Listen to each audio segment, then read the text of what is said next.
Hey everyone. Welcome back to God of Fiction. Get ready for an amazing tale. What if 11-year-old Harry married Daphne Greengrass to protect her from the Dark Lord's mark? Smash that like button and subscribe for more. Here we go. Chapter 1, The Weight of Blood and Gold. The goblin behind the counter didn't look up when Harry approached.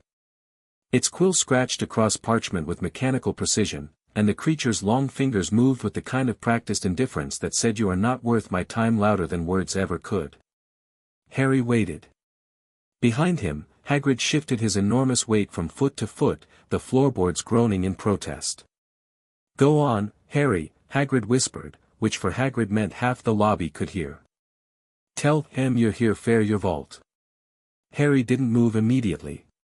He was looking, really looking, at Gringotts for the first time. The marble floors. The gold-leafed columns. The dozens of goblins working at their stations with an efficiency that made the whole place hum like a living thing. And the witches and wizards who moved through it all with a kind of casual ownership that the goblins clearly despised. He noticed that. The way the goblins' eyes tracked the wizards. Not with fear. With something colder. "Excuse me," Harry said, and his voice came out steadier than he expected. "I'd like to speak with someone about the Potter accounts." The quill stopped. The goblin looked up. Its dark eyes, sharp as cut glass, fixed on Harry's face. Moved to his forehead. Then back to his eyes. "Accounts," the goblin repeated. "Plural." "I don't actually know," Harry said honestly. "I've never been here before.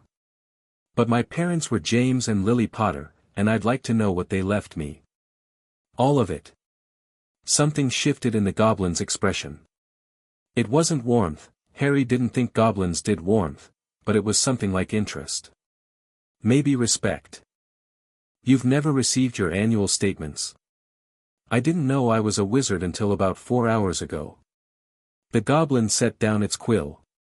It looked at Harry for a long moment, then passed him to Hagrid, and its lip curled just slightly. "Griphook," it called, and a smaller goblin appeared from a side corridor. "Take Mr. Potter to Account Manager Ragnarok. Senior Office." "Now hold on," Hagrid said, stepping forward. "Dumbledore said the boy just needs enter his trust vault. Mr. Potter," the goblin said, ignoring Hagrid entirely, "has requested a full accounting of his family's holdings. As is his right as the last living Potter." Those sharp eyes fixed on Hagrid. "Unless you are claiming guardianship authority over the heir of an ancient and noble house." Hagrid's mouth opened. Closed. Opened again. "Well, no, but, then we will assist our client." The goblin returned to its parchment. "Griphook. Now." Harry looked up at Hagrid. The big man seemed uncomfortable, conflicted in a way that Harry filed away for later examination. "You can wait here, Hagrid. I'll be fine." "Harry, I dunno if," Dumbledore said. "I'll be fine," Harry repeated, and followed Griphook into the depths of the bank. Ragnarok's office was nothing like Harry expected. No gold. No ostentation. Just dark stone walls, a massive desk carved from what looked like a single piece of obsidian, and shelves upon shelves of leather-bound ledgers. The goblin behind the desk was old, older than any Harry had seen in the lobby. Deep lines carved his face like river valleys, and his eyes held the weight of centuries. "Harry James Potter," Ragnarok said, and it wasn't a question. "Sit." Harry sat. "You want to know about your family?" "Everything," Harry said. Ragnarok studied him. Then he reached beneath his desk and produced a stone bowl, shallow, filled with what looked like liquid silver. He pricked his own finger with a small blade, let a single drop of dark blood fall into the liquid, and then slid the bowl across the desk toward Harry. 3 drops of blood. The basin will confirm your identity and unlock your family's records. This is not something we normally offer to an 11-year-old, but," Ragnarok's lips pulled back, showing teeth that were definitely sharper than a human's. "You are the last of your line. There is no one else to authorize it. Harry looked at the bowl. At the silver liquid rippling gently. A month ago, he'd been sleeping in a cupboard. A week ago, he'd thought his parents died in a car crash. 4 hours ago, a giant had told him he was a wizard. He pricked his finger on the blade Ragnarok offered and let 3 drops fall. The liquid turned gold. Then it began to rise, up out of the bowl in thin tendrils that wove themselves into shapes. Words. A family tree, sprawling and ancient, with Harry's name burning bright at the very bottom. The House of Potter, Ragnarok said, is one of the oldest magical families in Britain. Your line traces back to the 12th century, to Linfred of Stinchcombe, a potioneer whose descendants married into the Peveril line. He let that hang for a moment. Do you know what that means? No. It means your blood carries magic that most families would kill for.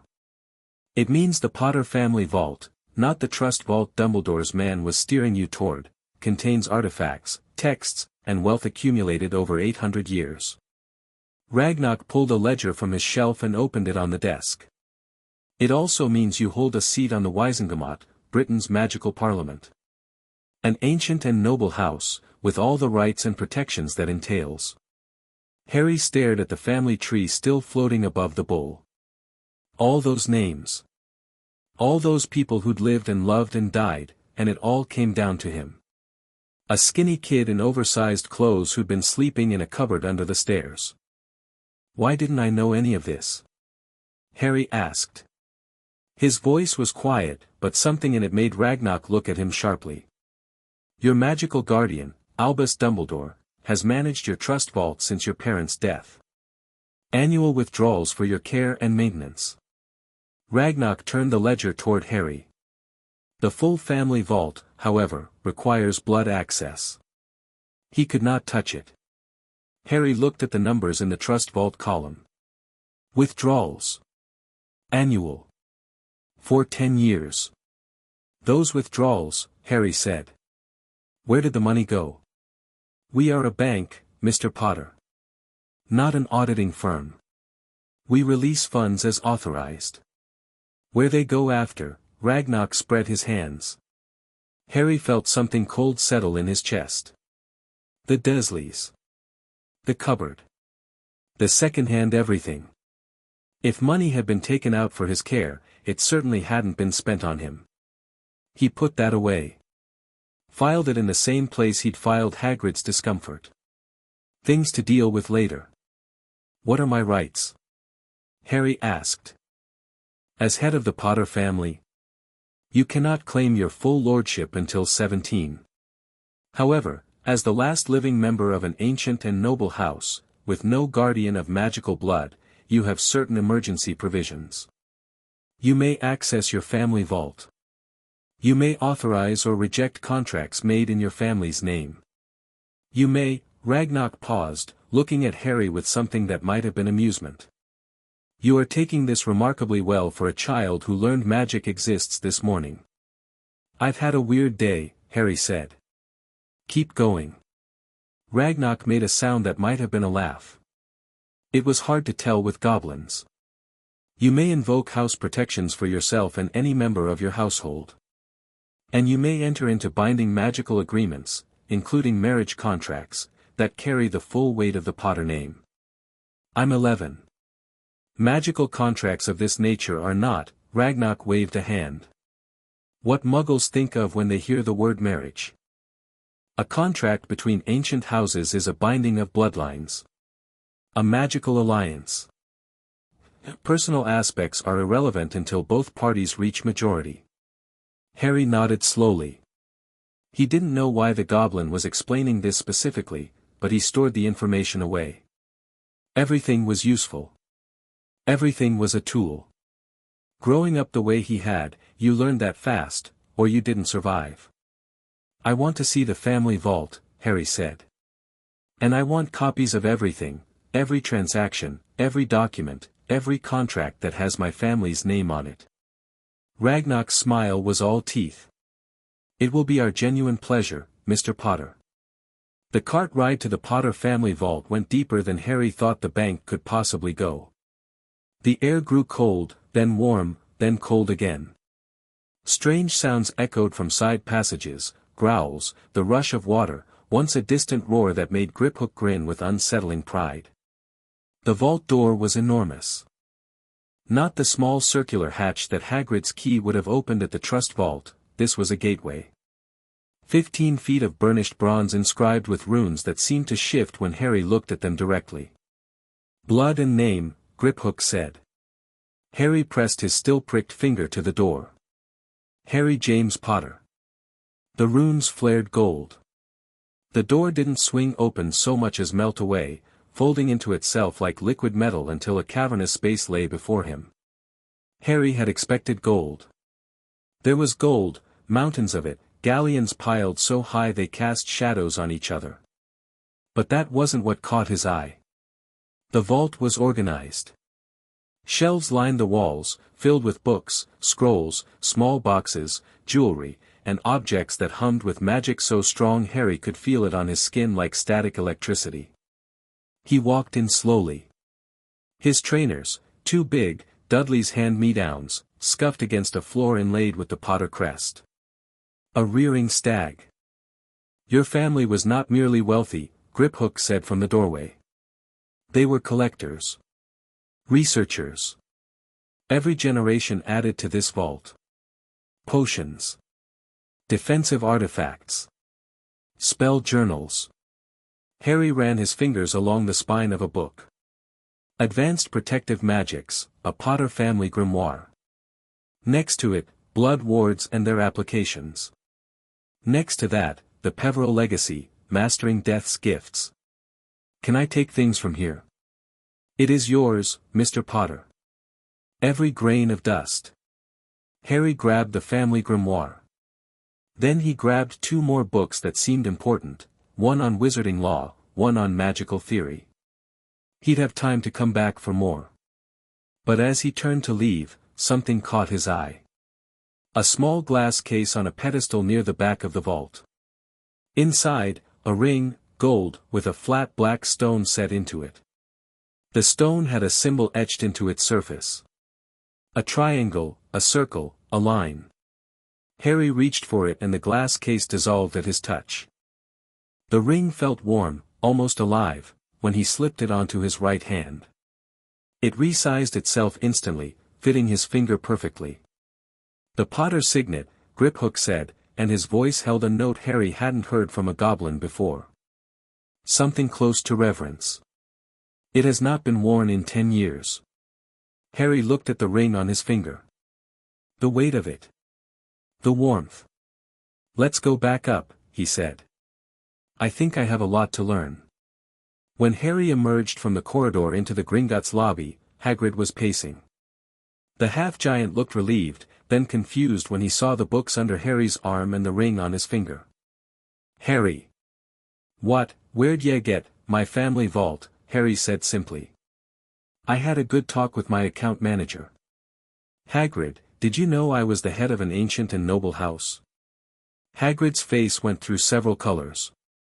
Well, I mean, Dumbledore thought it best. Yeah, we're so young, it's fine, Harry said, and he meant it. He wasn't angry at Hagrid. The man was kind, clearly. But he was also clearly not the person making decisions here. We should get my school things. Where first? Hagrid seemed grateful for the change of subject. Right, Ollivander's fair your wand, Madame Malkin's fair robes, oh, and I got ya a birthday present while ya were down there. He beamed, gesturing to a cage containing a magnificent snowy owl. Happy birthday, Harry. Harry looked at the owl. She looked back at him with amber eyes that held a startling intelligence. She's beautiful, Harry said, and found that his throat was tight. Thank you, Hagrid. They'd made it halfway across the lobby when a man stepped into their path. He was tall, not Hagrid tall, but imposing in a different way. Lean, sharp-featured, with dark hair silvering at the temples and eyes the color of a winter sky. He wore robes of deep green, expensive-looking, and he moved with the kind of controlled precision that said dangerous to some part of Harry's brain that had spent years learning to read adults. But not dangerous the way Vernon was dangerous. Not brutal. This was something else. "Mr. Potter," the man said, and his voice was smooth. Cultured. "Forgive the intrusion. My name is Cyrus Greengrass. Might I have a moment of your time?" Hagrid stiffened. "Now see here, it's all right, Hagrid." Harry looked up at the man. "Read him." The tension around his eyes. The way his hands, steady, controlled, were just slightly too still. Like he was working hard to appear calm. "What can I do for you, Mr. Greengrass?" Something flickered across the man's face. Surprise, maybe, at being addressed so directly by an 11-year-old. "Perhaps somewhere private," Cyrus said. His eyes moved to Hagrid, then around the lobby. "What I need to discuss is sensitive. Hagrid, can you get my school supplies started? Books and cauldron and things. I'll meet you at the wand shop in." Harry looked at Cyrus. "How long?" 30 minutes at most." 30 minutes. That work? Hagrid looked desperately uncomfortable. "Harry, I really don't think we'll stay in the bank," Harry said. "Nothing bad happens in Gringotts, right? The goblins wouldn't allow it." This was a guess, but Cyrus Greengrass inclined his head slightly, confirming it. Hagrid wrestled with himself visibly. 30 minutes, he finally said. "And I'm comin' back fair, yeah. Deal." Hagrid lumbered off with one last suspicious look at Cyrus, and Harry turned to the man fully. "You've been waiting for me." It wasn't a question. Cyrus's eyebrow rose. "What makes you say that?" "You knew my name. You approached the moment I came out. And you look like a man who's running out of time." Harry shifted the books under his arm. "So? What's wrong?" Cyrus Greengrass stared at him for a long moment. Then he let out a short breath, almost a laugh, but there was no humor in it. "Follow me, Mr. Potter. I've reserved a private room." The room was small, windowless, lit by floating orbs that cast steady white light. A table, 2 chairs. Cyrus sat on one side, Harry on the other. The man didn't offer refreshments or small talk, which Harry appreciated. "I'll be direct," Cyrus said. "I have a daughter. Daphne. She's your age, she'll be starting Hogwarts this September as well." Harry waited. 15 years ago, during the last war, my father made a mistake." Cyrus's jaw tightened. He was not a Death Eater. The Greengrass family has always maintained neutrality. But he owed a debt, a gambling debt, of all the stupid things, to Abraxas Malfoy. When the war turned ugly, Abraxas called it in. Not for gold. For a blood debt. My father, in a moment of cowardice, agreed. He bound our family line to the Malfoy line in perpetuity, to be called upon at their discretion. Harry said nothing. He was beginning to see where this was going. Abraxas died before he could collect. My father died 5 years later, and I prayed the debt had died with them. It hadn't. Cyrus's hands were flat on the table, and Harry could see the tendons standing out. Lucius Malfoy, Abraxas's son, invoked the debt 6 months ago. He doesn't want gold either. He wants Daphne. Specifically, he wants her bound in contract to his son Draco. Through the connection. You understand quickly for an 11-year-old. I've had a very educational day.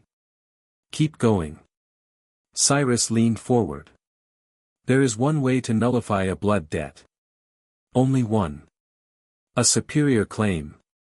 If Daphne were already bound in contract to another house, a house that outranks the Malfoys in the old hierarchy, the debt cannot be collected. It becomes void. The superior claim takes precedence. And the Potters outrank the Malfoys. The Potters are an ancient and noble house. The Malfoys are noble, but not ancient. They bought their way into Britain 3 centuries ago. In the old hierarchy, yes. A Potter contract supersedes a Malfoy claim. Harry sat back in his chair. The ring on his finger felt warm.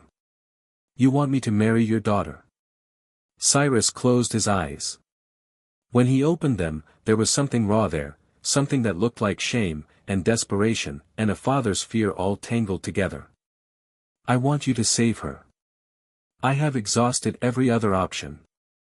The Wisengamot won't hear the case. Lucius has too many votes in his pocket. The ministry is useless. I went to Dumbledore. Bitterness crept into his voice. He expressed sympathy and did nothing. I am asking you, an 11-year-old boy I've never met, because you are the only person in this country with the blood and the standing to block Lucius Malfoy's claim on my daughter.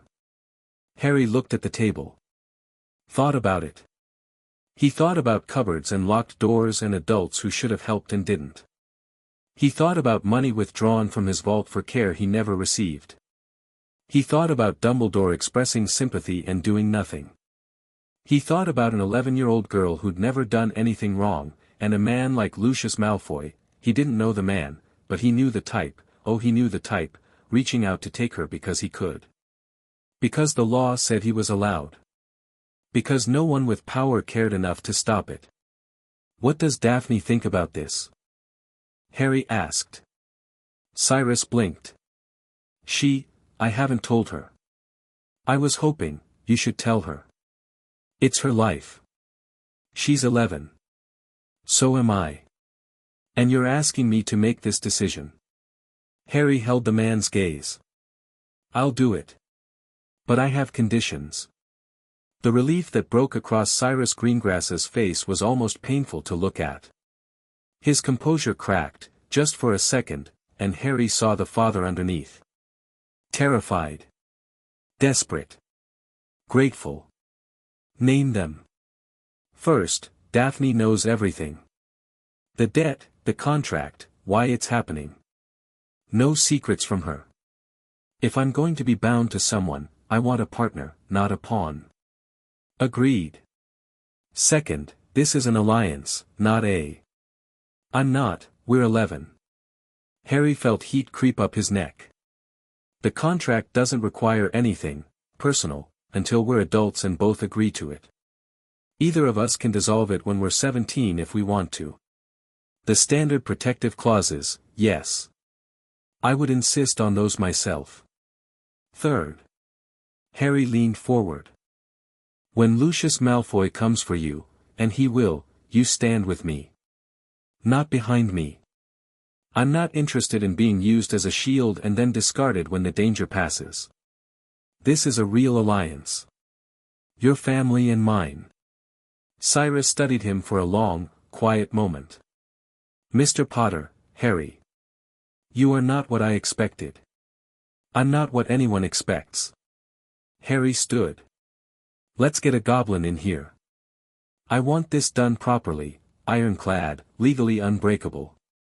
Lucius Malfoy doesn't get a crack to slither through. You don't want to think about it? Consult someone. Harry thought about the cupboard. About the Dursleys.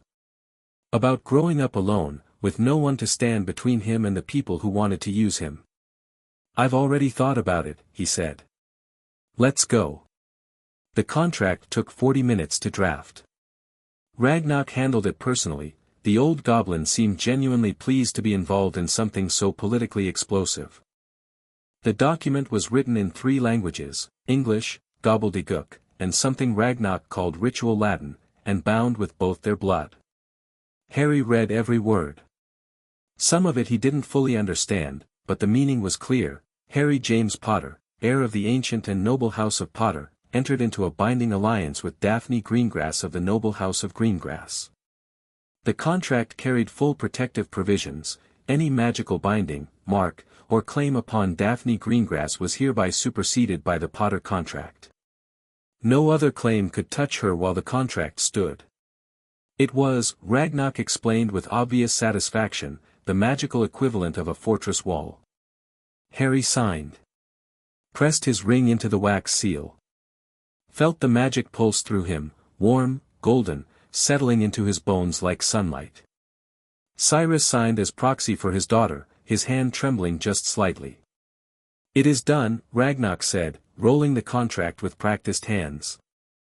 "One copy for the Potter Vault, one for the Greengrass Vault, one for the Gringotts Registry. Legally, the contract takes effect immediately." Magically, he looked at Harry. "You may feel a tug. A sense of direction. That is the bond acknowledging its other half." Harry nodded. He did feel something, faint, like a compass point in the back of his mind. Not intrusive. Just there. "Mr. Greengrass," Harry said, offering his hand. "Tell Daphne I look forward to meeting her. And tell her I'm sorry it had to happen this way. She deserves a choice, and I know I'm taking that from her. I'll do my best to be worth it." Cyrus took his hand. His grip was firm, and his eyes were bright. "I'll tell her." Harry walked out of the private room, through the lobby, and into Diagon Alley, where Hagrid was waiting with an armful of packages and a worried expression. "Everything all right, Harry? What did that man want?" "Just some family business," Harry said. "Where's the wand shop?" Ollivander's was dusty and quiet and humming with contained power. Harry felt at the moment he stepped through the door, thousands of wands, each one singing a different note, the combined effect like standing inside a beehive. The old man appeared from between the shelves like a ghost materializing. Pale eyes. Soft voice. That slightly unnerving intensity of someone who sees more than they should. "Ah. Mr. Potter. I wondered when I'd be seeing you." Ollivander's eyes went to his forehead, then to his ring, and the old man's eyebrows rose sharply. "You wear the Potter signet. Interesting. Most interesting." "I need a wand," Harry said simply. "Indeed you do." Ollivander was already pulling boxes from shelves, moving with a spidery energy. Let's see, try this. Beechwood and dragon heartstring. 9 inches. Nice and flexible."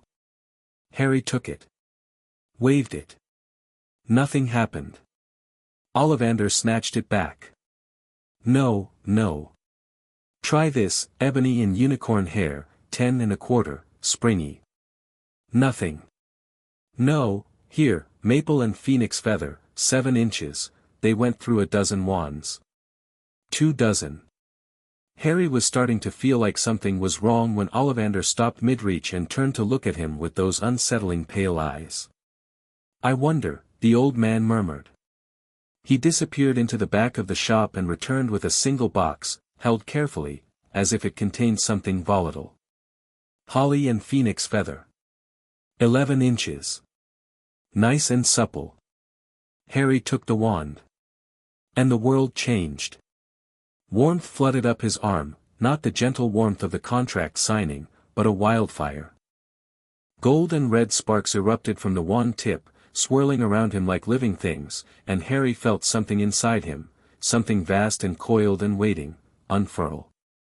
Like a muscle he'd never known he had, stretching for the first time. The sparks didn't just shower and die. They grew.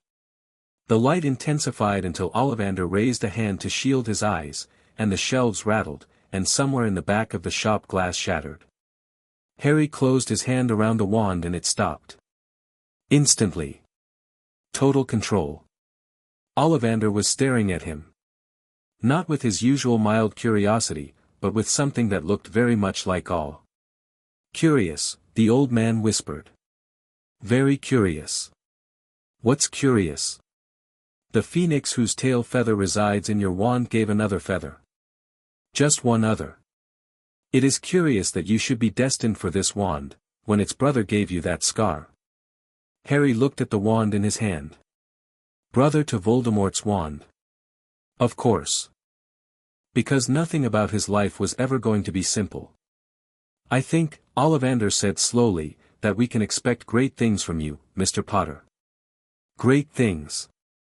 Harry slipped the wand into his pocket. It felt right there. Like it had always been missing and he just hadn't known.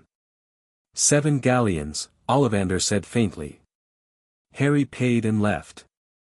The bell over the door chimed behind him, a clear, bright sound in the summer air. That night, in the leaky cauldron, Harry couldn't sleep. Hagrid was snoring in the next room, a sound like a malfunctioning chainsaw, but it wasn't the noise keeping Harry awake. It was the books. He'd cracked open the Potter family grimoire the moment Hagrid had said goodnight, and he couldn't stop reading.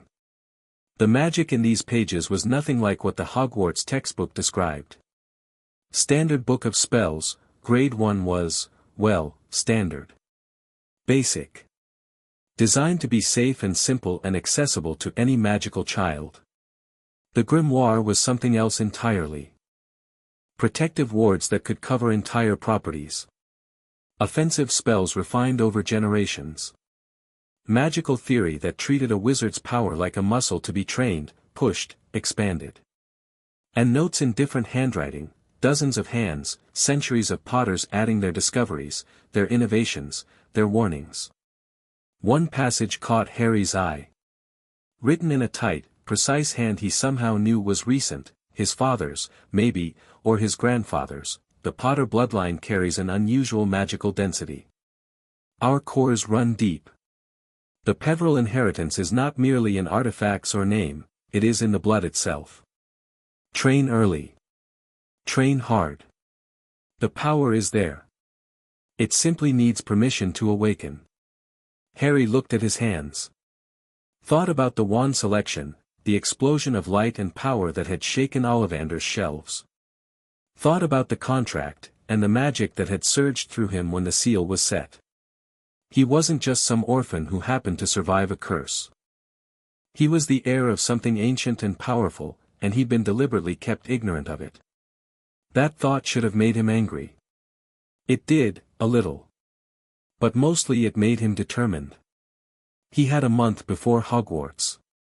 A month with his family's grimoire, a wand that fit him like a second heartbeat, and a burning need to never be helpless again. He opened the book to the first exercise, centering, finding your core, and began to read. The instructions were clear. Meditation. Focus. Reach inward, find the source of your magic, and acquaint yourself with it. Most wizards never did this, never bothered to know their own power intimately. They just pointed a wand and hoped for the best. Harry closed his eyes. Breathed deep. Reached inward. And found an ocean. Vast. Golden. Roiling with power that made his skin prickle and his hair stand on end even in the stillness of the empty room. This was his magic, not a stream, not a pool, but a sea without a visible shore. And it responded to his attention like a living thing, surging toward him, eager, almost joyful. Hello, Harry thought, and felt absurd. But the magic pulsed warmly in response, and he couldn't help but smile. He stayed there for an hour. Learning the shape of it. The depth. The currents. When he finally opened his eyes, the clock said 2 in the morning and his hands were glowing faintly gold. He looked at that glow. Thought about the year ahead. About Hogwarts and Daphne Greengrass and Lucius Malfoy and Voldemort, somewhere out there, not dead, waiting. Okay, Harry said to the empty room. Okay. He picked up the grimoire and turned to Chapter 2, Basic Shield Construction. Started reading. He didn't sleep that night. The month before Hogwarts was the busiest of Harry's life. He returned to the Dursleys, he had to, he had nowhere else to go. But things were different now. Vernon started his usual bluster the moment Harry walked through the door, but Harry just looked at him. Didn't say anything threatening. Didn't do anything dramatic. Just looked at him with calm green eyes, and Vernon's words dried up mid-sentence. The cupboard was done. Harry moved himself into Dudley's second bedroom, the one filled with broken toys, and when Vernon tried to object, Harry said, very quietly, I have a solicitor now, Uncle Vernon. A goblin solicitor. Do you know what goblins do to people who misuse funds meant for children in their care? He didn't actually have a goblin solicitor. But Vernon didn't know that, and the mention of his stolen money, the implication that Harry knew, turned the man's face the color of old cheese. The Dursleys left him alone after that. Harry spent every day in that small room with his grimoire. He practiced centering until he could reach his core in seconds. He practiced the basic shield charm, Protego, until he could cast it wandlessly, a shimmering golden barrier that he could hold for 10 minutes without strain. He read the theory chapters until the concepts were second nature, magical intent, power channeling, the relationship between emotion and casting strength. He also read the book on wizarding law. Every page. Cover to cover. Then read it again. By the end of July, Harry Potter was not the same boy who'd received a Hogwarts letter. He was still skinny, the Dursleys' years of half-starvation weren't undone in a month, but there was something in the way he carried himself now. A stillness. A confidence. The certainty of someone who knows exactly what they're capable of. He wrote to Ragnarok twice, once to confirm the contract was properly filed, once to ask about his parents' will. The second letter came back with interesting information. The will had been sealed by order of the Wizengamot. Specifically, by the Chief Warlock. Dumbledore. Harry added that to his growing list of questions. He wasn't angry, not exactly. But he was paying attention. And he was keeping score. On the morning of August 31st, he packed his trunk. Books, both Hogwarts texts and the ones from his vault. Robes. Cauldron. Telescope. Potion ingredients. And at the bottom, wrapped in soft cloth, the grimoire. He looked at himself in the mirror on the back of the bedroom door. Messy black hair, green eyes behind round glasses, a thin scar on his forehead. The Potter ring on his right hand. He didn't look like much. But he knew, with absolute certainty, that looks were deceiving. Tomorrow, he told his reflection. Everything changes tomorrow. His owl, Hedwig, he'd named her, from a name in his history textbook, hooted softly from her cage. Agreement, maybe. Or just impatience. Harry smiled. Picked up his trunk. And went to sleep early for the first time in a month, because tomorrow he was going to Hogwarts, and tomorrow he was going to meet the girl whose life he'd just intertwined with his own. He wondered what she'd think of him. He wondered what he'd think of her. King's Cross was crowded and loud and full of muggles who had no idea that a pillar between platforms 9 and 10 was anything other than solid brick. Harry pushed his trolley through the barrier at a confident walk. He'd read about it in Hogwarts, a history, which he'd picked up during a second trip to Flourish and Blotts, and emerged onto platform 9 3/4. The Hogwarts Express was magnificent. Scarlet and gleaming, belching steam into the air of the hidden platform. Families clustered in groups, parents hugging children, siblings squabbling, owls hooting from cages. Harry scanned the platform. He didn't know what Daphne Greengrass looked like. Cyrus hadn't provided a photograph, but he felt that faint tug in the back of his mind. The bond. The compass point. He followed it. She was standing near the far end of the platform with her father and a smaller girl, a sister, Harry guessed, maybe 8 or 9. Blonde hair, sharp features that would one day be striking. Right now, she was 11 and scowling, her arms crossed over her chest, and even from 20 feet away Harry could see the anger radiating off her in waves. Cyrus saw him first. The man's expression was complicated, relief, anxiety, hope. He touched Daphne's shoulder and she turned. Blue eyes. Ice blue, the color of a frozen lake. They fixed on Harry and narrowed. So. She knew. And she was furious about it. Fair enough. Harry closed the distance. Stopped in front of her. Didn't offer his hand, her body language screamed "Don't touch me," but met her gaze steadily. Daphne Greengrass, he said. I'm Harry Potter. I expect you have things you'd like to say to me. I have things I'd like to do to you, she said, and her voice was cool and precise and sharp enough to cut glass. But my father assures me hexing my contract husband in public would be politically inadvisable. Harry felt his lips twitch. Probably. But if it would make you feel better, I'll give you one free shot on the train.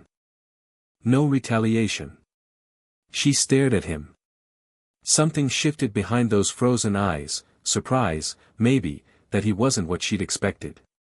I'll consider it, she said. Cyrus cleared his throat. Harry. Thank you for, don't thank me yet, Harry said, not looking away from Daphne. We haven't done anything yet except sign a piece of paper. The hard part's coming. He finally looked at Cyrus. Has Malfoy made his move? Not yet. He won't have received notification from Gringotts until today. When the contract becomes public record. Harry nodded. So he'll know by tonight. Which means Draco will know by tonight, which means everyone at Hogwarts will know by tomorrow morning. Daphne's scowl deepened. Wonderful. I so enjoy being the subject of gossip. Better gossip than a dark mark, Harry said quietly. And Daphne's expression changed, just fractionally. The anger didn't disappear, but something else surfaced alongside it. An acknowledgement, maybe. That however much she hated this, the alternative was worse. We should board, Harry said. Find a compartment before they fill up. Mr. Greengrass, we'll write. Keep me informed about anything from the Malfoy side. Cyrus nodded. He bent to hug Daphne, who tolerated it stiffly but didn't pull away, and then her little sister launched herself at Daphne's waist with a fierce grip. Be careful, Daph, the little girl whispered. I'm always careful, Tori. Daphne's voice softened for the first time. She hugged her sister back. Tell Mom I'll write tonight. Then she straightened, hefted her trunk, and turned to Harry with the air of someone marching toward a battle they hadn't chosen. Well, she said. Lead the way, Potter. Harry grabbed his trunk, Hedwig's cage balanced on top, and walked toward the train. Daphne fell into step beside him, not behind him, not ahead. Beside. It was a start. They boarded the express. Found a compartment near the back, empty, quiet, away from the chaos of the main corridors. Harry stowed his trunk, settled Hedwig by the window, and sat down. Daphne took the seat across from him, her posture perfect, her face unreadable. The train lurched. Began to move. London slid past the window, giving way to suburbs, then countryside. They sat in silence for several minutes. Harry didn't push. He could feel the tension in her, the coiled fury of someone who'd had their life decided for them. He knew that feeling intimately. You're not going to try to make conversation? Daphne said finally, and there was a challenge in it. I figured you'd talk when you were ready. How considerate. I try. Another silence. Shorter this time. My father told me everything, Daphne said. Her voice was controlled, too controlled, like a dam holding back a flood. The blood debt. The Malfoys. What would have happened if, she stopped. He told me you agreed in 5 minutes. It took 3, Harry said. But who's counting? Why? The word cracked out of her like a whip. You don't know me. You're 11 years old. Why would you? Because I know what it's like, Harry said. Simply. No drama, no performance. Just fact. To have no one who can help you. To be trapped by people who have power over you. And to know that everyone who could step in has decided it's not their problem. He looked at her directly. Dumbledore turned your father down. The ministry is useless. The Wizengamot is bought. If I didn't do something, who would? Daphne's jaw worked. She looked out the window, at the green English countryside rushing past, and Harry saw her throat move as she swallowed. I don't want to be grateful, she said finally. Very quiet. Then don't be. Be furious. Be angry that it was necessary. But direct it at the people who made it necessary, not at me. Harry leaned back in his seat. I'm not your enemy, Daphne. I'm not even your husband, in any way that matters right now. I'm just, he searched for the word. An ally. If you'll have me. She looked at him then. Really looked, studying him the way he'd studied the goblins earlier. Reading him. Assessing. You're very strange, she said. For an 11-year-old. I've had a strange life. Clearly. She folded her hands in her lap. The rigid anger was still there, but it had shifted, redirected, maybe, the way Harry had suggested. Fine. Allies, then. But I have rules. Let's hear them. Don't make decisions for me. My father did that once and I'm still furious about it. Fair. What else? Don't treat me like something fragile that needs protecting. I can take care of myself. I believe that completely. Her eyes narrowed. You're very agreeable. Only when people make sense. What else? Daphne seemed thrown by his easy acceptance. She'd come prepared for a fight, a power struggle with some arrogant boy who thought he owned her now, and instead she'd gotten this. I'll let you know when I think of more, she said. I'll be here. The train rocked gently. Outside, cows grazed in fields that stretched to a blue horizon. Inside, two 11-year-olds sat across from each other, neither quite sure what to make of what they'd become, but neither willing to be the first to look away. The compartment door slid open. A red-haired boy about their age stuck his head in, freckled, slightly grubby, hopeful-looking. Anyone sitting there? He pointed at the empty seats. Everywhere else is full. Harry glanced at Daphne. She gave a fractional shrug. Your call. Sure, Harry said. Come in. The boy dropped into the seat next to Harry with obvious relief. Thanks. I'm Ron. Ron Weasley. Harry Potter. Ron's eyes went wide. His gaze snapped to Harry's forehead. Are you really? Blimey, I mean, do you really have the... Yes, Harry said, pushing his hair back briefly. But I'd rather not make it a thing. Right. Right, course. Sorry. Ron's eyes moved to Daphne, and his expression changed, became wary. You're a Greengrass, aren't you? Daphne Greengrass, she confirmed. Cool. Assessing. Ron shifted uncomfortably. My dad says your family is, well, neutral. Your father is correct. The temperature in the compartment dropped about 10 degrees.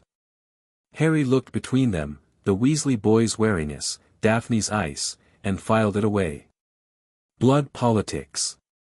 House loyalties. Even among children. Wonderful. Ron, Harry said. What house do you want to be in? The distraction worked. Ron launched into an enthusiastic explanation of why Gryffindor was the best house and his entire family's legacy of being sorted there, and the tension eased, slightly. Daphne listened without expression, occasionally meeting Harry's eyes with a look that said, is he always like this? Harry shrugged back. Probably. The lunch trolley came. Harry bought a pile of everything, more than 3 people could eat, and spread it across the seats. Ron went pink but ate enthusiastically when Harry insisted. Daphne selected a single pumpkin pasty and ate it with a precision that suggested she'd been taught table manners with military rigor. The afternoon wore on. Other students poked their heads in, a bushy-haired girl looking for a toad, a round-faced boy who'd lost one, a pair of twins who turned out to be Ron's brothers. The compartment filled and emptied and filled again, and through it all, Harry watched. Learned. Catalogued. These were his peers. His generation. The people he'd spend 7 years with. He intended to know them all. But it was late afternoon, the sky turning gold outside the window, when the compartment door opened one more time and everything shifted. Draco Malfoy walked in like he owned the train. Two thick-set boys flanked him, Crabbe and Goyle, Ron muttered, but Harry barely noticed them. His attention was on the blonde boy in the center. Sharp face. Gray eyes. An arrogance so deeply ingrained it was almost architectural. "So it's true," Draco said, and his eyes moved from Harry to Daphne and back with obvious calculation. "Harry Potter. And well. I suppose congratulations are in order, Potter. On your acquisition." The word acquisition landed like a slap. Harry felt Daphne go rigid beside him. She'd moved to sit next to him at some point during the afternoon, and he could feel the fury radiating off her like heat. Harry didn't stand. Didn't bristle. Just looked up at Draco Malfoy with perfect calm. "Choose your next words carefully, Malfoy." Something in his voice made the compartment go silent. Ron stopped mid-chew. Crabbe and Goyle shifted uncertainly. Even Draco's confidence flickered, just for a second, before his sneer reasserted itself. "I'm only saying, you'll find some things aren't worth the trouble." Your father tried to buy a person," Harry said. Not loud. Not angry. Conversational, even. He invoked a blood debt to claim an 11-year-old girl like she was property. And now he's upset because someone with a bigger stick said no. Harry's eyes didn't leave Draco's. "So when you talk to your father tonight, and we both know you will, tell him this: the Potter family protects what's ours. And if he wants to contest that, I look forward to seeing him try." The silence stretched. Draco's face had gone pink, then white, and his hands were balled at his sides. "You'll regret this, Potter." "Doubt it." Harry turned back to the window, dismissing the boy entirely. "Close the door on your way out." Draco stood there for a moment, trembling with impotent rage, then turned sharply and left. The door slammed behind him. Ron let out a breath like he'd been holding it for a year. "Bloody hell, Harry." Daphne said nothing. But when Harry glanced at her, there was something new in those ice-blue eyes. Not warmth, not yet. But the beginning of something. Maybe respect. "He'll run straight to his father," she said quietly. "Good," Harry said. "Let him." The train rolled on toward Hogwarts, and Harry watched the darkening sky, and felt the weight of the ring on his finger, and thought about the year ahead. About Lucius Malfoy and his blood debts. About Dumbledore and his sealed wills. About a castle full of magic and secrets and history. About the girl beside him, who was his wife in name and his ally in truth and his responsibility whether she wanted to be or not. He was ready. Whatever came next, he was ready. The Hogwarts Express carved through the growing dark, carrying them toward a castle on a hill, toward a future that no one, not Dumbledore, not Malfoy, not Voldemort himself, had predicted. Harry Potter smiled in the darkness and felt his magic hum in answer, vast and golden and utterly unafraid. Chapter 2, The Train in the Serpent's Garden. The last light of day bled out of the sky as the express rounded a bend and Hogwarts appeared, a silhouette of towers and turrets carved against a bruised purple horizon, lit from within by 1,000 flickering lights. Harry heard Ron gasp. Heard Daphne's breath catch, just slightly, before she controlled it. He didn't gasp. He just looked. Home, something whispered in the back of his mind. The magic in his blood surged, reaching toward the castle like a plant reaching toward sunlight, and he felt an answering pulse from the ancient stones across the Black Lake. Hogwarts knew him. Recognized the blood in his veins. He filed that away too. First years. First years over here. Hagrid's voice boomed across the platform as they disembarked. The half-giant held a lantern aloft, its light swinging wildly as students jostled and sorted themselves. "Come on, follow me, mind your step now." Harry stayed close to Daphne. Not protectively, she'd made her feelings about that clear, but deliberately. They were going to be seen together. People were going to talk. Better to establish the reality from the first moment than let rumors define it. Ron stuck with them, though he kept shooting uncertain glances at Daphne. The boats waited at the lake's edge, small, ancient-looking things that moved of their own accord, and Harry climbed into one, offering Daphne a hand that she ignored completely, stepping in with perfect balance. "Suit yourself," he murmured, and she shot him a look that might have contained a fraction of amusement. Ron piled in after them, and the bushy-haired girl from earlier, Hermione, Harry remembered, claimed the fourth seat with a breathless, "Oh, isn't this exciting?" The boats glided forward across water smooth as black glass. The castle grew larger with every second, impossibly large, impossibly old, impossibly magical, and Harry felt his core resonate with each passing moment. This place was saturated with power. Centuries of magic soaked into every stone, every beam, every grain of mortar. "You feel that?" Daphne said beside him. "Not a question." "The castle." "Yes." She was looking up at the towers with an expression he hadn't seen on her before, something close to wonder, stripped of her usual careful control. "My mother told me about it, but I didn't believe," she caught herself. Rearranged her face into neutrality. "It's okay to be impressed," Harry said. "I'll let you know when I am." He grinned. The boats slid beneath a curtain of ivy into a cave mouth, then bumped gently against an underground dock. Stone steps led up into torchlight, and at the top, a tall witch in emerald robes with a face that suggested she had never tolerated nonsense in her entire life and wasn't about to start now. "Welcome to Hogwarts," said Professor McGonagall. "Follow me." The entrance hall was cavernous. Voices echoed from a set of massive doors to their right, the Great Hall, Harry knew, where the rest of the school waited. McGonagall led them into a small chamber off to the side, and 40-odd first years crammed in together, vibrating with nervous energy. Harry wasn't nervous. He was calculating. The sorting would define everything, at least in the eyes of everyone else. Where he was placed would shape alliances, expectations, and assumptions for the next 7 years. He'd read about the houses. Knew the reputations. Knew, more importantly, that the sorting hat read your mind and placed you based on your qualities, or your choice. Daphne appeared at his elbow. "My family has been in Slytherin for 6 generations. Is that where you want to be?" She gave him a look. "It's where I belong.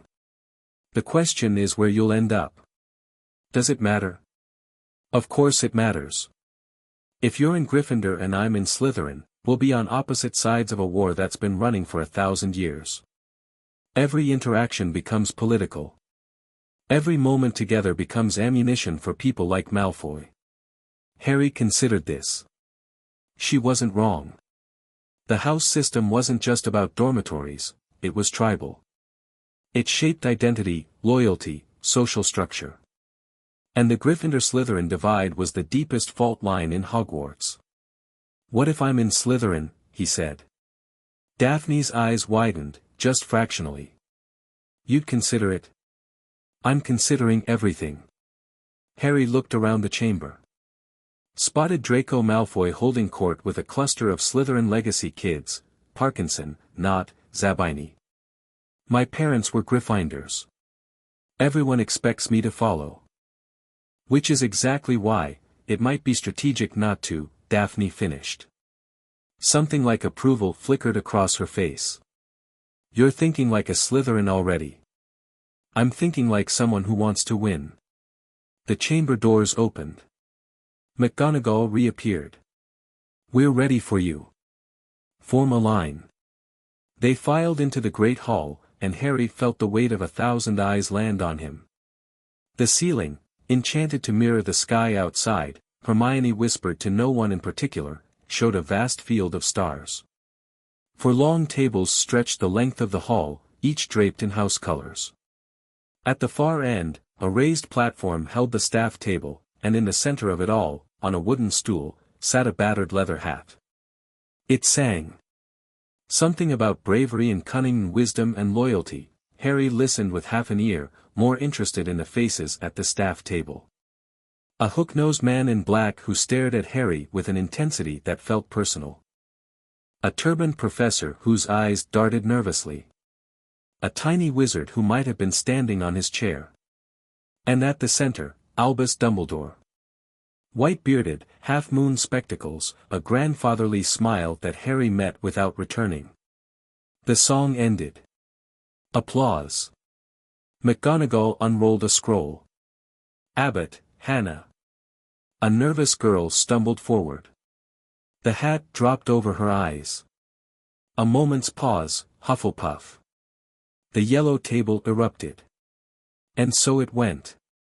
Bones, Finch-Fletchley, Granger, Gryffindor, Hermione practically sprinted to the table. Each name, each sorting, another piece of the social map clicking into place. Greengrass, Daphne. Daphne walked forward with her spine straight and her chin lifted. She sat on the stool. The hat descended. 3 seconds of silence. Slytherin. The green table applauded, politely, as was their way. Daphne removed the hat, set it carefully on the stool, and walked to her new table without looking back. She sat at the far end, away from Malfoy's cluster, and folded her hands in her lap. Harry watched her go. Felt that compass point in his mind orient toward her, across the hall, across the divide. More names. Longbottom, Gryffindor. Malfoy, Slytherin, the hat barely touched his head. Moon, Not, Parkinson, Slytherin, Slytherin, Slytherin. Potter, Harry. The hall went silent.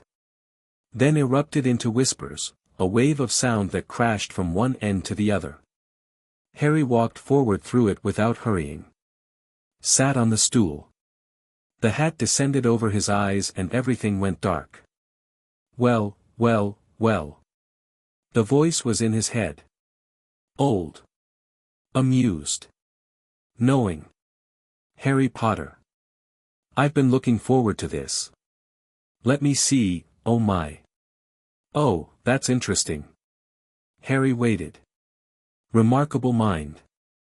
Remarkable power, too, more raw magical ability than I've seen in decades. Where to put you, where to put you. Courage, yes, plenty of that.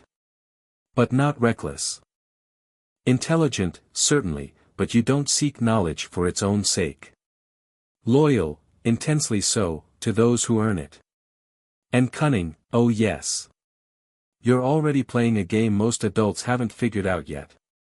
I know where I want to be, Harry thought. Do you? Gryffindor, like your parents. You do well there. Brilliantly, in fact. No. A pause. No. I need to be in Slytherin. Need. Interesting word choice. Not want, need. The hat's voice was curious now. Tell me why. Because my wife is there. Because the people who want to hurt her are there. Because I can't protect my interests from the other side of the hall. Harry paused. And because I'm tired of doing what people expect. The hat was silent for a long moment. Thinking. When it spoke again, its voice was different, more serious. You know what you're walking into. Slytherin House is, not kind to outsiders. And a Potter, the boy who lived, in Slytherin will be seen as either a statement or a threat. Good. You're certain. I'm certain. Then it had better be, Slytherin. The last word wasn't in his head, it was shouted to the hall, and the silence that followed was absolute. Total. The kind of silence that happens when the world shifts on its axis and everyone in the room feels it. Then, chaos. The Gryffindor table looked stunned. Betrayed, almost. The Hufflepuffs and Ravenclaws were whispering furiously. And the Slytherin table was staring at Harry with expressions ranging from shock to suspicion to calculation. Draco Malfoy's face had gone the color of old parchment. Harry removed the hat. Set it on the stool. Walked to the Slytherin table without hurrying, without hesitating, without a single flicker of uncertainty on his face. He sat down next to Daphne. "Hello again," he said. She was staring at him. For the first time since he'd met her, Daphne Greengrass looked genuinely speechless. "You," she started. Stopped. "You chose this. Obviously." "Why?" Harry looked at her. Let a small smile pull at the corner of his mouth. "You said it yourself. Same side of the war." Daphne's mouth opened. Closed. Then, slowly, like sunrise breaking through ice, she smiled back. It was small. Controlled. But it was real. "You're insane, Potter." "Probably." Around them, the Slytherin table buzzed with whispered speculation. Across the hall, Dumbledore's twinkle had gone distinctly fixed. At the staff table, the hook-nosed professor, Snape, Harry now knew, was staring at him with an expression that contained multitudes. Harry met the old headmaster's eyes across the hall. Held them. Didn't look away. "I'm not yours to direct, old man." He didn't say it. Didn't need to. Something in Dumbledore's expression shifted, recognition, maybe. Or concern. Harry didn't much care which. The sorting continued. Weasley, Ronald, Gryffindor. Zabini, Blaise, Slytherin. And then Dumbledore stood, said a few nonsense words, and food appeared on every surface. Harry ate. Daphne ate beside him. And the game began. The Slytherin common room was beneath the Black Lake. Harry could see it through the windows, dark water pressing against the glass, occasionally illuminated by the phosphorescent flash of something swimming past. The room itself was all dark leather, green light and silver fixtures. Elegant in a cold way. Beautiful, if you liked your beauty with edges. The first years clustered together as a prefect, a fifth-year boy named Higgs, gave them the standard orientation speech. Rules of the house. Expectations. The all-important reminder that whatever happened inside these walls stayed inside these walls. Slytherin presented a united front to the rest of the school, always. Harry listened. Watched. Noticed the way the older students' eyes kept drifting to him. When Higgs finished, the cluster broke apart, students drifting toward dormitories, settling into chairs, establishing territory. Harry remained standing near the fireplace, aware of Daphne settling into an armchair to his left, aware of Draco Malfoy approaching from his right. Potter. Draco's voice was controlled now, none of the bluster from the train.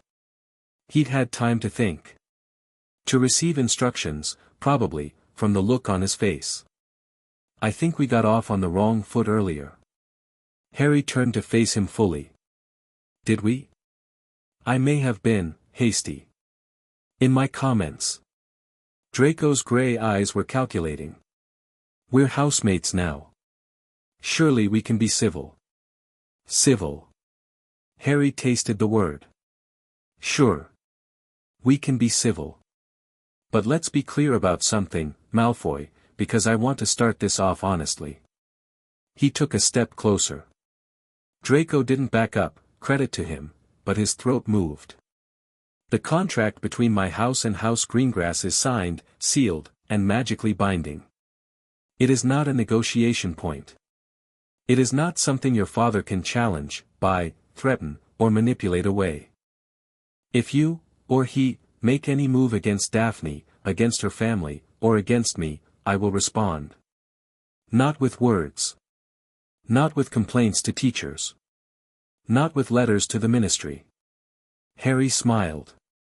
It wasn't warm. "Do we understand each other?" The common room had gone quiet. Every first year was watching. Several upper years too. Draco's jaw was tight. His eyes blazed with something, humiliation, maybe, or hatred, but he controlled it. Plastered on a smile that didn't reach his eyes. "Perfectly, Potter. Perfectly clear." He turned and walked toward the boys' dormitory. Crabbe and Goyle lumbered after him. Harry looked around the common room. Met eyes, Zabini's, dark, amused, impressed, Knott's, cautious, calculating, Parkinson's, hostile, Davis's, curious. He didn't speak to any of them. Didn't need to. The message was delivered. He caught Daphne's eye. She was watching him with that assessing look again, the one that said she was revising her mental model of him in real time. "Subtlety isn't your strong suit," she said quietly as he settled into the chair beside hers. "Subtlety is for people who can't afford to be direct. And you think you can afford it?" I think Malfoy needed to hear it clearly. No room for misinterpretation. No room for his father to suggest I might be bluffing. Harry stretched his legs toward the fire. The first move in any negotiation is establishing your position. I've established mine. Daphne was quiet for a moment. Then, "My father said you were unusual. I thought he was being diplomatic. What do you think now?" "I think diplomatic was an understatement." She stood, smoothing her robes. "I'm going to bed. Tomorrow will be interesting." "Daphne." She paused. Looked back at him. "Whatever happens," Harry said, "we face it together. That's not a request. That's not me being protective. It's just how this works. Allies, remember?" Something softened in her expression. "Not much. A fraction." "Allies," she repeated. "Good night, Potter." "Good night, Greengrass." She disappeared down the corridor toward the girls' dormitories, and Harry sat alone by the fire, watching the green flames dance and thinking about tomorrow. The first morning at Hogwarts began with whispers. Harry heard them the moment he entered the great hall for breakfast, a susurrus that followed him like a wake follows a ship. "Potter, Slytherin, can you believe, the boy who lived," he ignored it. Sat at the Slytherin table. Loaded his plate with eggs and toast and sausages. Daphne appeared 3 minutes later, sat beside him without comment, and poured herself tea with the precise movements of someone who'd been trained in etiquette since birth. "You're in the Prophet," she said, sliding a newspaper across the table. Harry looked at the headline, "Boy WHO lived sorted into Slytherin, what does it mean?" He scanned the article. Speculation, mostly. Unnamed sources expressing concern. A quote from someone at the ministry worrying about dark influences. And buried in the 4th paragraph, a mention of the Potter-Greengrass contract, described as a surprising alliance between the famous Potter heir and the reclusive Greengrass family. "That was fast," Harry said. "Lucius," Daphne said. "He leaked it. He wants public pressure on you, wants people to question your judgment." Harry folded the paper and set it aside. "Let them question. People who matter will look at the facts. People who don't matter can think whatever they want." That's a remarkably cavalier attitude toward public opinion. Public opinion didn't save you from a blood debt. I did. Harry took a bite of toast. "I'll take results over reputation." Daphne's teacup paused halfway to her lips. She looked at him, that long, measuring look, and then something shifted in her expression. Not warmth. Not yet. But the ice cracked, just slightly. "You're infuriating," she said. "You know that?" "I've been told." A schedule appeared beside Harry's plate, delivered by a prefect who seemed uncertain whether to be deferential or suspicious. Harry scanned it. Double potions with Gryffindor first thing. Charms after lunch. Defense against the dark arts last. "Potions," he said. "Snape." "Professor Snape," Daphne corrected. "Head of our house." She paused, choosing words. "Complex. He favors Slytherin, generally, but you, I'm not general." "No. You're not." She set down her cup. "Your mother was Lily Evans. Muggle-born. Gryffindor. Snape and she were close, once. Before your father. There's history there. Complicated history. Harry filed this away. How do you know that? My mother was in their year. Everyone knew. Daphne stood, gathering her bag. Be careful with him. He's brilliant but bitter, and he'll see your father's face before he sees you. Then I'll just have to make sure he sees me. They walked to the dungeons together, and Harry felt the eyes following them, Slytherin and otherwise. The boy who lived and the Ice Queen, people were already calling them. The unexpected alliance that had thrown the first stone into still waters. Good. Let the ripples spread. The potions classroom was cold and dim, lined with jars of things that had once been alive and now floated in preserving fluid. Students filed in, Slytherin on one side, Gryffindor on the other, the divide physical and absolute. Harry took a seat near the front. Daphne beside him. Ron Weasley caught Harry's eye from the Gryffindor side. The redhead's expression was confused, hurt, maybe, though he was trying to hide it. Harry gave him a nod. Ron returned it uncertainly. Something to address later. But not now. The door slammed open and Severus Snape swept in like a storm front. Black robes billowing, lank dark hair framing a face that seemed carved from grievance. He reached the front of the classroom, turned, and his eyes found Harry immediately. The hatred in them was breathtaking. Raw and old and deep, directed at Harry's face like a weapon. Harry met it. Didn't flinch. Didn't look away. Snape's lip curled. Ah. Our new celebrity. The words dripped with contempt. Harry Potter. Tell me, what would I get if I added powdered root of asphodel to an infusion of wormwood? The class went still. Hermione Granger's hand shot up on the Gryffindor side. Harry didn't move. The draft of living death, Harry said. Flat. Calm. A sleeping potion so powerful it mimics death. First brewed by Letitia Somnol in 1567, refined by Damocles Belby in 1981. The standard recipe calls for, I didn't ask for a history lesson, Snape cut in, but something had shifted in his expression. Surprise, buried quickly. Where would you look if I told you to find me a bezoar? The stomach of a goat. It counteracts most poisons.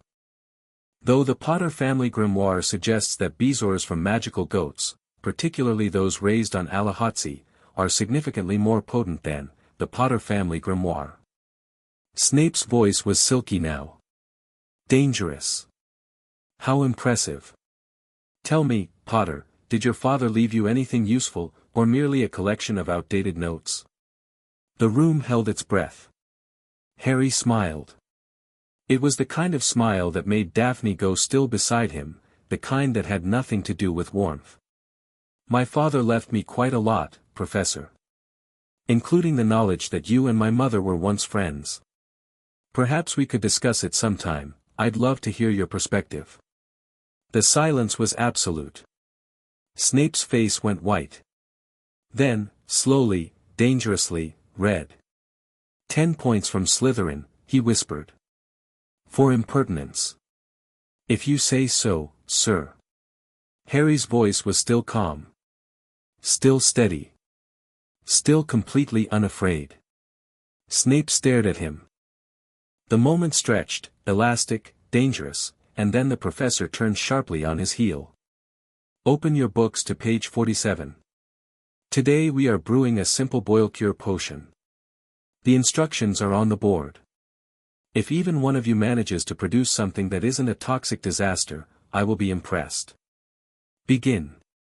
The class erupted into motion, the relieved kind, like pressure releasing from a valve. Harry turned to his cauldron. Daphne was looking at him with an expression he couldn't quite read. You just took points from your own house, she said. On the first day. He was testing me. Now he knows where I stand. And where is that? I'm not his enemy. But I'm not his victim either. Harry began preparing his ingredients, crushing snake fangs with precise, measured strokes. He's carrying a grudge against a dead man. I feel sorry for him, honestly. But I won't be his punching bag because I have my father's face. Daphne watched him work for a moment. Then she began her own preparation, and they worked in companionable silence, occasionally passing ingredients, occasionally murmuring observations about the recipe. Harry noticed that Daphne was good, precise, careful, knowledgeable. Her cutting technique was better than his. Their potion turned exactly the shade of blue the textbook described. One of 3 in the class to do so, Hermione's being another. Snape swept past their cauldron, looked into it, and said nothing. Which, from Snape, was practically a standing ovation. He'll come around, Daphne said as they cleaned up. Or he won't. But he'll respect you eventually, you gave him no choice. Is that how Slytherin works? Establish dominance first, earn respect second. That's how the world works, Potter. Slytherin just doesn't pretend otherwise. Harry laughed. Actually laughed, surprised by it, by her dry delivery and the truth in it. Daphne looked startled, then pleased, then carefully neutral again. But the pleased was real. He'd seen it. Charms was better. Professor Flitwick, the tiny wizard from the staff table, fell off his stack of books when he reached Harry's name during roll call, which Harry found more endearing than embarrassing. The lesson was theoretical, wand movements, pronunciation, the fundamentals of charm work. Harry listened, took notes, and when Flitwick asked for a volunteer to demonstrate the basic Lumos charm, Harry raised his hand. Ah, Mr. Potter. Excellent, excellent. Now, the incantation is simply, Harry lit his wand before Flitwick finished the instruction. Not a dim glow, a blaze of white light that illuminated every corner of the classroom and made students shield their eyes. Oh my, Flitwick squeaked. Oh my, that's, Mr. Potter, have you practiced this before? A little, sir. Harry dialed the light back to a reasonable level. I've been reading ahead. Reading ahead. Remarkable. 10 points to Slytherin, no, 20. That's Newt-level luminosity from a first-year wand. The Ravenclaws in the class, charms was shared with them, looked equal parts impressed and offended. A Ravenclaw boy near the back muttered something about showing off. Harry ignored it. After class, Flitwick caught his sleeve. Mr. Potter, a word? Harry hung back as the others filed out. Daphne waited by the door, not impatiently, just present. You've been trained, Flitwick said. It wasn't a question. The tiny professor's eyes were sharp, sharper than his cheerful demeanor suggested. Someone has taught you focusing techniques far beyond first-year level. No one taught me, sir. I found my family's grimoire. I've been working through the exercises. Self-taught. Flitwick's eyebrows rose. In 1 month. I'm motivated. Flitwick studied him. Then smiled, a real smile, warm and knowing. Your mother was one of my best students. Brilliant with charms. I see that same gift in you. He hopped down from his desk. If you find yourself bored in my classes, Mr. Potter, and I suspect you will, come see me. I was a dueling champion in my youth. I still know a trick or two. I'd like that, Professor. Thank you. Off you go. And Mr. Potter, Harry turned at the door. Well done. Truly. Harry nodded and joined Daphne in the corridor. They walked in step, something that had become natural already, without either of them deciding it. Flitwick likes you, Daphne observed. He knew my mum. Everyone knew your parents, Harry. This whole castle is full of ghosts for you. She said it matter-of-factly, without pity, and he appreciated that more than she probably knew. Then I'd better make sure they have new things to talk about. Based on today, I don't think that will be a problem.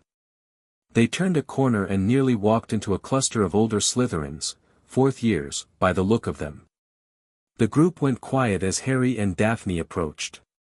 One of them, a heavy-set boy with a face like a clenched fist, stepped slightly into their path. "Potter," the boy said. "Marcus Flint wants to see you." Harry didn't stop walking.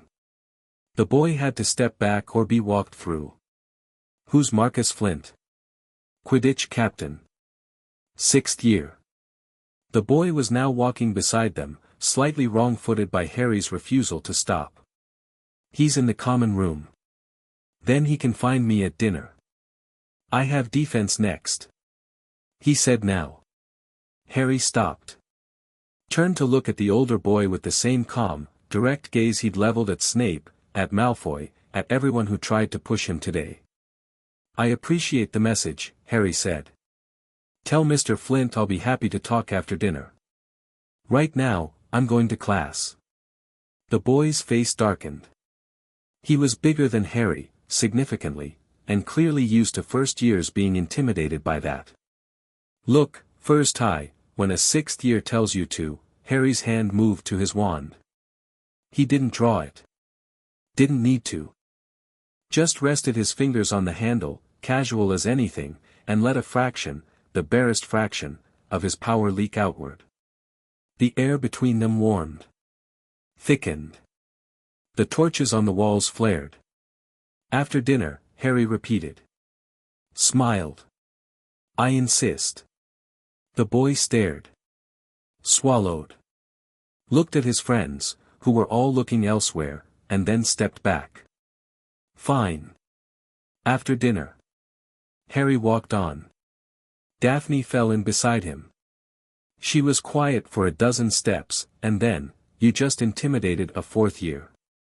I declined a summons from someone who doesn't have authority over me. There's a difference." "The difference being?" "I was polite about it." Daphne made a sound. Not quite a laugh, she was too controlled for that, but close.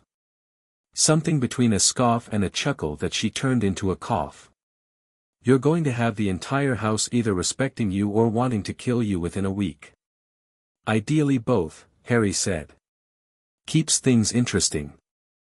Defense against the dark arts was held in a classroom on the 3rd floor that smelled of garlic. Professor Quirrell, the turbaned man from the staff table, stammered his way through an introduction so nervous and scattered that most of the class had mentally checked out within 10 minutes. Harry hadn't. He was watching Quirrell carefully. Something about the man didn't add up. The stammer was too regular, almost rhythmic, like someone performing nervousness rather than experiencing it. And the turban, Harry's scar had been prickling since he'd entered the room. Not painfully. Not yet. But noticeably. "PP, please open your T textbooks to chapter 1, Quirrell said, and Harry did, but his eyes kept returning to the professor. The lesson was useless. Basic theory delivered with all the confidence of a frightened rabbit. But twice, just twice, Quirrell's eyes swept the room and landed on Harry, and in those moments the stammer vanished and something cold and sharp looked out from behind those pale eyes. Then it was gone. Back to stammering, fumbling, dropping chalk. "He's faking it," Harry murmured to Daphne. She gave him a sidelong look. "What?" "Quirrell. The nervous act. It's performance." Daphne studied the professor for a moment. "He traveled the world for years. Faced vampires, hags, all manner of dark creatures. You don't survive that by being," she gestured at Quirrell, who was currently tangled in his own sleeves. "That. Exactly. So why the act?" "I don't know yet." Harry turned a page he hadn't read. "But I'm going to find out." Class ended. Students filed out, chattering about the waste of time. Harry lingered, just a moment, and caught Quirrell's eye. The professor went still. The stammer died. And for 1 second, one clear, frozen second, something looked out at Harry from that man's face that was not Quirrell at all. Harry's scar flared, a sharp, burning line of pain, and he felt his magic surge in response, rising defensively, golden and hot. Then Quirrell blinked and the stammering fool was back. "CC, can I help you, Mr. P. Potter?" "No, sir," Harry said. "Just lost in thought." He walked out. In the corridor, his scar was still burning. He pressed his palm against it, felt the heat of it, the wrongness. Daphne was waiting.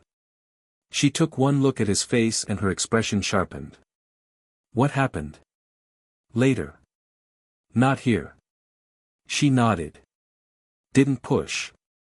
They walked toward the great hall for dinner, and Harry's mind raced, turning over what he'd seen, what he'd felt, what it meant. Something was in this castle that shouldn't be. Something dark. Something connected to his scar, connected to Voldemort. And it was hiding behind the face of a stuttering teacher. Dinner was a loud affair. The great hall hummed with first-day stories, spells gone wrong, professors praised or mocked, the sorting rehashed for the dozenth time. Harry ate mechanically, his mind elsewhere, until a presence settled across the table from him. Blaise Zabini. Dark-skinned, handsome even at 11, with an air of languid amusement that seemed permanent. He set his plate down with deliberate casualness and regarded Harry with open curiosity. "Potter. You've had quite a day." "Have I?" "Sorted into Slytherin. Took on Snape. Intimidated Warrington. And now the entire house is trying to figure out what to do with you." Zabini's smile was slow. "I find it entertaining.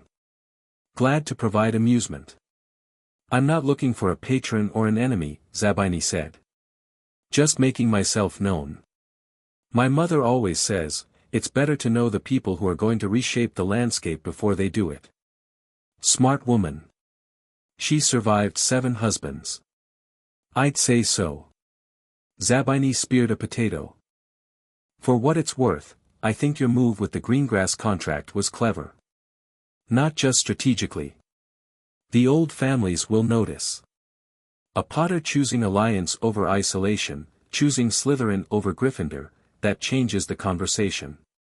"What conversation?" "The one about whether you're Dumbledore's weapon or your own man." Zabini's dark eyes were shrewd. "You've answered it rather loudly." Harry looked at him. Assessed. Filed away, potential ally.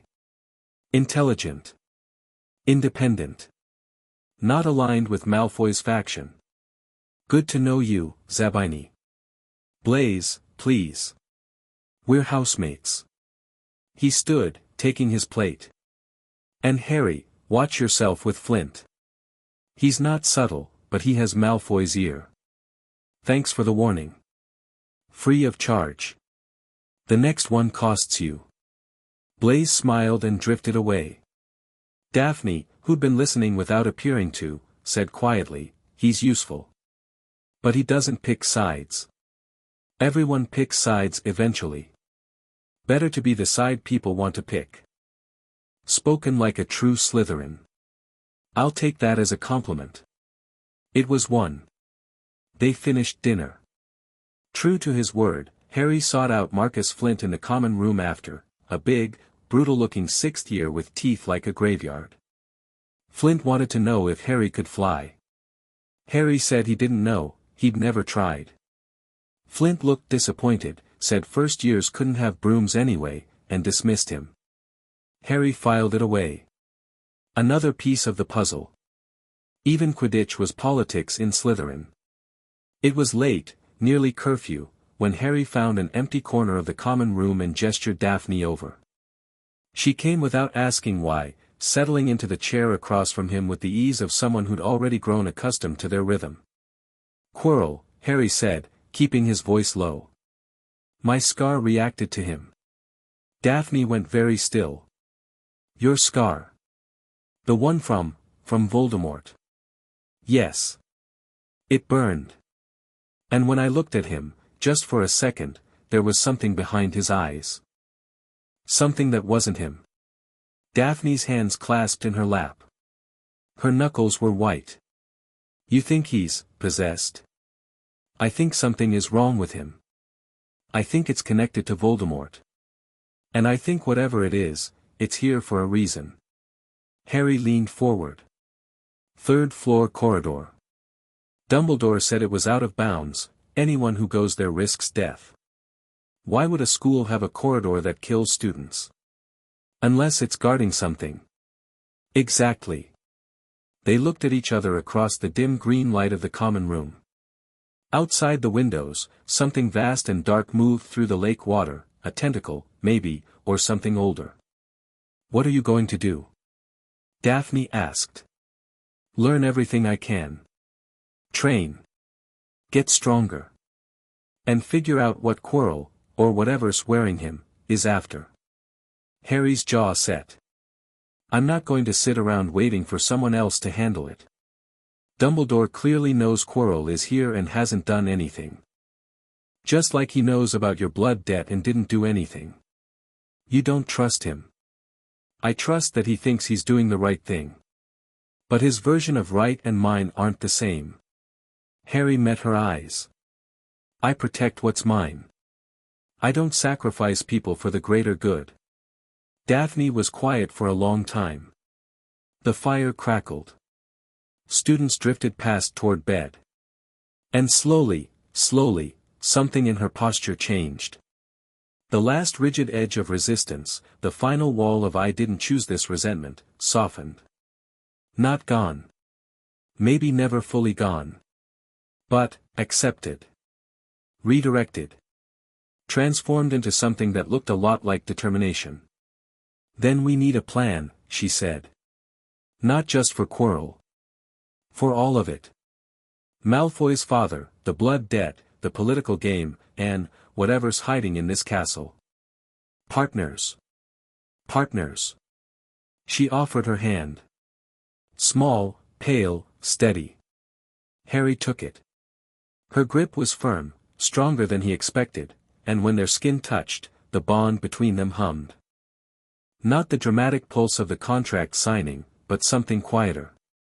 Warmer. An acknowledgement. I chose you. I chose you back. They released at the same time. Daphne stood, smoothing her robes with that habitual precision. Tomorrow, she said. We start. Tomorrow, Harry agreed. She walked toward the girls' dormitory. Paused at the entrance. Looked back. Harry. Yeah. Thank you. For choosing Slytherin. A pause. It was stupid and reckless and exactly the kind of thing a Gryffindor would do. But, thank you. You're welcome, Daphne. Sleep well. You too. She disappeared. Harry sat alone in the greenlit dark, listening to the lake press against the windows, feeling the castle's ancient magic hum around him like a heartbeat. His first day at Hogwarts was over. He'd made allies. Made enemies. Drawn lines. Shown teeth. And somewhere above him, behind a stuttering mask, something dark was watching. Harry closed his eyes. Reached inward. Found his ocean, vast, golden, surging, and let it fill him up. Let the power settle into his bones, his blood, his breath. Tomorrow they'd start planning. Tomorrow the game would begin in earnest. But tonight he let himself feel it. The wonder. The rightness. He was home. He was powerful. He was surrounded by people who'd either become his allies or learn to stay out of his way. And he was not afraid. The first week unfolded like a controlled explosion. In Transfiguration, Harry turned his match into a needle on the first attempt, a perfect silver needle that glinted in the light while the rest of the class was still struggling to make their matches look slightly pointy. McGonagall stared at it, then at him, and her lips pressed into a thin line that might have been displeasure at his house affiliation or grudging admiration. Possibly both. Exceptional work, Mr. Potter, she said. 5 points to Slytherin. The word seemed to cost her physically. In herbology, he was average. Plants didn't respond to raw magical power the same way spells did, and he had no practical experience with living things. But Daphne was brilliant with plants, her hands sure and knowing among the soil and stems, and between them they produced the best bouncing bulb in the class. History of magic was useless, a ghost droning about goblin rebellions while the entire class slept.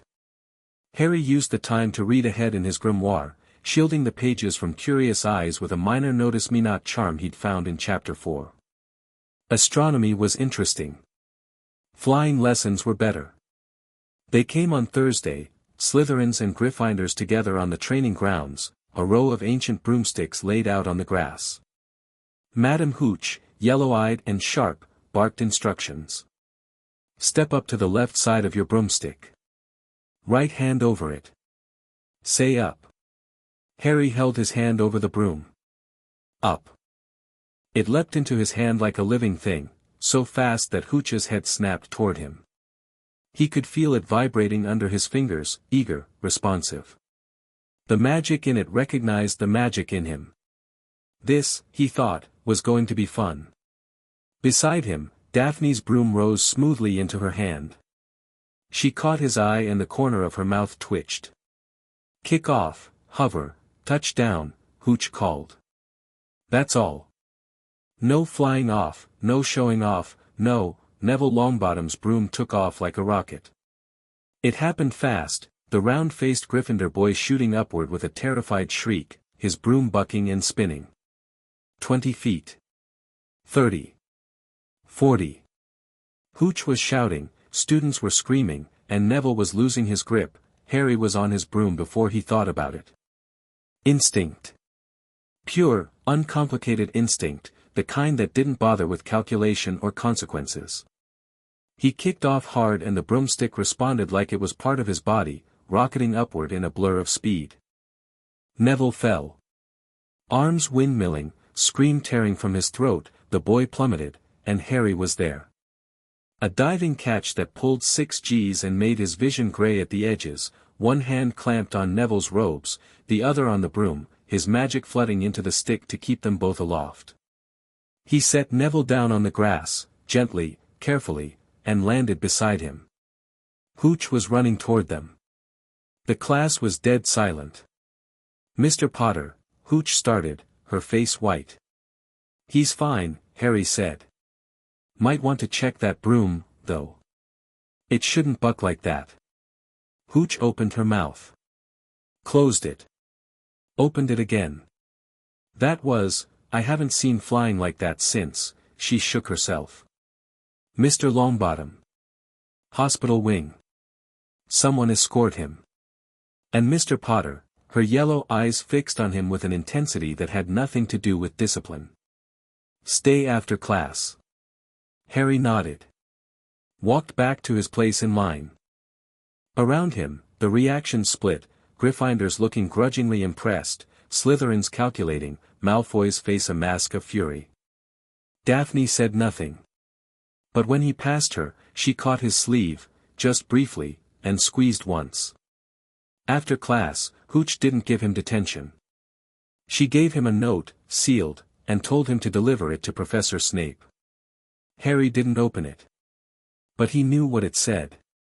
He'd seen the look on Hooch's face, the same look Ollivander had worn, the same look Flitwick had worn. The look of someone seeing something they hadn't expected to be real. He found Snape in his office. Handed over the note. Stood in silence while the professor read it, his expression shifting through surprise, suspicion, and something that looked almost like reluctant hunger. Youngest seeker in a century, Snape murmured. She recommends you for the house team. I thought first years couldn't have brooms. Exceptions can be made. Snape's black eyes fixed on Harry. For exceptional circumstances. He set the note down. I will speak to the headmaster. You will have a broom, a proper one, by Saturday. Thank you, Professor. Snape waved him off. But as Harry reached the door, Potter. Harry turned. Your mother, Snape stopped. His jaw worked. Whatever he'd been about to say died behind his teeth. Would have done the same thing. Rushing in without thinking. Gryffindor impulses in a Slytherin robe. I thought about it, sir. I just thought fast. Snape stared at him. Then, get out. Harry got out. But he was smiling.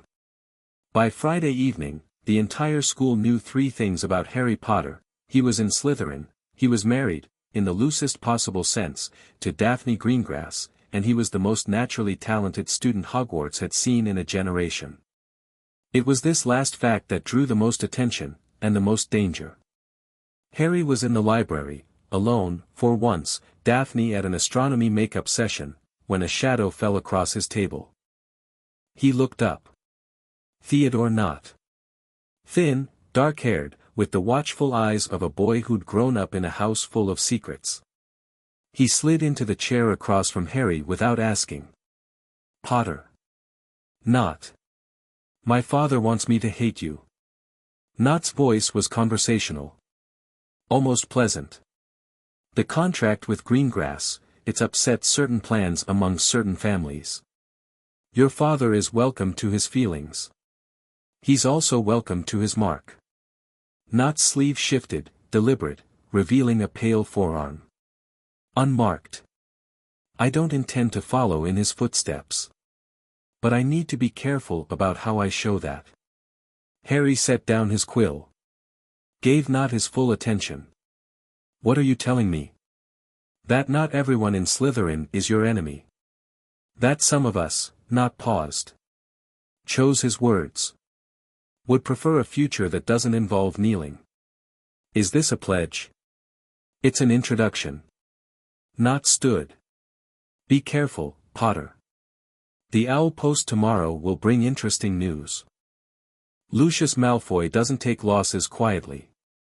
I know. Do you? Nott's eyes were old, too old for 11. He's petitioned the Board of Governors to review the Potter Greengrass contract. Claims it was signed under duress, that your status as a minor invalidates the blood seal. Harry went still. When was this filed? Wednesday. The hearing is set for next Friday. A week. Harry's mind was already moving. Thank you, Nott. Theodore. And don't thank me, it makes me look like an ally. Aren't you? Nott smiled. It was thin and careful and had edges. Ask me again next year. When I know which way the wind is blowing. He left. Harry sat alone in the library, the Potter grimoire open before him, and thought hard. Lucius Malfoy was making his move. A legal challenge, smart, insidious, leveraging the one weakness in the contract, Harry's age. The claim would be that an 11-year-old couldn't consent to a binding magical agreement, that Cyrus had manipulated him, that the contract should be voided and the blood debt reinstated. It wouldn't work, the law was clear, Ragnarok had been meticulous, and the Potter signet ring gave Harry legal standing regardless of age. But the hearing itself was dangerous. Public. Political. A stage for Lucius to perform his outrage and cast doubt. Harry needed allies. Real ones, not just potential ones. He needed someone with political weight who could stand beside him at that hearing and make Lucius think twice. He pulled parchment toward him. Dipped his quill. Dear Mr. Greengrass, he paused. Thought. Started over. Dear Cyrus, the hearing is next Friday. I expect you've heard. We need to meet before then, you, me, and anyone else we can trust. I have ideas. Bring everything you have on the original blood debt. I want to see the exact wording. There may be a weakness we can exploit. Also, I need a solicitor. A real one. Goblin connected if possible. Cost is not a concern. We're not playing defense on this.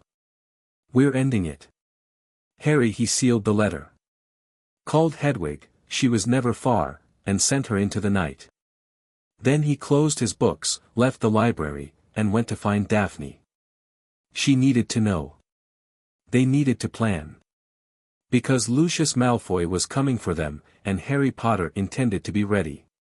Not just ready. He intended to win. The castle's magic hummed around him as he walked, ancient and vast and, he was beginning to think, on his side. The torches burned brighter as he passed. The shadows drew back. And somewhere in the depths of the old stone, something stirred in recognition. The heir had come home. And he would not be moved. Chapter 3, A Lion Among Serpents. The owl arrived at breakfast on Saturday morning, not Hedwig returning, but a massive eagle owl in Malfoy colors that dropped a thick envelope onto the Slytherin table directly in front of Harry. It didn't wait for a treat. Just fixed him with one contemptuous amber eye and launched itself back toward the enchanted ceiling. Harry picked up the envelope. Heavy parchment. The Malfoy crest stamped in green wax. He could feel Daphne go still beside him, could feel the eyes of half the Slytherin table turning toward them. He broke the seal and read. The letter was from Lucius directly, not a solicitor, not a proxy. The man himself. And it was a masterpiece of civilized threat. Dear Mr. Potter, I write to inform you that a formal challenge has been filed with the Hogwarts Board of Governors regarding the validity of your contract with the House of Greengrass. As a concerned member of the board, and as the holder of a prior lawful claim upon the Greengrass line, I feel it only appropriate to reach out directly. I bear you no ill will. You are a child, and children are easily manipulated by desperate men. I am certain that Cyrus Greengrass presented his situation in the most sympathetic possible light, omitting certain crucial details, such as the fact that the blood debt his father swore was willing, legal, and binding under the full authority of magical law. I am offering you an opportunity to resolve this quietly. Withdraw from the contract. Allow the debt to be settled as it was always intended. In return, I will ensure that the Potter name is not dragged through public scrutiny, and that your transition into magical society is smooth and well supported. I trust you will make the wise choice. Lucius Malfoy. Harry read it twice. Then he handed it to Daphne. She read it with her face perfectly blank, that practiced neutrality that he was learning to see through. The only tell was her breathing. It had gone shallow. Controlled. He's offering you an out, she said. Her voice was flat. He's threatening me with gift wrapping. Yes. She set the letter down. And? Harry took the letter back. Folded it carefully and slipped it into his robes. And I'm going to frame it. Hang it in our common room someday. The time Lucius Malfoy thought I'd blink. He took a bite of toast. Passed the marmalade? Daphne stared at him. Then she passed the marmalade, and something in her shoulders, something that had been coiled tight since the letter arrived, released. You need to write back, she said. No. I don't. She blinked. You're going to ignore it. Lucius wrote that letter for one reason, to get a response. Any response. If I reply, I'm engaging.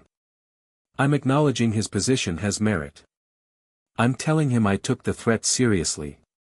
Harry spread marmalade on his toast with careful precision. Silence says more. Silence says his letter wasn't worth the parchment it was printed on. Daphne considered this. Slowly, a smile pulled at her lips, small, sharp, appreciative. That's cruel, she said. I learned from experts. Who? My aunt and uncle. Harry's voice was light, but his eyes weren't.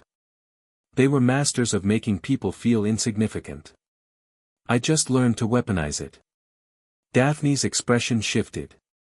Something flickered behind her eyes, a question she didn't ask. Harry appreciated that. She was learning when to push and when to let things lie. Hedwig returned 20 minutes later with Cyrus's reply.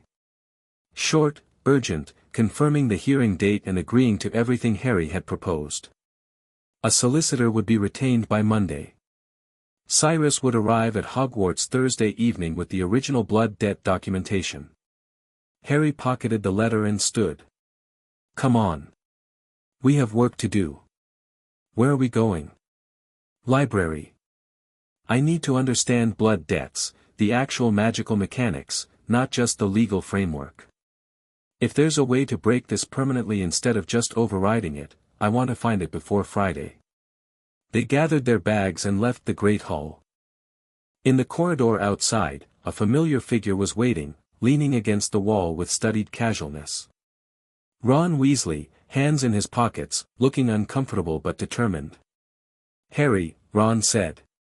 "Can we talk?" Harry stopped. Daphne didn't exactly stiffen, but her chin came up slightly, that aristocratic angle that said, "I am tolerating your presence." "Sure, Ron. Walk with us." Ron fell into step beside Harry, on the opposite side from Daphne, which was probably intentional. "Look, I know you're in Slytherin and I'm in Gryffindor and everything's weird.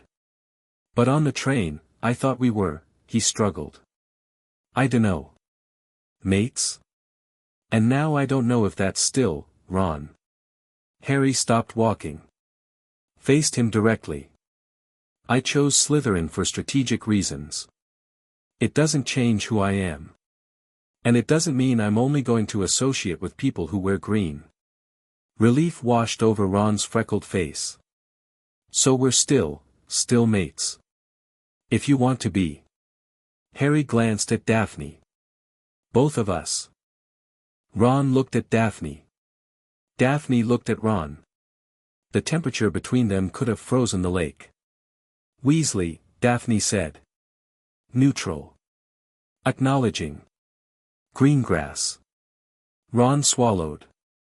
"Right. So. We're all mates. This isn't weird at all." "It's extremely weird," Harry said. "But I find normal boring. You coming to the library?" Ron's face contorted. "The library? On a Saturday? We're researching blood debt magic. Lucius Malfoy is trying to void my contract with Daphne and basically enslave her to his family." Ron's expression shifted from distaste to outrage in about half a second. "He's trying to what?" "Keep up, Weasley," Daphne said, and there was the barest hint of warmth in her voice now. "Just a fraction. We'll explain on the way." They walked together toward the library, the three of them, and Harry felt something click into place. Another piece of the puzzle. Another ally, improbable as it was. A Weasley, a Potter, and a Greengrass.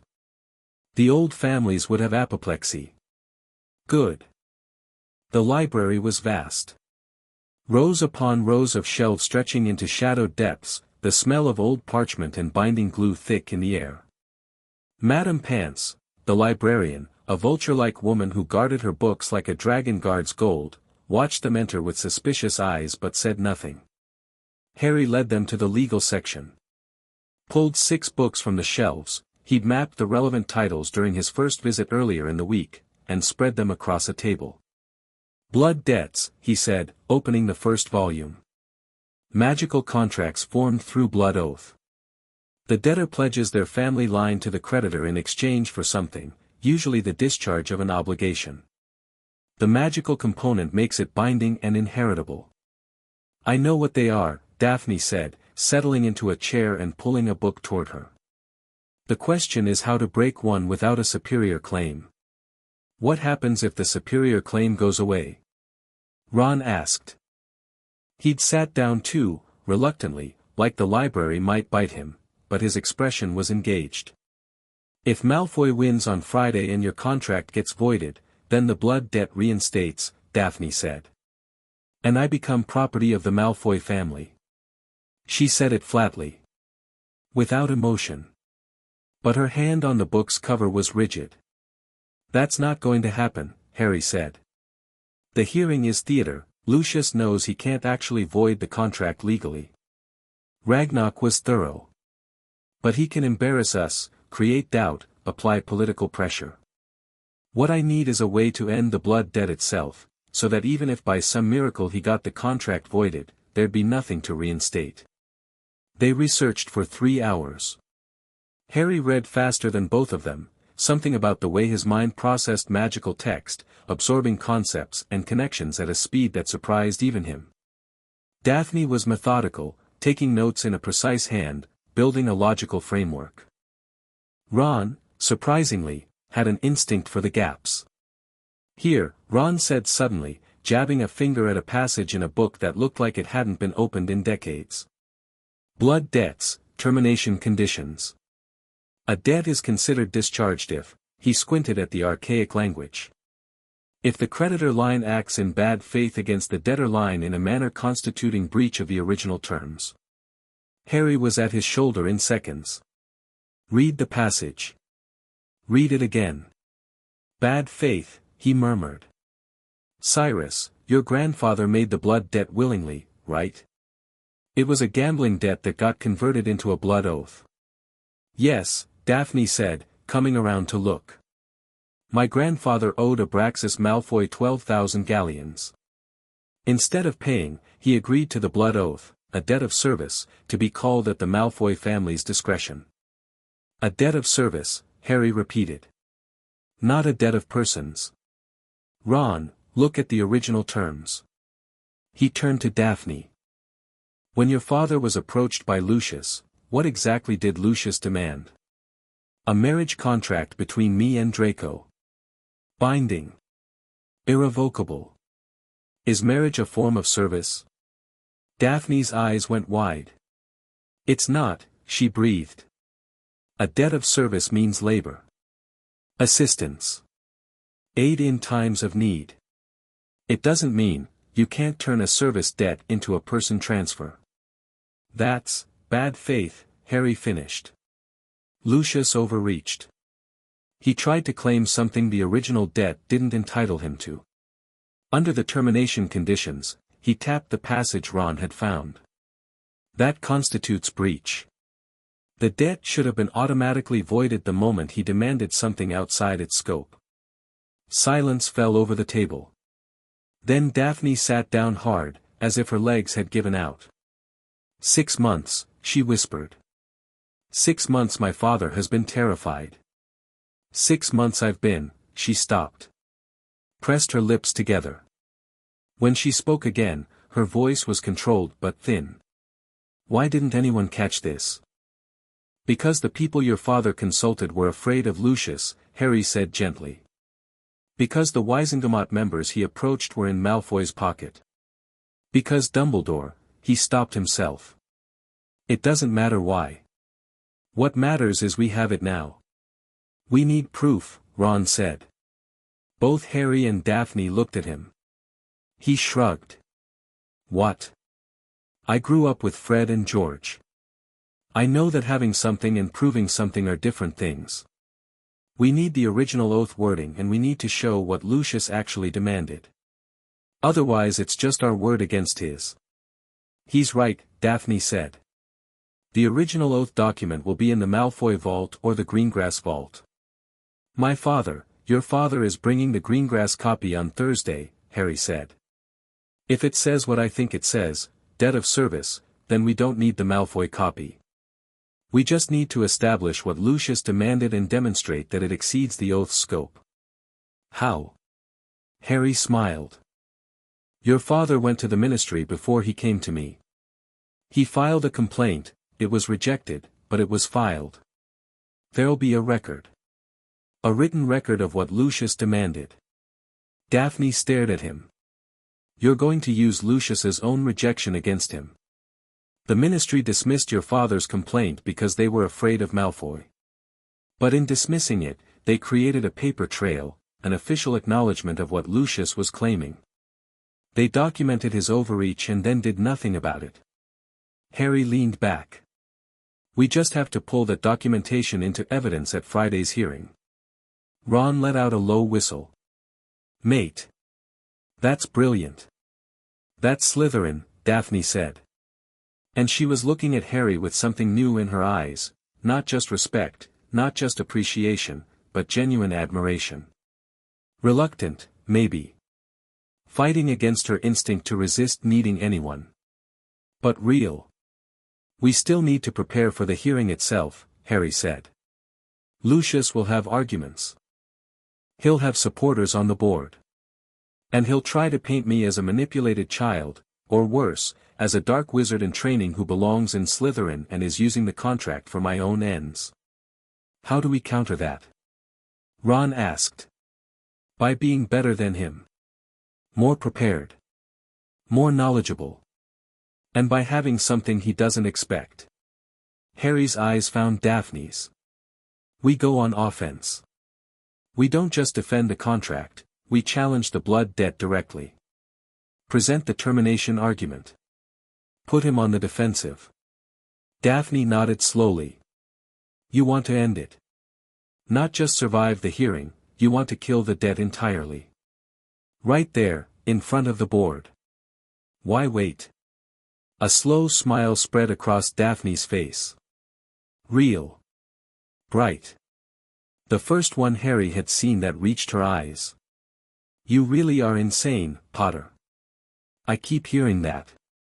Starting to think it's a compliment. It is, she said softly. It absolutely is. The weekend passed in a blur of research and preparation. Harry wrote to Cyrus again, detailed instructions about the ministry records, the specific filing number if he could find it, and a request for every piece of documentation related to the original oath. He wrote to Ragnarok, asking for precedent cases involving blood debt termination through creditor breach. And he wrote to the solicitor Cyrus had retained, a half-goblin named Rip Thorn who came highly recommended and charged fees that would have bankrupted most families but barely dented the Potter vault.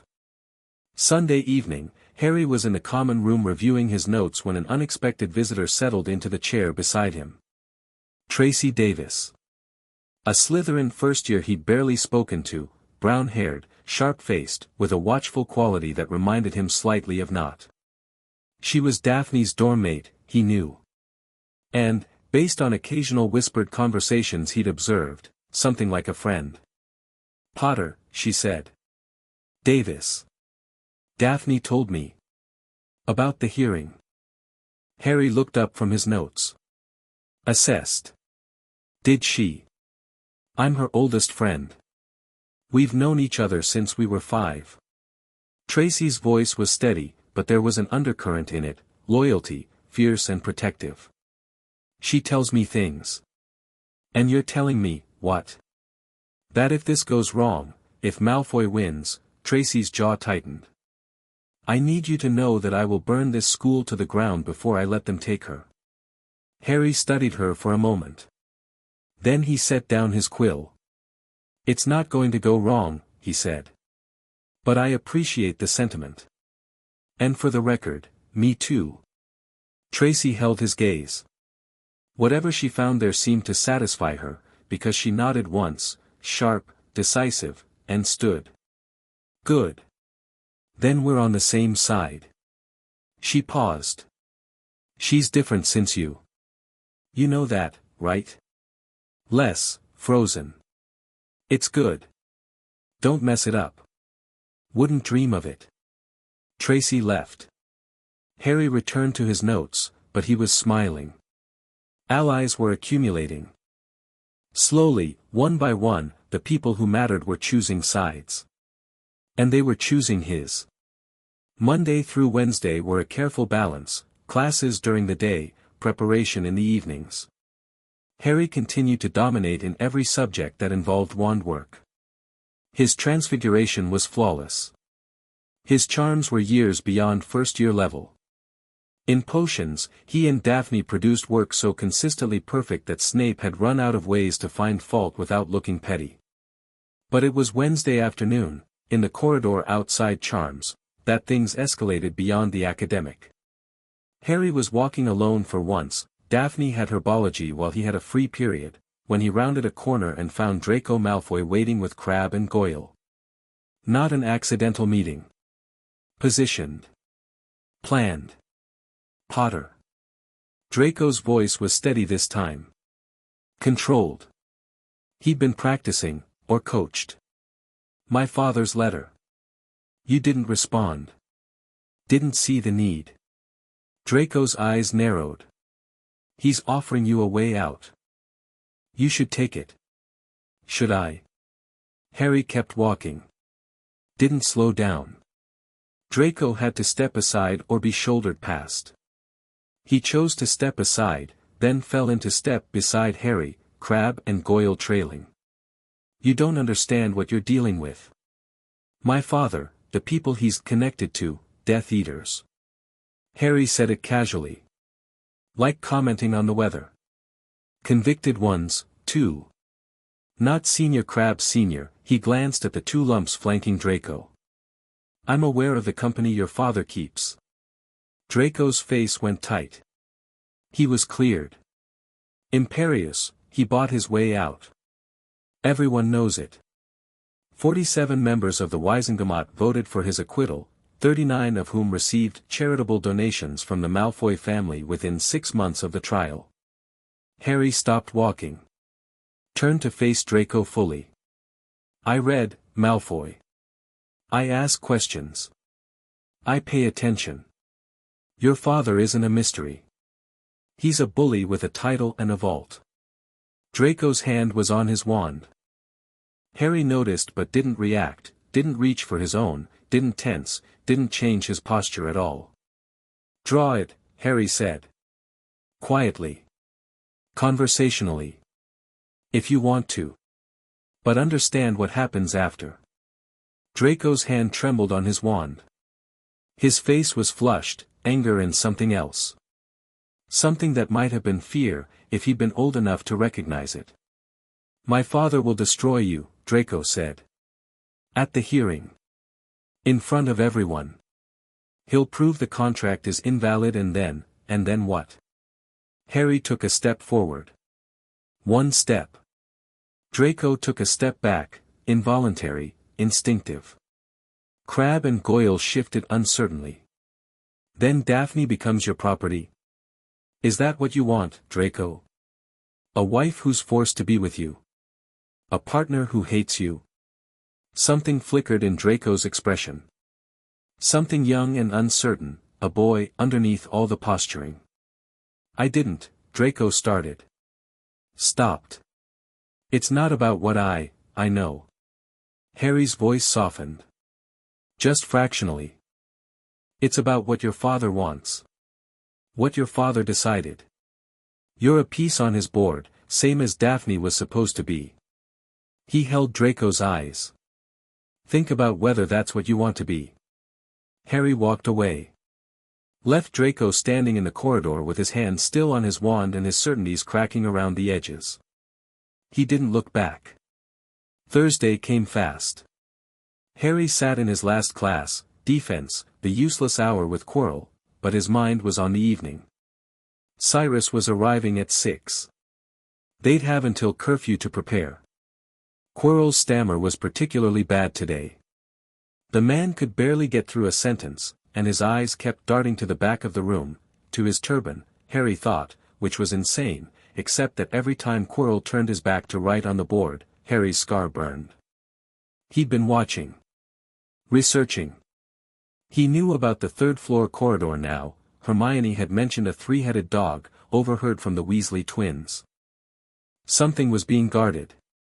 Something valuable enough to nearly kill students over. And Quirrell, or whatever was riding him, wanted it. But that was a problem for another day. Today was about Lucius. Class ended. Harry was out of his seat and moving before Quirrell finished dismissing them. Daphne was waiting in the corridor, she'd been in astronomy, and they walked together toward the entrance hall where Cyrus had arranged to flew in. Nervous? Harry asked. No. A pause. Maybe. A little. Good. Keeps you sharp. They reached the entrance hall as the large fireplace on the east wall roared green. Cyrus Greengrass stepped out, brushing ash from his robes with practiced ease. He looked tired. Thinner than a month ago, Harry thought. The pressure was wearing on him. But he smiled when he saw them. Genuine warmth, for Daphne, of course, but for Harry too. Harry. Cyrus clasped his hand firmly. Daphne. He hugged his daughter, and she let him, stiffly, but she let him. Did you bring everything? Harry asked. Everything and more. Cyrus patted the briefcase under his arm. Rip Thorne sends his regards. He's filed preliminary motions all week, procedural challenges, evidence requests, the works. Lucius's solicitor has been buried in paperwork. A grim smile. Rip Thorne is expensive, but worth every canute. Conference room? Daphne asked. Dumbledore offered his office, Cyrus said carefully, watching Harry's reaction. Harry shook his head. No. If Dumbledore's involved, he controls the space. Controls the conversation. We meet on our own terms. He thought for a moment. There's an empty classroom on the 4th floor. Warded against eavesdropping, I checked. Cyrus's eyebrows rose. You've been checking classroom wards? I check everything. Daphne's mouth twitched. He does. It's mildly concerning. They made their way to the 4th floor. Harry cast a locking charm on the door, non-verbal, wandless, a casual flex that made Cyrus's eyes go wide, and they sat around a dust-covered desk. Cyrus opened his briefcase. Pulled out a sheaf of parchment, yellowed with age, covered in dense script and stamped with old seals. The original blood oath, Cyrus said, spreading it on the desk. Sworn by my father, Reginald Greengrass, to Abraxas Malfoy, in the year 1973. The wording, Harry was already reading. His eyes moved fast, parsing the archaic legal language. I, Reginald Greengrass, do pledge to the House of Malfoy a debt of service, to be rendered at the discretion of the creditor line, in discharge of 12,000 galleons owed. This debt shall pass to my heirs and their heirs, until such service is rendered or the debt is otherwise discharged. Debt of service, Harry said. Not a debt of blood. Not a debt of persons. Service. Yes. Cyrus's voice was tight. When Lucius came to me, he claimed that a marriage contract constituted service, that Daphne would be serving the Malfoy line through alliance. That's a stretch so big you could hang laundry from it, Harry said. What did the ministry say when you filed your complaint? Cyrus pulled out another document. This is the ministry's official rejection. Filed by Cornelius Fudge's office. It states, he pointed, that the interpretation of service within a blood oath is at the discretion of the creditor line. They didn't even investigate. But they documented what Lucius claimed. Harry took the document. Read the relevant section. Mr. Malfoy seeks to collect the debt through a binding marriage contract between his son Draco and Miss Daphne Greengrass of the debtor line. There it is. In his own petition. He's claiming marriage is service. On the record. Daphne leaned forward. And the book Ron found, states that a creditor who demands something outside the scope of the original oath is acting in bad faith, which constitutes breach, which triggers automatic termination of the debt. Harry laid the documents side by side. We have the original oath, limited to service. We have Lucius's demand, marriage, which isn't service. And we have legal precedent for breach termination. It's airtight. Cyrus stared at the papers. Then at Harry. 6 months, he said hoarsely. 6 months of terror, and the answer was, sometimes the obvious things hide best, Harry said. Everyone was so focused on finding a way to block the debt that nobody stopped to ask whether the debt was even valid anymore. Rip Thorne, Cyrus said. I need to owl Rip Thorne immediately. He needs to restructure our entire argument for tomorrow. Already done, Harry said. He pulled a rolled parchment from his robes, his own notes, organized and detailed. I sent him everything on Tuesday. His response came this morning.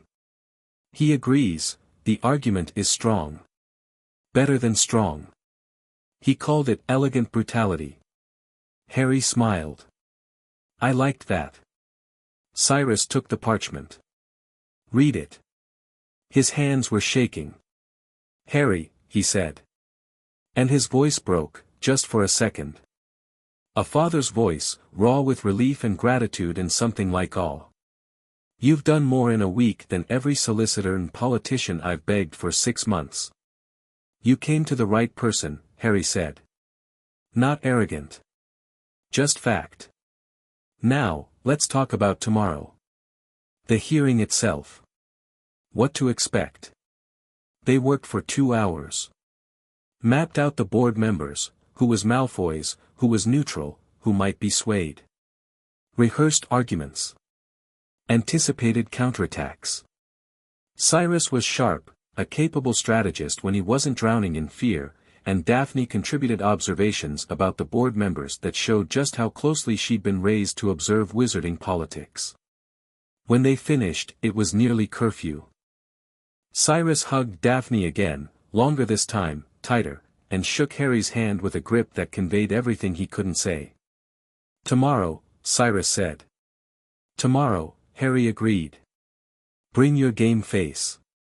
Cyrus left via the fireplace in Dumbledore's office, the only fluke connected to the external network. Harry and Daphne walked back toward the dungeons in comfortable silence.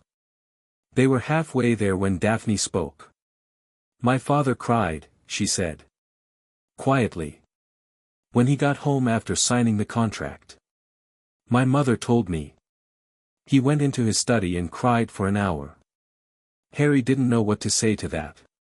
He thought he'd sold his daughter, Daphne continued. To save her from one cage, he thought he'd put her in another. She stopped walking. Turned to face Harry in the torchlit corridor. I need you to know, I don't feel caged. With you. I thought I would. I thought this would feel like, she gestured. Chains. But it doesn't. Good, Harry said. Because it's not meant to. I know that now. Her eyes, blue as winter, deep as the lake, held his steadily. I didn't know it a month ago. But I know it now. They stood there for a moment. Not touching. Not needing to. Just, present. Acknowledged. Two people who'd chosen each other in the strangest possible way and were finding, slowly, that the choice wasn't a bad one. We're going to win tomorrow, Harry said. I know. And then we're going to make Lucius Malfoy regret the day he decided an 11-year-old girl was his to claim. Daphne's smile was cold and bright and beautiful. I look forward to it. They walked back to the common room. Went to their respective dormitories. And Harry lay in his bed in the greenlit dark, listening to the lake press against the windows, and let himself feel, for just a moment, the fierce protective warmth that surged through his bond when he thought of her. Tomorrow. The hearing convened at 10 o'clock on Friday morning in a large conference room adjacent to the headmaster's office. Harry had never been inside this particular room. It was reserved for Board of Governors meetings, formal proceedings, and, apparently, contractual disputes involving students. The room was circular, lined with portraits of former headmasters who watched the proceedings with varying degrees of interest and disdain. A long curved table dominated the center, behind which sat 12 people, the Board of Governors. Harry scanned their faces as he entered. Lucius Malfoy sat at the far left. He'd positioned himself among the board members rather than in the petitioner's area, leveraging his governor status to blur the line between judge and plaintiff. Clever. Harry noted it and moved on. The other board members, 7 men, 4 women, faces ranging from elderly to middle-aged. Some looked uncomfortable. Some looked bored. 2, a heavy-jawed woman named Marchbanks and a thin wizard named Ogden, were watching Harry with open curiosity. In the petitioner's area, a chair for Harry, a chair for Daphne, a chair for Cyrus. And beside them, Rip Thorne, who turned out to be exactly what a half-goblin solicitor should look like, short, sharp-featured, wearing robes that cost more than most people's houses and an expression of absolute professional devastation directed at anyone who wasn't his client. On the other side, Lucius's solicitor, a tall witch named Marcella Flint whose face suggested she'd never smiled and wasn't about to start. And in the observer section, Dumbledore. Watching. Those blue eyes fixed on Harry with an expression that was unreadable behind his half-moon spectacles. Harry sat. Daphne sat beside him, back straight, face composed, every inch the pure-blood daughter of an ancient line. Cyrus on her other side, tension controlled but visible. "Ladies and gentlemen of the board," said Marchbanks, who appeared to be chairing the hearing. "We are convened to hear the challenge brought by Governor Malfoy regarding the validity of the Potter Greengrass marriage contract, filed." "Point of order," Harry said. 12 heads turned toward him. Marchbanks blinked. "Mr. Potter. This is an opening statement. You'll have your opportunity to, with respect, Madam Marchbanks, my point of order concerns the composition of this hearing." Harry stood. His voice was clear, steady, carrying easily through the room. "Governor Malfoy is both a member of this board and the petitioner in this case. He has a direct personal and financial interest in the outcome. I formally request his recusal from the deliberating body." Silence. Lucius's expression didn't change, but his fingers, resting on the table, went still. "Mr. Potter," Marchbanks said carefully, "Governor Malfoy has already agreed not to vote on the final determination. Agreeing not to vote while still sitting among the judges sends a message to his colleagues," Harry said. "His presence influences the proceeding regardless of whether he casts a formal vote. I request that he be seated in the petitioner's area, where he belongs." The board members exchanged glances. Several looked at Lucius, who smiled, thin and cold, and stood with elaborate grace. "I have no objection," Lucius said. Smooth. Unruffled. "If it makes Mr. Potter more comfortable." He moved to the petitioner's area across from Harry. Settled into his chair like a king taking a slightly less comfortable throne. His grey eyes fixed on Harry, and the smile stayed, pleasant, dangerous, absolutely certain of victory. Harry sat back down. First blood, small, but it mattered. Lucius was no longer sitting with the decision-makers. The visual was different now. Two sides. Equal. Ripthorn leaned toward Harry's ear. "Well played," he murmured. His voice was gravelly, goblin heritage coming through. "He's off balance. He doesn't look it. He's very good at not looking it. That's what makes him dangerous." Marchbanks cleared her throat. "Very well.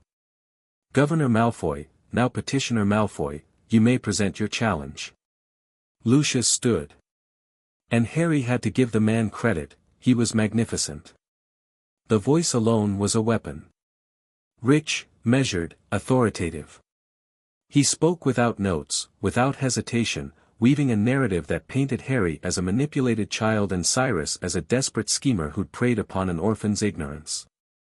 "The boy was 11 years old," Lucius said, addressing the board with a sorrow that was almost convincing. "Raised by muggles. Ignorant of our world, our customs, our laws.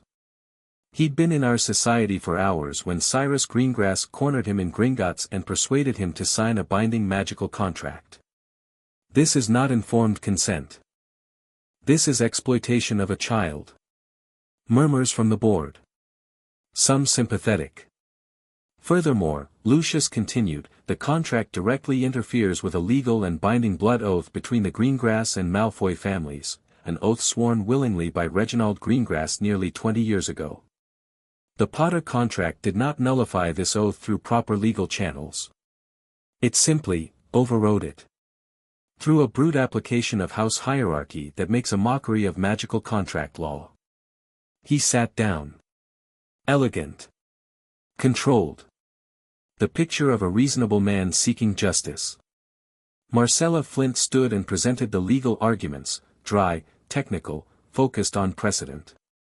The claim was that the Potter signet ring's authority didn't extend to contract formation by a minor, that the goblin witnessed ceremony lacked ministry oversight, that the terms were predatory. It took 20 minutes. The board listened. Some took notes. Then Marchbanks turned to Harry's side. "Mr. Potter. Your response." Harry stood. He didn't look at notes.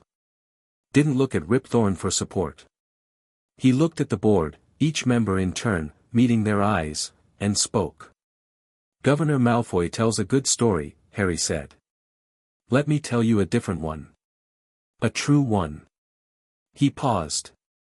Let the silence build.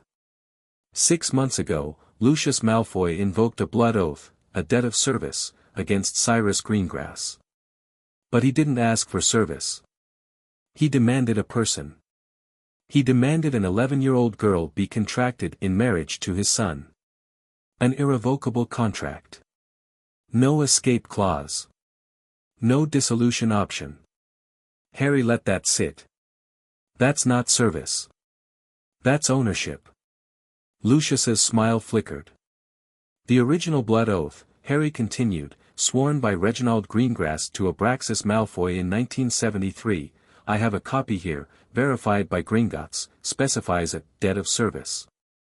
Not blood. Not persons. Service. He turned to Rip Thorne, who produced the document and passed it to Marchbanks. The legal definition of service, under magical contract law of 1742, is aid, labor, or assistance rendered by the debtor to the creditor. A marriage contract is none of those things. Marchbanks was reading the oath. Her eyebrows rose. But don't take my word for it, Harry said.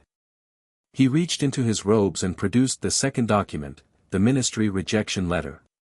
This is the official filing from Cornelius Fudge's office, documenting Lucius Malfoy's demand. In his own petition, documented by the ministry, stamped and sealed, Mr. Malfoy acknowledges that he is seeking a marriage contract. Not service. Marriage. He passed the document to the board. Under Section 14 of the Magical Debt Statutes of 1688, Harry recited from memory, because he'd spent 4 days memorizing this, when a creditor demands that which exceeds the scope of the original oath, said demand constitutes an act of bad faith. An act of bad faith by the creditor terminates the debt automatically, as if it had never been sworn. Dead silence. Lucius was no longer smiling. The blood debt, Harry said, is already void. It terminated the moment Lucius Malfoy demanded something he wasn't entitled to. My contract with Daphne Greengrass didn't override the debt, by the time it was signed, there was nothing to override. The debt was already dead. He sat down. The room was perfectly still. Marchbanks was reading both documents, passing them along the board. The other members were leaning forward, conferring in whispers. Lucius stood. His composure was intact, barely, but Harry could see the hairline cracks. This is a creative interpretation, Lucius said. But the statute Mr. Potter cites has not been invoked in 112 years, Rip Thorne said, standing. The last case was Rowell vs. Shafiq, 1879. The Wisingamot ruled unanimously that the creditor's overreach terminated the debt. The principle is settled law, Governor Malfoy. It has never been overturned. Lucius turned to his solicitor. Marcella Flint was flipping through documents with increasing urgency, looking for a counter, a precedent, anything. We request a recess, Flint said. To review, the documentation is clear, Rip Thorne said. The original oath says service. The ministry filing proves the demand exceeded service. The statute is unambiguous. A recess would serve no purpose other than to delay what is already obvious. Marchbanks looked at Lucius. At Harry. At the documents in her hands. Does the petitioner have evidence that the demand constituted service rather than marriage? She asked. Lucius's jaw tightened. The marriage of Daphne Greengrass into the Malfoy family would serve the Malfoy line by Governor Malfoy. Marchbanks's voice was sharp. I asked a simple question. Can you produce evidence that a marriage contract constitutes service under the legal definition? A beat. 2. 3. Not at this time, Lucius said. Each word cost him something. Then I believe we've heard enough. Marchbanks turned to the board. We will deliberate. Mr. Potter, Mr. Greengrass, remain available. The board filed out through a side door. Lucius remained seated, his face a mask of perfect composure that couldn't quite hide the fury in his eyes. His gaze found Harry, fixed on him with an intensity that would have made most adults flinch. Harry met it. Held it. And smiled, just slightly, just enough. You lose. Lucius looked away first. The board returned in 17 minutes. 17 minutes, a duration that told Harry everything he needed to know before Marchbanks opened her mouth. The board has reached a unanimous decision. Marchbanks's voice carried through the silent room. The challenge brought by petitioner Malfoy is dismissed. The Potter-Greengrass marriage contract is confirmed as valid and legally binding. Cyrus let out a breath beside him. Daphne's hand found Harry's under the table, gripped once, hard, then released. Furthermore, Marchbanks continued, and Harry's smile grew. Based on the evidence presented today, the board formally requests that the Ministry of Magic review the Greengrass-Malfoy blood oath for compliance with the Magical Debt Statutes of 1688. Pending this review, the blood oath is suspended. Not terminated. Suspended. The board didn't have the authority to void the debt, that required the Ministry or the Wisengamot. But suspended was enough. Suspended meant Lucius couldn't touch it. Couldn't invoke it. Couldn't use it. And the Ministry review, with the evidence Harry had presented on public record, would reach only one conclusion. The debt was dead. This hearing is concluded, Marchbanks said. Harry stood. Turned to Lucius, who was already standing, already moving toward the door, his solicitor scrambling to keep up. Their eyes met one more time. Mr. Malfoy, Harry said. Clear enough for the room to hear. Thank you for the opportunity to present our case. I hope there are no hard feelings. Lucius stopped. Turned. And in his eyes was something that Harry recognized, not anger, not frustration, but reassessment. The look of a predator who'd miscalculated and was now revising his estimation of the prey. No hard feelings at all, Mr. Potter, Lucius said. Soft. Silk over steel. You are full of surprises. I try. Lucius left. The door closed behind him. And then Daphne's arms were around Harry, fast, fierce, unexpected. She held on for 3 seconds, just 3, and then pulled back, her face flushed, her composure cracked wide open. We won, she said. Harry, we won. We won, he confirmed. And he was grinning, really grinning, the kind of smile that hurt his face, because they had. Against Lucius Malfoy.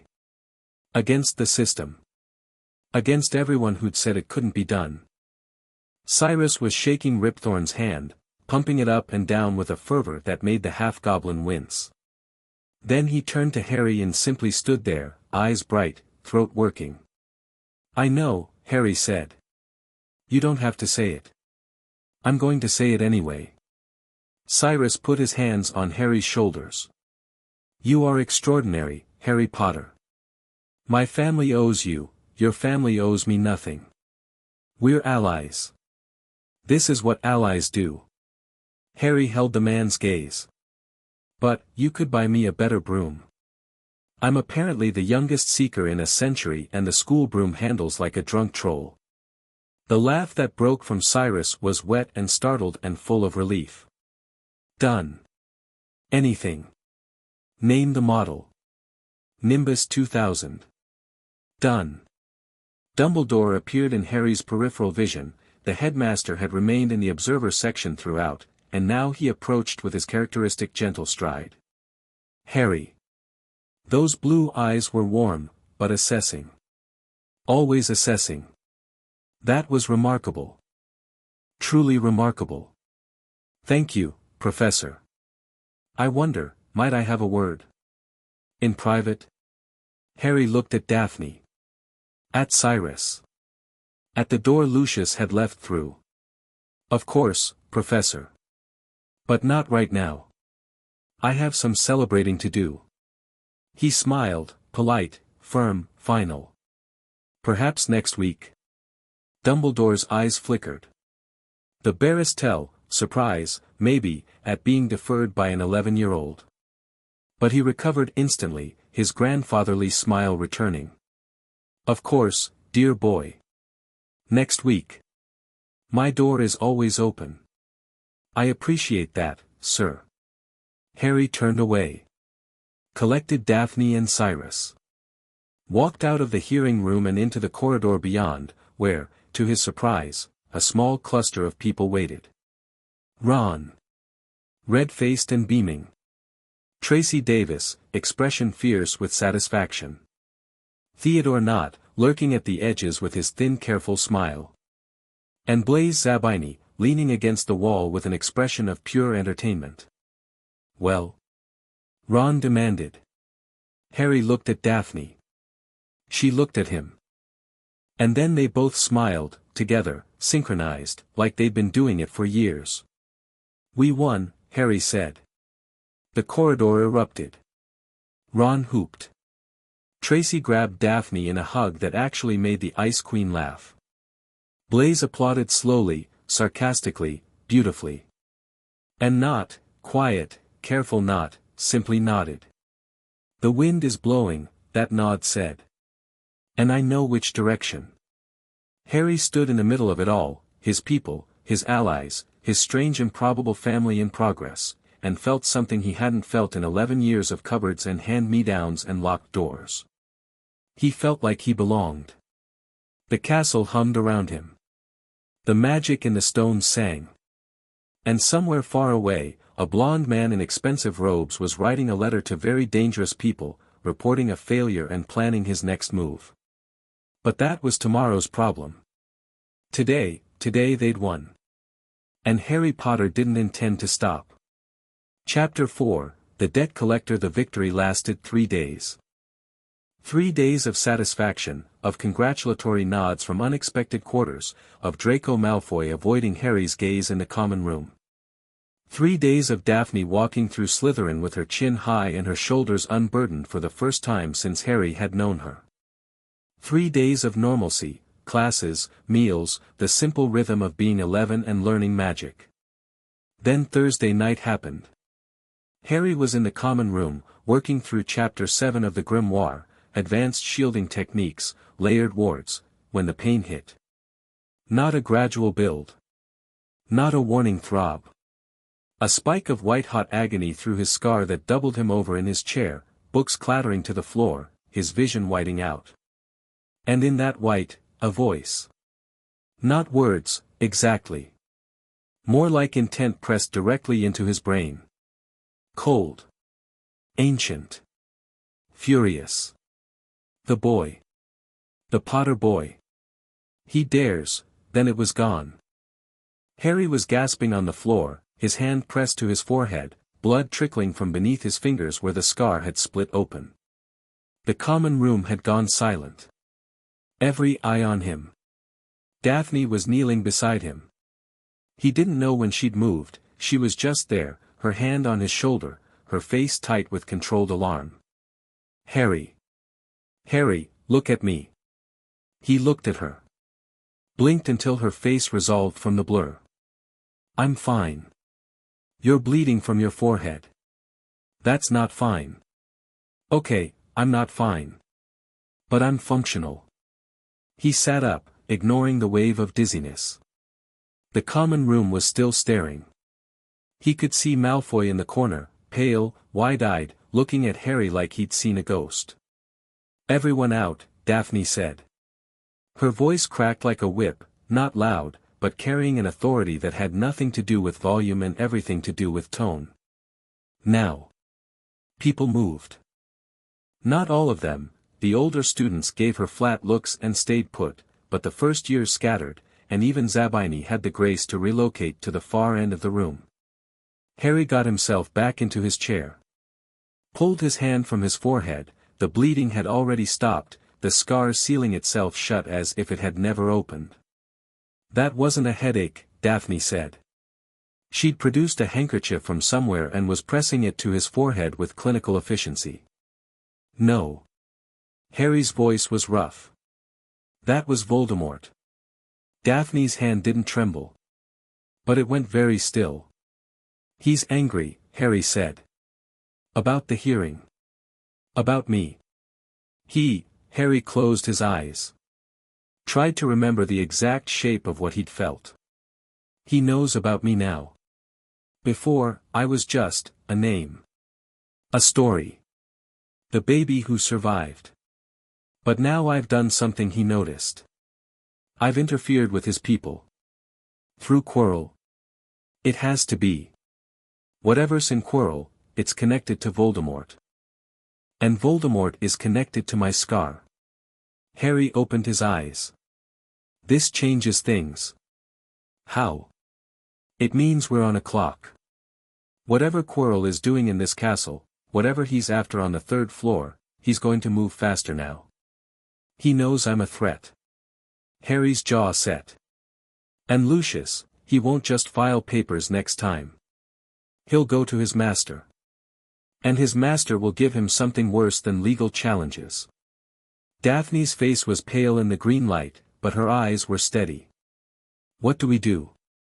We find out what's on the 3rd floor. Tonight. Tonight? Harry, Daphne. He caught her hand. Held it. I can feel him. Through the scar. And what I felt just now, he's planning something. Something soon. If we wait, then we don't wait. She stood. Pulled him to his feet. But we're not going alone. They went alone. Not because Harry wanted to, Daphne had tried to recruit Tracy, not even Zabini, but because the fewer people involved, the smaller the risk. And because what they were about to do was technically against every rule Hogwarts had, and Harry wasn't about to hang that around anyone else's neck. The castle after curfew was a different world. Shadows pooled in corridors. Portraits slept in their frames, snoring softly. The suits of armor stood sentinel, their visors reflecting moonlight from high windows. Harry moved through it like he belonged. Because he did. The castle's magic responded to him, had been responding since his first day, and now he leaned into it. Let his awareness expand outward through the ancient stone, feeling for threats, for obstacles, for the presence of anyone who might interfere. Filch was on the 2nd floor. Mrs. Norris was hunting near the kitchens. Peeves was in the astronomy tower making rude noises at the telescopes. And on the 3rd floor, nothing. An absence where something should be. As if the castle itself was holding its breath. This way, Harry murmured. Daphne followed close behind, her wand drawn, her steps silent on the stone. The 3rd floor corridor was locked. A simple Alohomora opened it, disappointing security for something supposedly deadly. Harry filed that away. Either Dumbledore wanted someone to get through, or the Real security was inside. The door opened onto a dark room. The smell hit first, wet dog, overwhelming, mixed with something musky and bestial. Then the sound, breathing. Deep, rattling, triple-layered breathing. Harry raised his wand. Lumos. 3 pairs of eyes opened. Yellow. Enormous. A dog the size of a small house filled the room, its 3 heads rising from where they'd been resting on massive paws. It saw them, and began to growl. Low. The kind of sound you felt in your chest rather than heard. Cerberus, Daphne breathed. A genuine Cerberus. Fluffy, Harry said. What? Hagrid mentioned him once. His name is Fluffy. Harry was looking past the dog, at its massive paws. At what was beneath them. There's a trapdoor.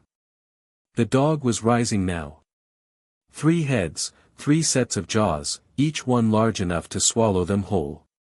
It wasn't attacking, not yet, but the growl was building. We need to get past it, Harry said. Obviously. Any ideas? Harry's mind raced. Cerberus myths. Orpheus. Music. He didn't have an instrument. But he had magic. Harry pointed his wand at the ceiling and sang. Not with his voice, with his power. A wordless melody channeled through the wand, pouring out as golden light that condensed into sound, a lullaby, soft and ancient and resonant with magic. The effect was immediate. The Cerberus's 6 eyes grew heavy. The growling faded. One head drooped.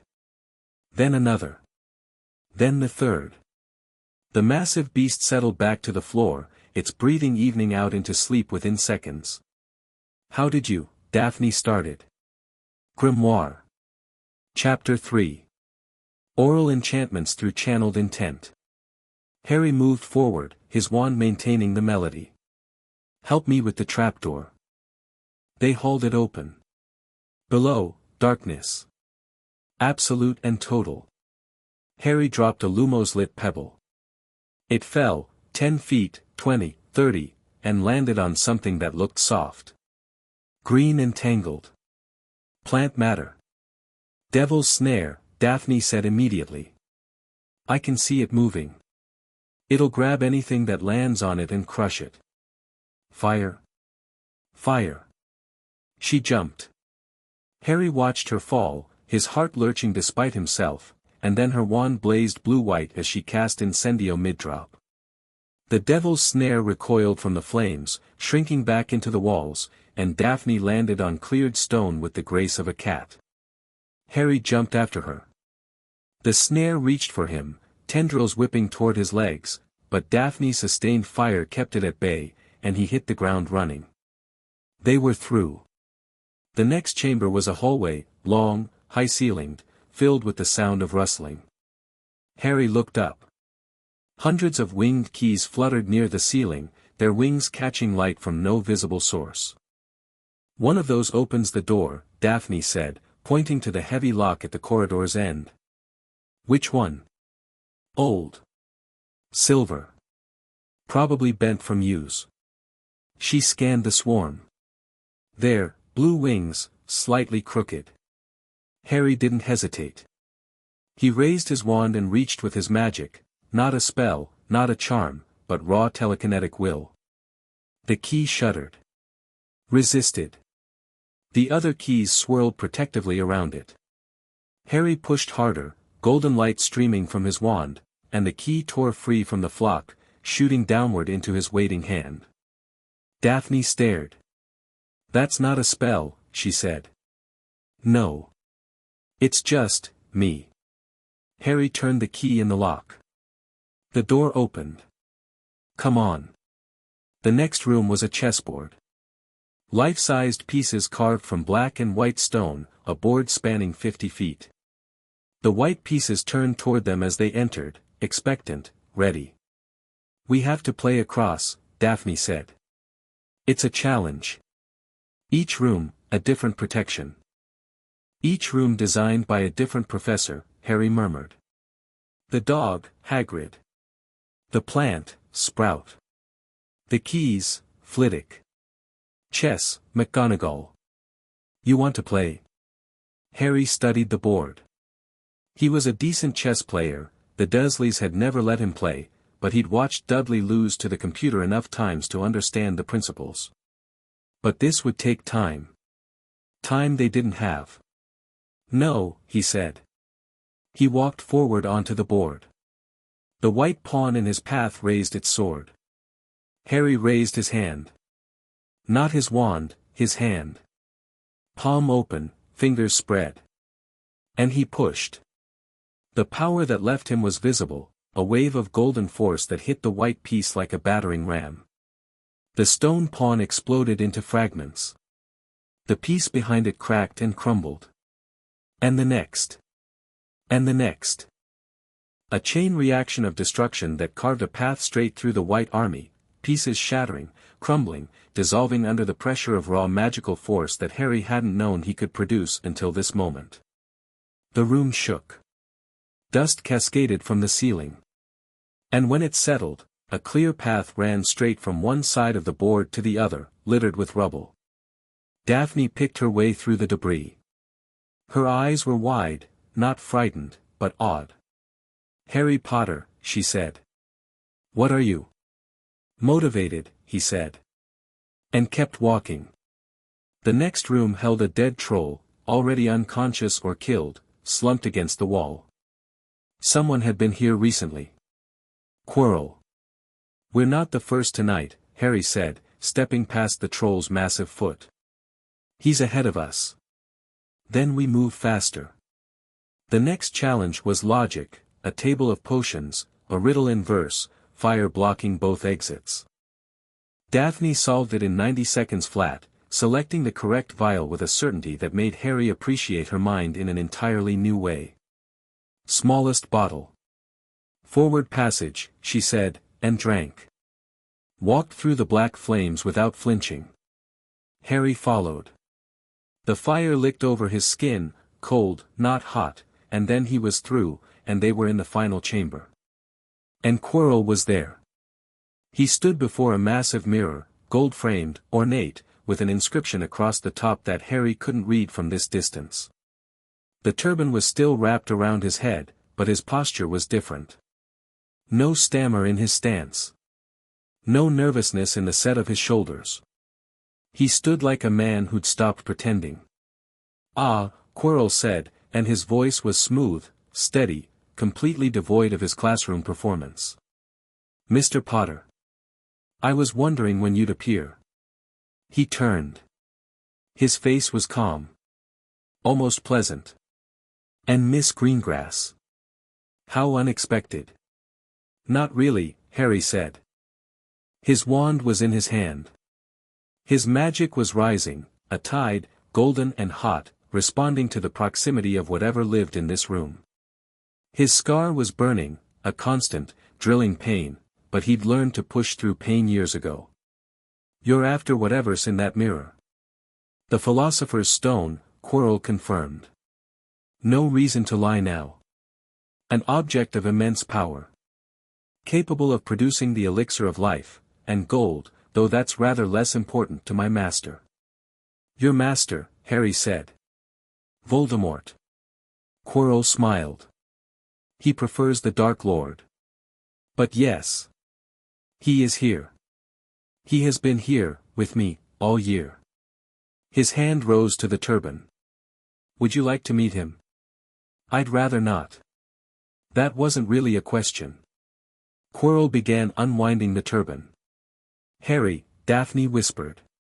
Her wand was steady, but he could hear the edge in her voice. "We should, let me speak to him." The voice came from Quirrell, but not from his mouth. From the back of his head. As the turban fell away and Quirrell turned, Harry saw it, a face. Pressed into the back of Quirrell's skull like a grotesque mask. Chalk white. Red-eyed. Features that were barely human, a slash for a mouth, slits for nostrils, those burning crimson eyes fixed on Harry with an intensity that was almost physical. "Lord Voldemort." "Harry Potter," the face said. The voice was high and cold, like wind through broken glass. "We meet again." Harry's scar screamed. His vision swam. But he stood his ground, feet planted, wand raised, magic surging. He would not kneel. Would not flee. Would not give this creature the satisfaction. "You're a parasite," Harry said. His voice shook, he'd admit that. But it didn't break. Stuck on the back of someone else's head. "You're barely even alive." The red eyes narrowed. Brave words from a child. "Your parents were brave too. Look where it got them. My parents died fighting you. And you," Harry gestured at the grotesque face. "You ended up as a tumor on a stuttering teacher. I'd say they won." Voldemort's face twisted, rage, pure and ancient and terrible. The air in the chamber went cold. Frost formed on the mirror's surface. "Quirrell," Voldemort hissed. "Take the boy. The girl is irrelevant, kill her if she interferes." Quirrell spun, faster than a man possessed should move, and his wand slashed downward. A curse, dark purple, crackling, lanced toward Harry. Harry's shield was up before he thought about it. Gold. Blazing. The curse hit and shattered against it like glass on stone. Fragments of dark magic scattered harmlessly across the floor. Quirrell's eyes widened. Impossible, a first-year can't. Harry's return spell wasn't from any textbook. It was from the Grimoire, Chapter 6, Offensive Applications of Pure Intent, a concussive blast of raw magic that had no incantation, no wand movement, just will made physical. It hit Quirrell in the chest and launched him backward 15 feet. He crashed into the mirror, which didn't break, didn't even crack, and crumpled to the floor. "Daphne, stay behind me," Harry said. Not a request. Not protective condescension. Tactical positioning, he was the shield, she was the reserve. "Behind you and 3 steps left," she confirmed. "I have angles he doesn't." "Good. Perfect. Partners." Quirrell was getting up. Blood trickled from his lip, but he was smiling, a terrible smile that wasn't his own. "Impressive," Voldemort's voice came. The reports were not exaggerated. "You have power, boy. Raw, untrained, but considerable." "You haven't seen considerable yet," Harry said. Quirrell attacked again, a chain of curses this time, rapid fire, dark and vicious. Harry blocked the first 3 with his shield and dodged the 4th, a green-tinged spell that he recognized instinctively as something he must not let touch him. The 5th curse clipped his shoulder and he felt ice spread through his arm, a numbing hex, advanced level. His arm went dead. He switched his wand to his left hand without hesitation. Daphne moved. From her position 3 steps left, she fired, not at Quirrell directly, but at the floor beneath him. A precise glacius that turned stone to ice. Quirrell's feet went out from under him. He stumbled, only for a second, but a second was enough. Harry hit him again. Both hands this time, wand in his left, raw magic from his right. The blast was stronger, gold and white, searing, and it caught Quirrell mid-recovery. This time, when the possessed professor hit the wall, he didn't get up immediately. "Kill him!" Voldemort screamed. "Use the killing curse. I command it." Quirrell raised his wand with a trembling hand. His lips formed the words, Harry could see them shaping, could feel the dark intent gathering. Harry closed the distance. 3 steps. Fast, faster than Quirrell expected. And he grabbed the man's wand arm with his bare hand. The world exploded. Not magic. Not a spell. Something else, something primal, ancient, written in Harry's blood. Where his skin touched Quirrell's, the man's flesh burned. Blistered. Blackened. Quirrell screamed, a sound beyond pain, beyond sanity, and the wand dropped from his dissolving fingers. Harry didn't let go. Couldn't let go. The power flowing through him was molten, his mother's sacrifice, he understood suddenly, a protection written into his very skin. Love made weapon. Love made armor. Love made acid against the thing that had murdered her. Quirrell's face was melting. His body was crumbling. And behind him, on the back of his disintegrating skull, Voldemort's face screamed in rage and agony and something Harry had never expected to hear from the Dark Lord. Fear. "This is not over, Potter." The voice was shredding, coming apart like the body it clung to. "I will return. I will." Quirrell collapsed. Dissolved. Crumbled to ash and dust beneath Harry's hands. And from the remains, something rose, a dark shape, formless and shrieking, a wraith of black smoke and malice that tore itself free from the dead flesh and shot upward through the ceiling, through stone and earth and sky, fleeing. Gone. Harry stood in the silent chamber, his hands covered in ash, his scar burning like a brand. His legs gave out and he sat heavily on the floor. The numbness in his right arm was spreading. His vision was graying at the edges. Harry. Daphne was there. On her knees beside him, her hands on his face, his shoulders, checking for damage. Harry, stay with me, I'm okay, he said. Or tried to say. The words came out slurred. You're not okay. You just killed a professor and banished a Dark Lord Wraith. That's not okay, you absolute, she stopped herself. Her hands were shaking, he could feel them trembling against his cheeks. Stay awake. Do you hear me? Stay awake. Daphne. What? Did you just almost call me a bad word? I'm going to call you several bad words when you're conscious enough to appreciate them. Now stay awake. He tried. He really tried. But the darkness was pulling at him, warm, heavy, insistent, and his magic was depleted in a way he'd never experienced before. Burned out. Empty. The ocean inside him reduced to a trickle. The last thing he saw before consciousness left was Daphne's face above him, ice-blue eyes, pale hair falling forward, expression raw with something she'd probably deny later. Fear. Care. Something that might have been the beginning of something neither of them had names for yet. Then darkness. Complete and total.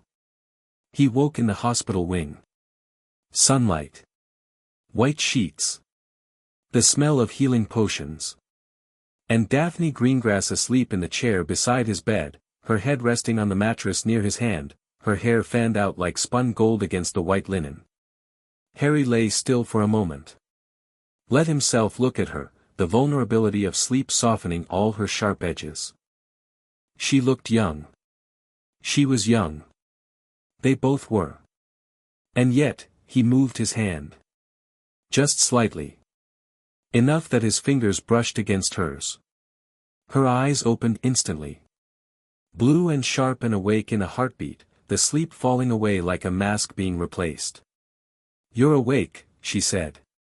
Sat up. Smoothed her hair. Rebuilt her composure in layers, piece by piece, and Harry watched it happen with something between amusement and affection. How long? He asked. 3 days. 3 days. Madame Pomfrey said your magical core was nearly depleted. Your body shut down to recover. Daphne's voice was clinical. Controlled. But her hands, folded neatly in her lap, were gripping each other white-knuckled. You scared me. Sorry. Don't be sorry. Be more careful. I was careful. He was going to use the killing curse, Daphne. I didn't have a better option than getting close. You could have let me, no. The word came out harder than he intended. He softened. No.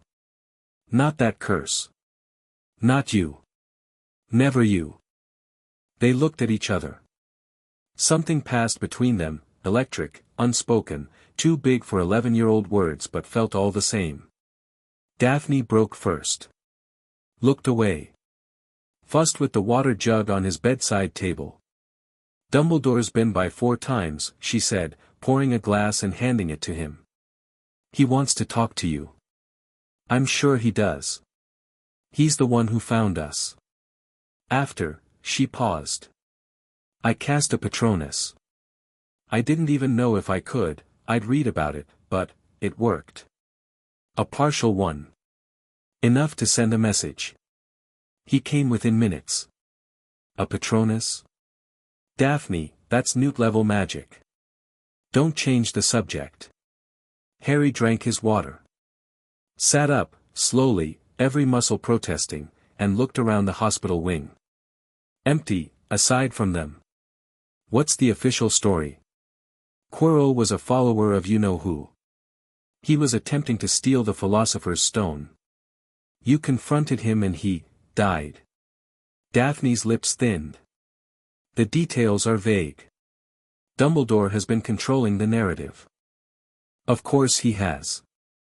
Harry set down his glass. And the stone? Destroyed. Dumbledore said it was too dangerous to keep. Convenient. He let it sit in a school full of children for an entire year, and now it's too dangerous. Harry swung his legs over the side of the bed.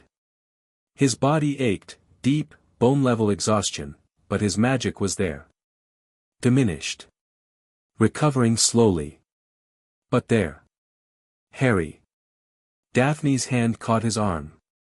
Don't get up yet. Pomfrey said, I'm fine. I need to. He stopped. Looked at her hand on his arm. At her face, concerned, frustrated, fierce. I'll rest. But I need to talk to Dumbledore first. He's going to try to spin this, make it about protection, about safety, about why I should trust him to handle things. And I'm going to make it clear that I don't need his protection. That I handled his problem for him, the problem he created by bringing that stone into a school and hiring a possessed professor. Harry's voice was quiet. I'm not angry, Daphne. But I'm done being passive. The hospital wing door opened. As if summoned by the conversation, Albus Dumbledore swept in, purple robes, gentle smile, those all-seeing eyes already cataloguing Harry's condition. Harry, my boy. I'm glad to see you awake. Professor. Harry didn't smile. Didn't stand. Have a seat. Something flickered in Dumbledore's expression at the invitation, the subtle shift of a man who was used to controlling the dynamic of every room he entered and suddenly wasn't. But he sat. Conjured himself a comfortable armchair with a wave of his wand. Miss Greengrass, Dumbledore said. Would you give us a moment? No, Harry said. Before Daphne could respond. Anything you have to say to me, you can say in front of her. Another flicker. Dumbledore adjusted. Of course. Of course. He settled back, steepling his fingers. I imagine you have questions. Several. But let me start with one. Harry's green eyes fixed on the headmaster. You knew Quirrell was possessed.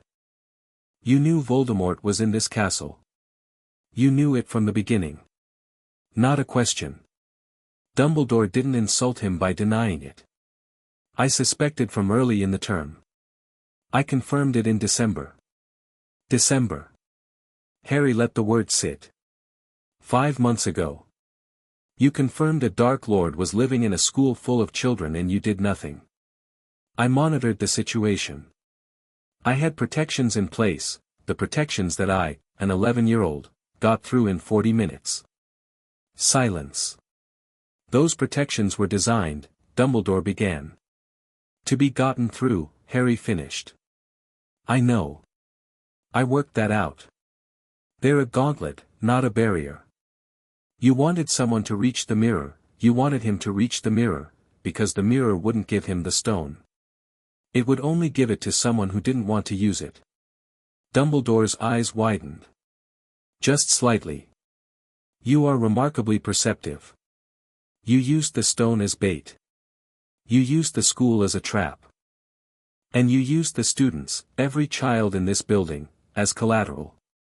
That is an uncharitable interpretation. Give me a charitable one. Dumbledore was quiet for a long moment. The twinkle was gone. In its place, something older. Wearier. The look of a man who had carried the weight of the world for so long he'd forgotten that others might not want to carry it too. Lord Voldemort will return, Dumbledore said. Not in this form, this shade, this wraith, but fully. Bodily. It is inevitable. And when he does, the wizarding world must be ready. You must be ready. He leaned forward. Everything I do, every decision I make, is in service of that preparation. Including leaving me with the Dursleys for 10 years. Dumbledore flinched. Actually flinched, a visible recoil that told Harry his shot had landed. The Blood Wards protected the house. Not me. Harry's voice was still calm. Still measured. I know about Blood Wards, Professor. I've read my family's grimoire. The wards kept Voldemort's followers out. They didn't keep my uncle's fists out, or my aunt's cruelty, or the cupboard they locked me in for a decade. The hospital wing was silent. Daphne's hand, she'd taken his at some point during the conversation, or he'd taken hers, he couldn't tell, tightened around his fingers. Dumbledore looked old. Genuinely old, not the theatrical grandfatherly age he usually projected, but ancient and tired and burdened. "I am sorry, Harry. Truly. I believe you." Harry meant it. But sorry doesn't change anything. What changes things is what happens next. He sat straighter. "I am not your weapon. I am not your soldier in training. I am not a child you can position and protect and point at Voldemort when the time comes. I'm a person. With my own allies, my own plans, and my own power." "I see that," Dumbledore said softly. "Then see this, I will fight Voldemort. When he returns, and I agree, he will, I'll be ready. But on my terms. With my people." Harry glanced at Daphne. Back at Dumbledore. "You can be part of that. An ally. An advisor. Or you can keep trying to control me from the shadows, and I'll work around you. Your choice." The old man studied him. Long and searching, and Harry felt something brush against his mind. Light. Barely there. Probing. Harry's mental shields, crude, self-taught from the grimoire's chapter on occlumency, snapped into place. Not perfect. Not impenetrable. But enough. Dumbledore recoiled, surprise, this time open and undisguised. "You know occlumency." "I know enough to feel when someone's looking." Harry didn't break eye contact. "Don't do that again, Professor. Please." A long silence. Then, slowly, Dumbledore smiled. And it was real. Not the twinkle, not the performance, but a genuine, sad, proud smile. "Your mother's eyes," he murmured. "I always said that. But I think you have more of both of them than I ever expected." He stood. The armchair vanished.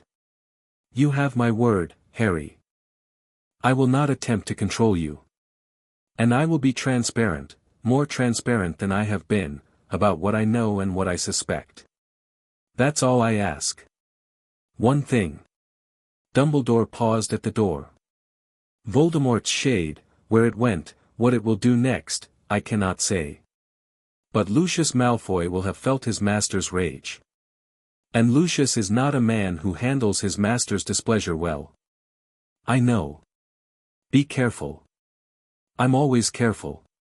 Dumbledore looked at him, at them, Harry and Daphne, side by side on the hospital bed, and something in his expression shifted. Something like hope. "I think," the headmaster said quietly, "that I have underestimated you badly, Harry Potter. I will not make that mistake again." He left. The door closed softly. Harry let out a breath he hadn't known he was holding. His whole body sagged, the energy of the confrontation leaving him, the bone-deep exhaustion rushing back. "That was," Daphne started. "Necessary. I was going to say brilliant." She released his hand. Pushed him gently back toward the pillows. "Now rest. Actually rest. You can plot world domination tomorrow. It's not world domination. It's self-determination with aggressive boundaries. I know. Rest." Harry lay back. The pillows were soft. The sunlight was warm. And Daphne was there, pulling her chair closer, opening a textbook, settling in like she intended to stay. "You don't have to babysit me," he murmured. "I'm not babysitting. I'm studying. You happen to be in the room." She didn't look up from her book. But the corner of her mouth was curved. "Sleep, Harry." He slept. Recovery took another 2 days. Madame Pomfrey was thorough, diagnostics, potions, stern lectures about magical core depletion in developing wizards. Harry endured it with as much grace as he could muster, which wasn't much. But those 2 days weren't wasted. Visitors came, a steady stream that told Harry more about the political landscape than any research could. Ron came first, bursting in with barely contained energy. "Is it true? You fought you-know-who? Actually fought him? Bloody hell, Harry, it's true." "And Ron," Harry caught his eye. "Keep this quiet. The official story is Quirrell died trying to steal the stone. The Voldemort part, not a word. I swear." Ron's freckled face was serious. "But mate, are you all right?" "Getting there." Blaise came. Sat in the visitor's chair with languid grace and studied Harry like an art piece. "You're going to be impossible to be around now, aren't you? First year defeats Dark Lord Fragment. The ballads will be nauseating. I'll try to stay humble. Don't bother. No one would believe it." Theodore not came. Brief. Quiet. Stood at the foot of Harry's bed and said, "The wind has blown." Then left. And Snape came. This surprised Harry more than anything. The potions professor appeared late on the second evening, after Pomfrey had retired, after the hospital wing was dark and quiet. He stood at the foot of Harry's bed in his black robes and looked down at him with an expression that was complicated. "Potter. Professor. You are either the bravest student I have ever taught or the most foolish. Can't it be both?" Snape's lip twitched. Not a smile, he'd die first, but close. "I owe you an apology," Snape said. The word seemed to cost him physical pain. "I have treated you unfairly. Because of your father. Because of," he stopped. His jaw worked. "Your mother was the finest which I ever knew. And the finest person. She would be," another stop. "She would be proud of you." Harry didn't know what to say. So he said the only thing that felt true, "Thank you, Professor. That means a lot." Snape nodded once. Sharp. Then turned to leave. "Professor." Snape paused. "Lucius Malfoy. He's going to come at me again, outside the legal system this time. I could use someone on the inside. Someone who knows how the Death Eaters think." Snape went very still. His back was to Harry, rigid, controlled. When he turned, his face was unreadable. "And what makes you think I would help you?" "Because you loved my mother. Because Voldemort killed her. And because he's coming back, and this time, you get to choose what side you're on." Harry held his gaze. "I'm not asking you to spy. I'm not asking you to be a double agent. I'm asking you to be an ally. To help me protect the people I care about." The silence stretched. Long, heavy. Full of history Harry could only guess at. "I will consider it," Snape said finally. And left. Harry lay in the dark and thought about the web he was weaving. Dumbledore, cautious ally. Snape, potential asset. The Board of Governors, impressed. His fellow Slytherins, watching, calculating, choosing. And Lucius Malfoy, out there in the dark. Angry. Humiliated. Afraid of his master's wrath. A dangerous man was most dangerous when cornered. Harry was released from the hospital wing on Monday. He walked back into classes as if nothing had happened, sat in his usual spot, answered questions, demonstrated spells that left his classmates gaping. The only visible change was the shadows under his eyes and a slight tremor in his right hand that faded by Wednesday. But things had shifted. The school looked at him differently now. Not just as the boy who lived, that old, passive legend, but as something active. Present. The boy who'd walked into a chamber guarded by 6 deadly obstacles and walked out alive. Dangerous, the look said. Powerful. Don't cross him. Harry didn't mind. Let them see. Let them know. Thursday evening, he was in the common room when Draco Malfoy approached. Not with his usual swagger, with something closer to hesitation. The blonde boy stopped 2 feet away, looked at Harry with an expression that warred between a dozen emotions, and said, "I need to talk to you." Privately. Harry studied him. The posture. The eyes. The absence of Crabbe and Goyle, unusual. Deliberate. Okay. They walked to an empty study room off the main common area. Draco closed the door. Stood with his back to it for a moment, as if steeling himself, and then turned to face Harry. "My father is planning something." Harry waited.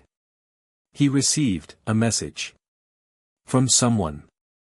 I don't know who, but it scared him. Genuinely scared him, Potter. I've never seen my father afraid before. Draco's voice was tight. Controlled. He's planning something that involves Hogwarts. Something that involves you. And something that involves, he swallowed. Dark magic. Old dark magic. The kind he keeps in the restricted section of our library. Why are you telling me this? Draco's gray eyes met his. And in them, something Harry hadn't expected. Something young and frightened and desperate. Because I'm 11 years old, Draco said. And I don't want to be a Death Eater. And you're the only person I've ever met who isn't afraid of him. Of any of them. Harry looked at Draco Malfoy, the boy who'd sneered at him on the train, who'd tried to intimidate him, who'd been raised to believe in blood purity and Dark Lord supremacy. And he saw, beneath all of that, a child. A scared child who was watching his father walk toward darkness and didn't know how to stop it. "Sit down, Draco," Harry said. Draco sat. And for the first time in his life, he talked to someone who wasn't afraid. Someone who listened without flinching. Someone who, when Draco finished his halting, fragmented account of overheard conversations and half-understood plans, simply nodded and said, "Okay. Here's what we're going to do." Harry walked back into the common room 30 minutes later. Daphne was in her usual chair, reading, but her eyes tracked him the moment he appeared. "Well," she said. Harry sat beside her. Leaned close so his words wouldn't carry. "Lucius is planning a ritual. Something dark, something that uses the old blood debt magic, even though it's suspended. He's trying to invoke it directly. Not through legal channels. Through magic." Daphne's face went pale. "He can't. The board suspended the legal enforcement.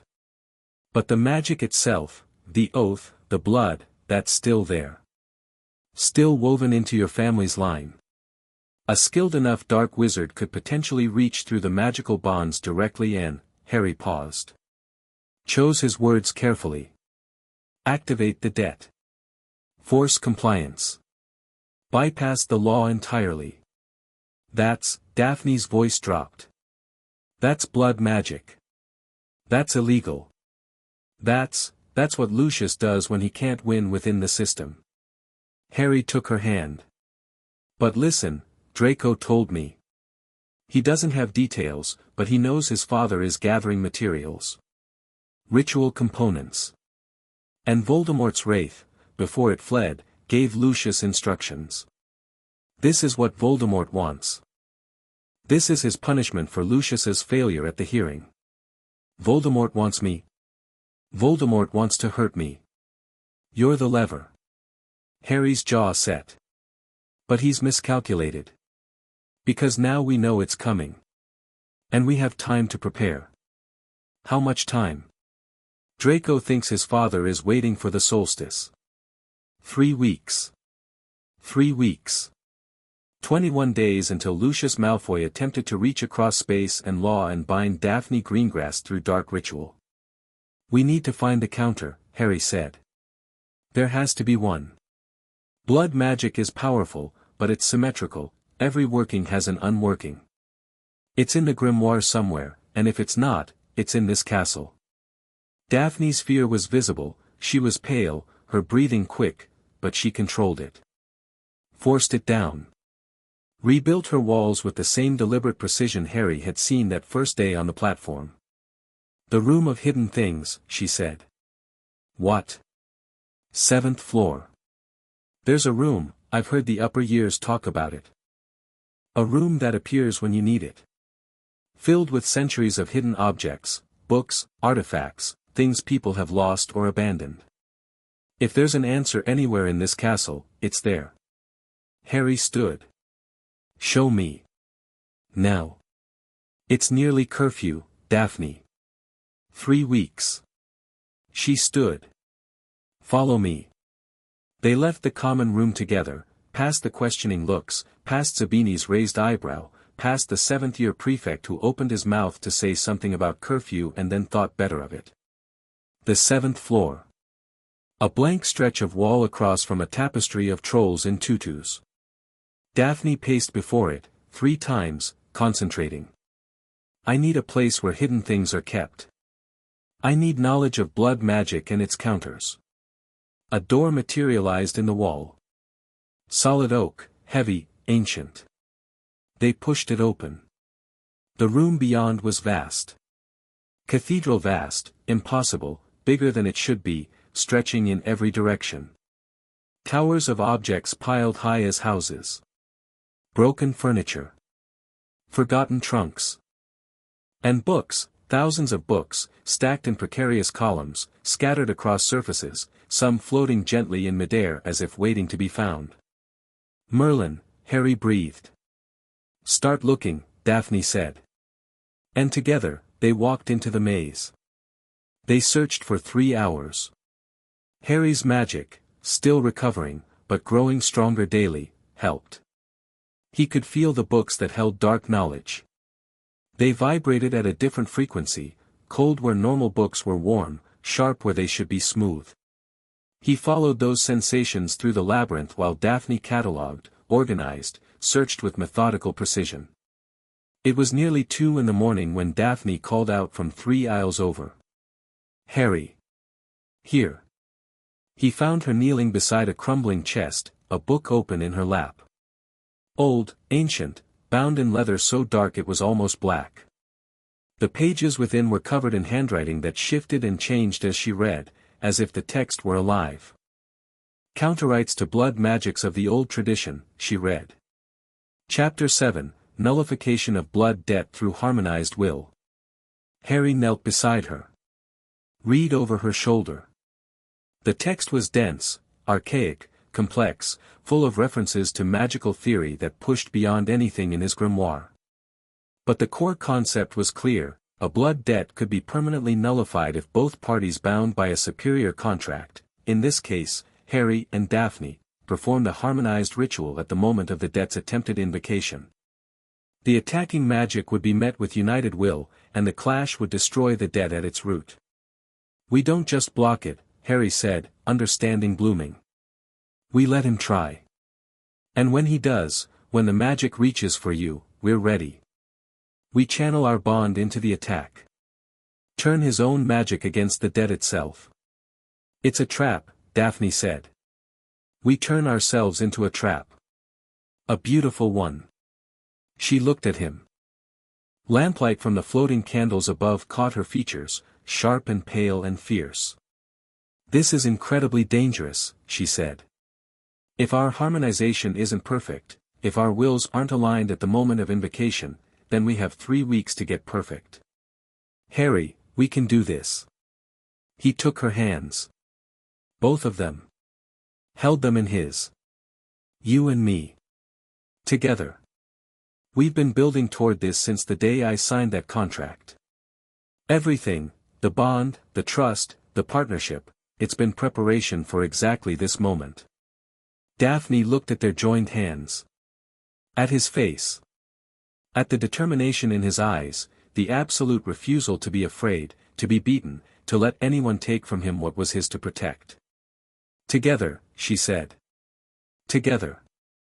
They gathered the book and left the room of hidden things as dawn began to gray the windows of the 7th floor. 3 weeks. 21 days to prepare a counter-ritual that would destroy a blood debt at its root. 21 days to become perfectly harmonized with each other, to align their magic, their intent, their will into something seamless and unbreakable. 21 days until Lucius Malfoy discovered what happened when you tried to take something that belonged to Harry Potter. The castle hummed around them as they walked, ancient magic stirring, recognizing the intent of two young people who refused to be prey. The stones seemed to warm beneath their feet. The portraits watched them pass with expressions of interest, of respect, of anticipation. Something was coming. Something old and dark and terrible. And Harry Potter walked toward it with his partner at his side and his power blazing golden in his veins, utterly unafraid. Let them come. Let them all come. Chapter 5. What we choose. The first thing Harry learned about harmonization was that it had nothing to do with magic and everything to do with trust. They started the next morning, Sunday, 3 weeks and 1 day before the summer solstice. The room of hidden things provided what they needed when Daphne paced before the wall with new intent, a training space. Not the cluttered cathedral of lost objects, but an empty chamber with smooth stone floors, high ceilings, and a silence so complete that Harry could hear his own heartbeat. The book says the first step is synchronization of magical pulse, Daphne said, settling cross-legged on the floor with the ancient text open before her. Every wizard has a natural rhythm to their core, like a heartbeat, but magical. For the counter-ritual to work, our rhythms need to match. Perfectly. Harry sat across from her. Close enough that their knees nearly touched. How do we do that? Contact. Sustained magical contact while we meditate. She held out her hands, palms up. Channel your core outward through your palms. I'll do the same. The book says the magics will eventually find each other and align. Eventually. Most practitioners take months. We have 3 weeks. Then we'd better be exceptional. The ghost of a smile. Hands, Potter. Harry placed his palms against hers. Closed his eyes. Reached inward, found the ocean, vast and golden, recovered from its depletion but still carrying the memory of emptiness. He pushed a thread of it outward, through his arms, through his hands, into the space between their skin. And felt Daphne's magic reach back. Hers was different from his. Where Harry's was gold, warm, surging, aggressive in its vitality, Daphne's was silver. Cool. Precise. Like moonlight on still water. It moved with controlled intention, every tendril deliberate, every touch measured. The two magics met between their palms and recoiled. Not violently. More like two cats encountering each other for the first time. Circling. Assessing. Uncertain. Don't force it, Daphne murmured. Her voice was distant, most of her attention inward. Let it approach naturally. Harry eased back. Stopped pushing. Let his magic simply exist in the space between them, present, available, but not aggressive. Daphne's silver threads crept closer. Touched a golden strand. Wound around it, tentatively, like a vine testing a trellis. Harry's magic responded, curling back, meeting silver with gold, the two energies beginning a slow, careful dance. It lasted 11 minutes. Then something clashed, a discordant note, a jarring pulse, and both magics snapped back to their respective sources like rubber bands. Harry opened his eyes. Daphne was wincing, rubbing her palms. That hurt, she said. We went 11 minutes. The book says we need to maintain synchronization for a minimum of 30, under duress. She flexed her fingers. Again. Again. They practiced for 4 hours that first day. The longest synchronization they achieved was 14 minutes. Each time it broke, the backlash was worse, a sharp, electric sting that left their hands tingling and their cores aching. But Harry noticed something. Each attempt was longer than the last. And each time their magics met, the initial circling was shorter. The two energies were learning each other. It's like learning to dance with someone, Harry said as they packed up for the evening, both exhausted. I wouldn't know. I've never danced. Me neither. But I imagine this is what it's like, stepping on each other's toes until you don't. Daphne looked at her hands. Turned them over, examining her palms where his magic had touched. Your power is overwhelming. Did you know that? It's like trying to synchronize with a hurricane. I'm trying to be gentle. Try harder. But her voice was light. Almost teasing. Something that had grown between them over these weeks at Hogwarts, a comfort, an ease, a rhythm to their interactions that felt natural now. They walked back to the common room together. The castle was quiet, Sunday evening, most students in their dormitories or the library. Torchlight flickered across stone walls, and the portraits murmured to each other as they passed. Harry, Daphne said. If this doesn't work, it will. If it doesn't.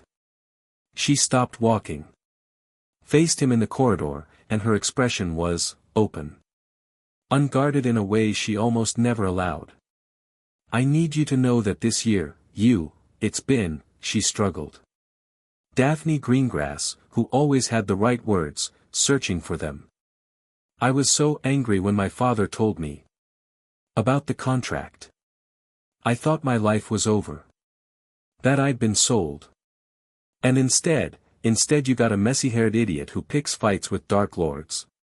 Instead I got a partner. Her voice was quiet. Serious. A real one. Someone who, she stopped again. Took a breath. I trust you. I want you to know that. Whatever happens with the ritual, I trust you completely. Harry felt something warm bloom in his chest. Not magic, something more human than that. I trust you too, Daphne. Completely. She nodded once. Sharply. Then turned and continued walking, her composure snapping back into place like armor. But something had shifted between them, something fundamental. The last wall down. The last reservation gone. They were ready to be truly vulnerable with each other. And that, the book said, was where harmonization began. The days bled together. Classes continued, Harry maintained his dominance without effort, his mind always half occupied with the counter-ritual while the other half answered questions and performed spells that made professors blink. Daphne matched him step for step academically, their partnership in class becoming so seamless that professors had stopped calling on them individually and just addressed them as a unit. Every evening, they trained. The room of hidden things became their sanctuary, the one place in the castle where no one could find them, where they could push their magic to its limits without fear of observation. By the end of the first week, they could sustain synchronization for 22 minutes. Harry learned to temper his power, not to diminish it, but to control its output with surgical precision.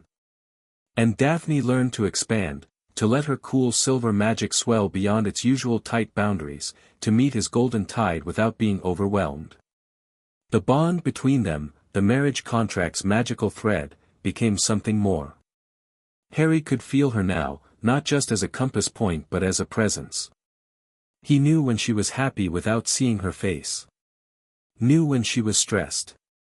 Knew when she was afraid, which was more often than she'd ever admit, in these final weeks, the solstice looming closer with every sunset.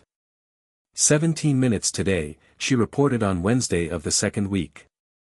But under duress, I had you cast stinging hexes at us while we held synchronization, 12. We need 30. I know. We also need to practice the actual counter-ritual form. The synchronization is the foundation, but the ritual itself has components, gestures, intent shaping, the channeling pattern. Daphne nodded. Opened the book to chapter 7's latter pages, the practical instructions they'd been building toward. The ritual requires us to be in physical contact at the moment of invocation. Hands, minimum. The more contact points, the stronger the harmonization. Define more contact points. Hands. Arms. Foreheads touching. She was blushing, faintly, almost invisibly in the dim room, but Harry could feel it through the bond. The book suggests, I can see what it suggests. Harry kept his voice neutral. They were 11. This was not, it was magic. Just magic. Hands and foreheads. That should be sufficient if our synchronization is strong enough. Agreed. Relief. Subtle but there. The channeling pattern is a figure 8. Your magic flows to me, mine flows to you, creating a closed circuit. When the attacking magic reaches me, the blood debt invocation, it encounters our combined, circulating power instead of my magic alone. And the combined circuit rejects it. More than rejects. The book says consumes. The harmonized circuit is like a fire, the attacking magic becomes fuel. The more Lucius pushes, the stronger our rejection becomes. And when the attacking magic is fully consumed, the original debt structure is destroyed at the source. Harry thought about this. The elegance of it. The beauty, turning your enemy's weapon into your defense. What about Lucius? What happens to him when the ritual collapses? Daphne's expression was carefully neutral. The book says the backlash travels along the connection. Whoever is channeling the invocation ritual will receive the full force of the collapsed magic. Will it kill him? It could. Depending on how much power he puts into the invocation. She met his eyes. Does that bother you? Harry thought about it honestly. Lucius Malfoy, a man who tried to enslave an 11-year-old girl. Who'd served Voldemort. Who'd bought his way out of prison. Who was, right now, gathering dark ritual components to force his will upon someone who'd beaten him fairly. No, Harry said. It doesn't. Me neither. They went back to work. Week 2 brought an unexpected development. Harry was leaving potions on Tuesday when Snape materialized at his elbow. The man moved like smoke, appearing and vanishing without warning. A word, Potter. My office. Harry followed. Snape's office was dim and cluttered, jars of preserved things lining shelves, a desk buried under essays. The professor closed the door, cast 3 separate privacy wards, and turned to face Harry. Lucius Malfoy visited Nocturne Alley last Thursday, Snape said without preamble. He purchased Viper's blood, bone dust from a willing sacrifice, and black moonstone. These are components for a sanguine invocation, a ritual that reaches through blood magic connections to enforce compliance. Harry kept his expression neutral. You said you'd consider helping. I have considered. I am helping. Snape's black eyes were flat, unreadable. I'm telling you what he bought because you need to know. The sanguine invocation is extremely dangerous, not just for the target, but for the caster. It requires enormous power and precise control. Lucius has the control. I'm less certain about the power. What do you mean? I mean he may seek to augment outside sources. Dark artifacts. Or, Snape paused. Other wizards. A circle. He'll bring others into the ritual. Death Eaters support each other's workings. It's how they compensated for individual limitations during the war. If Lucius convenes even 3 or 4 of the old circle, not Senior, Crabbe Senior. Possibly Avery, the combined power could be considerable. Harry absorbed this. Recalculated. A more powerful invocation meant more magical pressure on their counter-ritual. More pressure meant they needed better harmonization. Better harmonization meant, thank you, Professor. This is helpful. Snape nodded curtly. Then, you have a plan. Yes. Care to share it? Not yet. Harry met his eyes. Respectfully, I trust your information. I don't trust your occlumency shields against Voldemort. Something flickered in Snape's expression, offense, maybe, or grudging respect that Harry had even considered the vulnerability. My shields have held against the Dark Lord against a weakened wraith. Not against the full thing. And if Lucius is communicating with Voldemort, even the shade, there's a pathway. I won't risk it. Harry's voice was firm but not unkind. When this is over, I'll tell you everything. But for now, less you know, safer we all are. Snape stared at him for a long moment. Then, you think like a spy. I think like a survivor. Same thing, Snape said quietly. And dismissed him. The second week also brought conflict from an unexpected quarter. Dumbledore requested a meeting, his second since the hospital wing conversation, and this time Harry accepted. The headmaster's office was cluttered with silver instruments that whirred and clicked and puffed. Fawkes, the phoenix, sat on his perch, regarding Harry with eyes that seemed to see straight through him. Harry nodded to the bird. It trilled a single note in response, warm, golden, resonant. Harry's magic stirred in answer. Harry, Dumbledore said, gesturing to a chair. Lemon drop? No, thank you. Harry sat. What can I do for you, Professor? I'm concerned about you. Direct. No preamble, perhaps Dumbledore was learning. You've been spending significant time in a room on the 7th floor that appears and disappears. You've been practicing magic well beyond first-year level. And sources tell me Lucius Malfoy is acquiring concerning materials. Your sources being Snape. Dumbledore's expression didn't change. Among others. Then you know what's coming. I suspect. And I wonder, Dumbledore leaned forward. Whether you're planning to handle it yourself. Yes. Harry, Professor. Harry held up a hand. We had this conversation. In the hospital wing. I told you, my terms. My people. And I respected that. But this is different. Lucius Malfoy performing dark blood magic, this isn't a possessed teacher improvising. This is a prepared ritual by a skilled dark wizard, potentially supported by other Death Eaters. The risk, I'm aware of the risk. Are you? Dumbledore's voice sharpened, just slightly. The grandfatherly mask slipping to reveal the man beneath. The man who defeated Grindelwald. The most powerful wizard in Britain. You are 11 years old, Harry. Extraordinarily gifted, yes. Brave and determined, certainly. But you are a child, facing forces that have killed fully trained Aurors. I faced Voldemort 3 weeks ago and survived. You nearly didn't. Madame Pomfrey told me your core was within hours of permanent collapse. If Miss Greengrass hadn't sent that Patronus, if I'd arrived even minutes later, Dumbledore caught himself. Breathed. I am not trying to control you. I am trying to keep you alive. Harry looked at the old man. Saw the fear behind the composure, genuine, raw fear. Not the calculated concern of a chess master protecting his peace, but the worry of someone who cared about a child's life.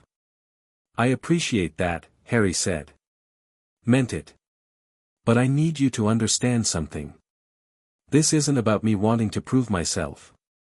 It isn't pride or recklessness. The counter-ritual Daphne and I are preparing requires us, specifically us. Our bond. Our harmonized magic. No one else can do it. Explain. Harry did. Briefly, the theory, the mechanics, the requirement for a married pair bound by a superior contract to turn the invocation against itself. He watched Dumbledore's expression shift as the old man's formidable mind processed the information. Ingenious, Dumbledore murmured. Using the contract's magical superiority as a focal point for rejection. And the harmonized circuit, yes, I see. The mathematics are elegant. So you understand why it has to be us. I understand the theory. What I don't understand is why you won't allow me to help. Surely additional protective wards, a safety net, contingency plans, because if Lucius detects outside magical interference, he'll abort.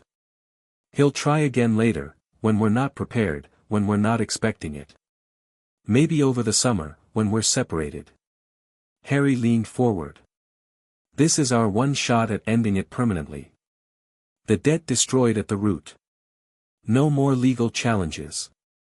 No more rituals. No more Lucius Malfoy hanging over Daphne's head for the rest of her life. We have to let him commit.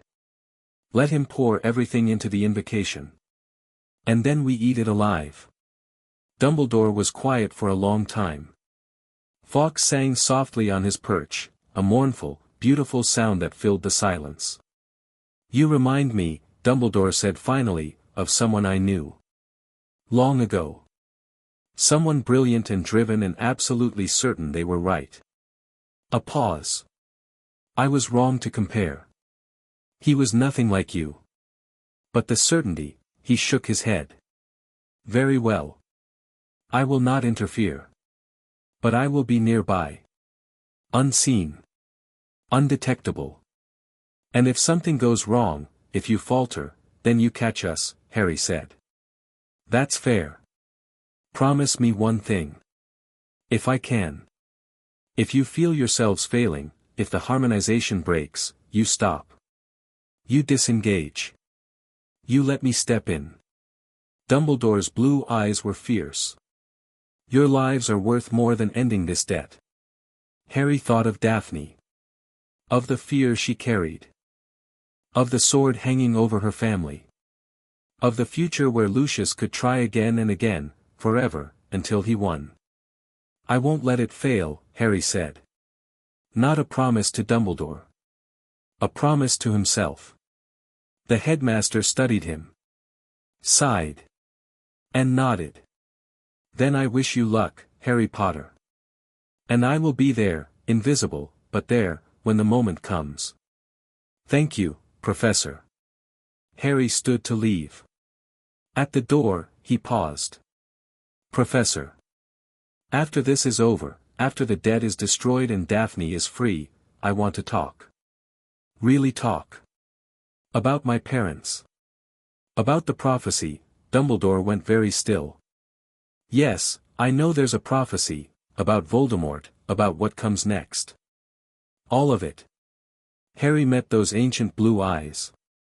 I deserve the truth. Don't you think? A long silence. Then, slowly, Dumbledore nodded. Yes, the old man said. You do. After the solstice, we will talk. Everything. Thank you. Harry left. And felt lighter. Another piece in place. Another ally secured. Not through manipulation or leverage, but through something simpler. Honesty.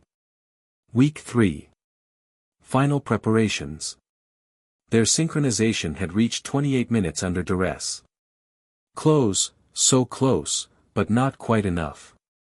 Harry could feel it in their practices, the point where discord crept in. Where his golden magic surged too strong or her silver precision became too rigid. Where they were still, despite everything, two separate people trying to be one thing. We're stuck, Daphne said. Wednesday evening. 3 days before the solstice.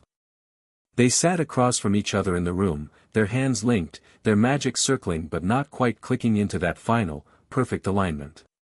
We keep hitting the same wall. 28 minutes. Then the 8th overflow, every time. Harry pulled his hands back. Ran them through his hair. Something's out of alignment. Something fundamental. The book says perfect harmonization requires, she consulted the text. A unity of intent so complete that the two wills become indistinguishable in purpose. We have purpose.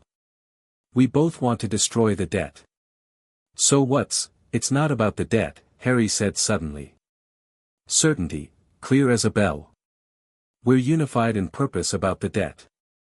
But the harmonization isn't about the debt. It's about us. Daphne looked at him.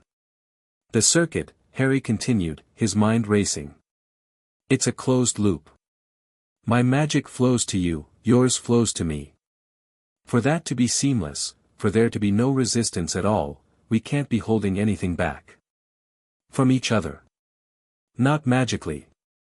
Not, he struggled. Not anyway. Daphne's expression shifted. Understanding, and something beneath it. Something guarded. You're saying we need to be fully open. No walls. I'm saying the harmonization is failing because we both keep parts of ourselves separate. Protected. I hold back my full power because I'm afraid of overwhelming you. You hold back your full self because I don't let people in, she finished. Her voice was quiet. Ever. It's how I survived. Growing up knowing there was a debt over my family. Knowing we could be claimed at any time. I learned not to attach. Not to need people.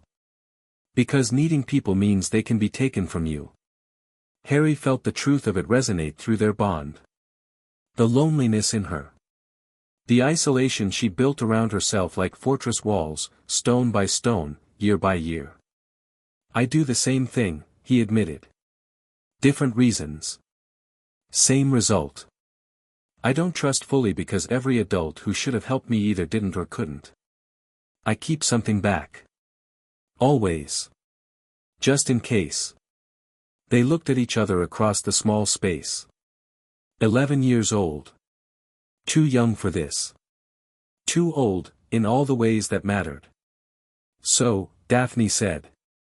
We have to actually, trust each other. Completely. Not just say it, actually do it. Drop everything. All the walls.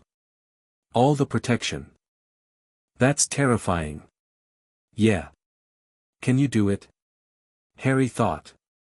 Really thought, not about magic or ritual or strategy, but about himself. About the cupboard under the stairs and the boy he'd been and the walls he'd built. About what it would mean to let someone all the way in. To be fully known by another person, power and weakness and fear and fury, all of it, with nothing held back. He looked at Daphne. At her blue eyes, wide now, vulnerable, asking the same question of herself. I can do it, he said. With you. Only with you. Why? Because you've never lied to me. Never pretended. Never tried to be anything other than exactly what you are. He leaned forward. And because I'm not afraid of you, Daphne. Not one bit. And I don't think you're afraid of me. I'm not, she whispered. That's what scares me. Harry laughed, short, honest, surprised. And after a moment, so did she. Okay, she said. Straightened her spine. Held out her hands. Okay. No walls. Nothing held back. Let's try. Harry took her hands. Closed his eyes. Reached inward, past the ocean, past the power, down to the core of himself. The boy in the cupboard. The child who'd never been loved. The rage he carried. The loneliness. The desperate, burning need to matter to someone. He let it all flow outward. Through his palms. Into the space between them. Holding nothing back. And felt Daphne do the same. Her magic came, silver as always, cool as always, but this time it carried her. The real her. The little girl who'd overheard her parents crying. The child who'd learned to be cold because cold was safe. The terror she felt every day, not of Lucius, not of the debt, but of being alone. Of mattering to no one. Of disappearing into whatever future others had chosen for her without leaving a mark on the world. Their magics met. Gold and silver. Not circling this time. Not cautious. Colliding. The sensation was like, Harry didn't have words. Like jumping into warm water after being cold forever. Like the first time his wand had chosen him, but 1,000 times more. His magic and hers crashed together, and instead of recoiling, instead of the usual discord at the edges, they merged. Gold threaded with silver. Silver shot through with gold. A braid. A weave. Two becoming one with a completeness that stole Harry's breath and made the room shake. The room of hidden things hummed around them. The candles flared. The walls themselves seemed to resonate, ancient magic recognizing something primal happening within its bounds. Harry couldn't tell where his magic ended and hers began. 30 minutes. 40. An hour. The synchronization held, perfect, seamless, effortless. No discord. No overflow. No wall where two selves refused to merge. When they finally released, gently, gradually, like lowering themselves from a great height, Harry opened his eyes to find Daphne crying. Not sobbing. Not broken.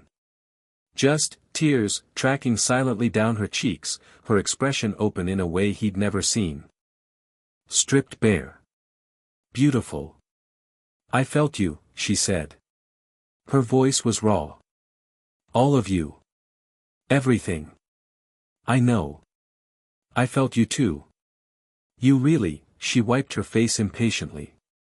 You really aren't afraid. Of anything. I'm afraid of some things.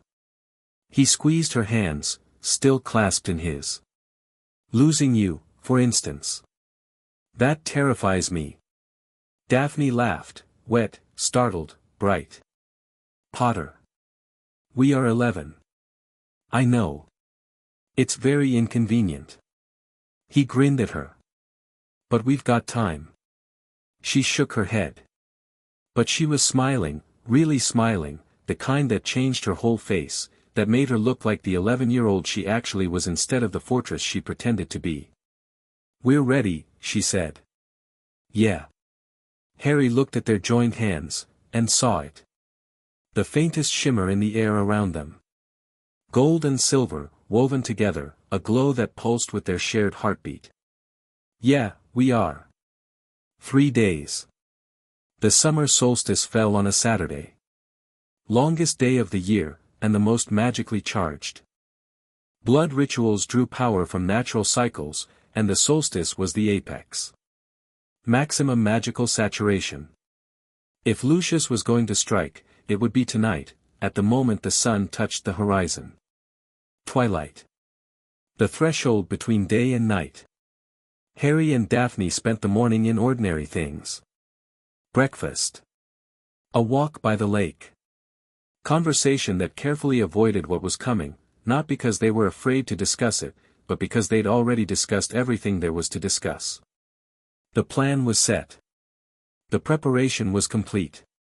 All that remained was the doing. Favorite color, Harry said. They were sitting beneath a beech tree, watching the giant squid drift lazily across the lake's surface. Blue. She glanced at him. Why? Just asking. Favorite book? The Art of War by Sun Tzu. Muggle author. My mother gave it to me when I was 9. 9. She's a practical woman. Harry laughed. The sun was warm on his face, the grass soft beneath him. Everything green and gold and alive. He tried to hold the moment, press it into memory like a flower between pages. I'm not going to die tonight, Daphne said. Reading his mood through the bond with disturbing accuracy. Neither are you. I know. Then stop memorizing things like you'll never see them again. Can't help it. He turned to look at her. Golden sunlight caught in her hair, turned it white blonde, almost luminous. You're hard not to memorize. She went pink. Just slightly. Just at the edges of her composure. Flattery, she said. At 11. Observation.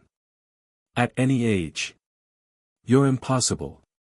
So I've been told. They sat in comfortable silence. The castle rose behind them, ancient, patient, waiting. Somewhere within those walls, Dumbledore was making his own preparations, invisible contingencies, just in case. And somewhere far away, in a manor house surrounded by peacocks and dark magic, Lucius Malfoy was drawing circles on his study floor and gathering his followers. At 4 o'clock, they returned to the castle. At 5, they ate dinner, neither tasting much. At 6, they retreated to the room of hidden things. At 7, they began. The room provided what they needed without being asked, as if it understood. A circular space, bare stone, clean and empty. 2 cushions in the center, facing each other. The ancient book open on the floor between them, though they didn't need it anymore. They'd memorized every word. Harry and Daphne sat.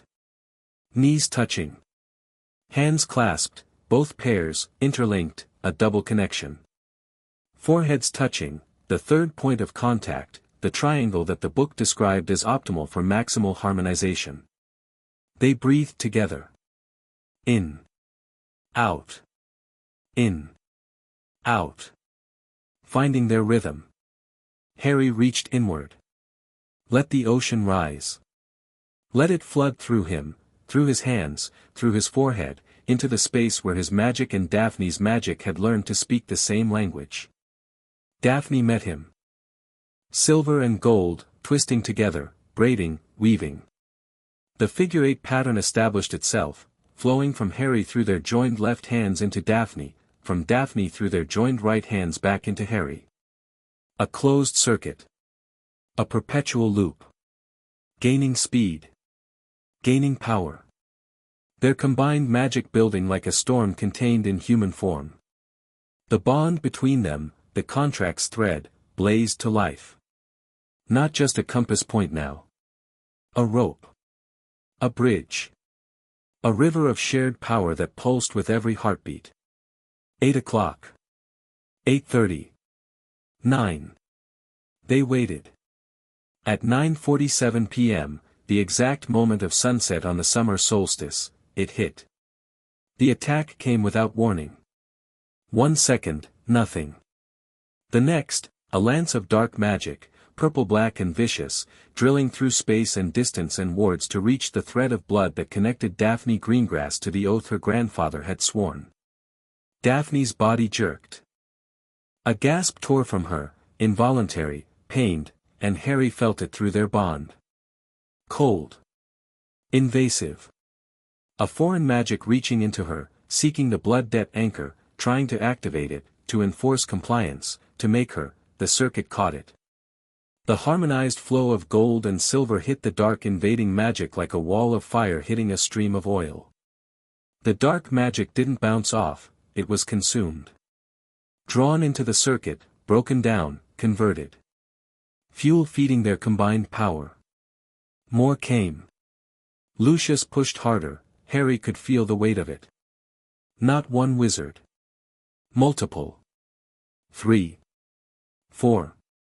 A circle of former Death Eaters, all pouring their power into the sanguine invocation, all trying to force the blood debt to activate. Harry opened his power fully. No restraint. No control. The ocean inside him rose, and rose, and rose, a golden tsunami that crashed through the circuit with devastating force. Daphne channeled it, her precision guiding his raw power, shaping it, directing it into the consuming fire that devoured everything Lucius threw at them. The room was shaking. The walls cracked. The floor beneath them was hot, magic so concentrated it was becoming physical. Harry could feel the strain, not in the harmonization, which held perfect and seamless, but in his body. His core was burning through reserves at a rate that would have terrified him if he'd had the attention to spare. More, he snarled through gritted teeth. Give me everything. I am giving you everything, Daphne snapped back. Her voice was tight, pained, but steady. Her eyes were open now, fixed on his from inches away, blue fire meeting green. Then we push back. Not just consume, push. He reversed the flow. Instead of simply absorbing Lucius's magic, Harry channeled their combined power outward, back along the blood debt connection, back toward the source. A counterattack traveling the same pathway as the invocation, riding the dark magic home. Daphne understood instantly. Her silver precision shaped the blast, focused it, concentrated it, turned a tidal wave into a laser. Their magic screamed down the connection like lightning following a wire. And at the other end, Harry felt it. The moment their power hit Lucius's ritual circle. The shock. The resistance.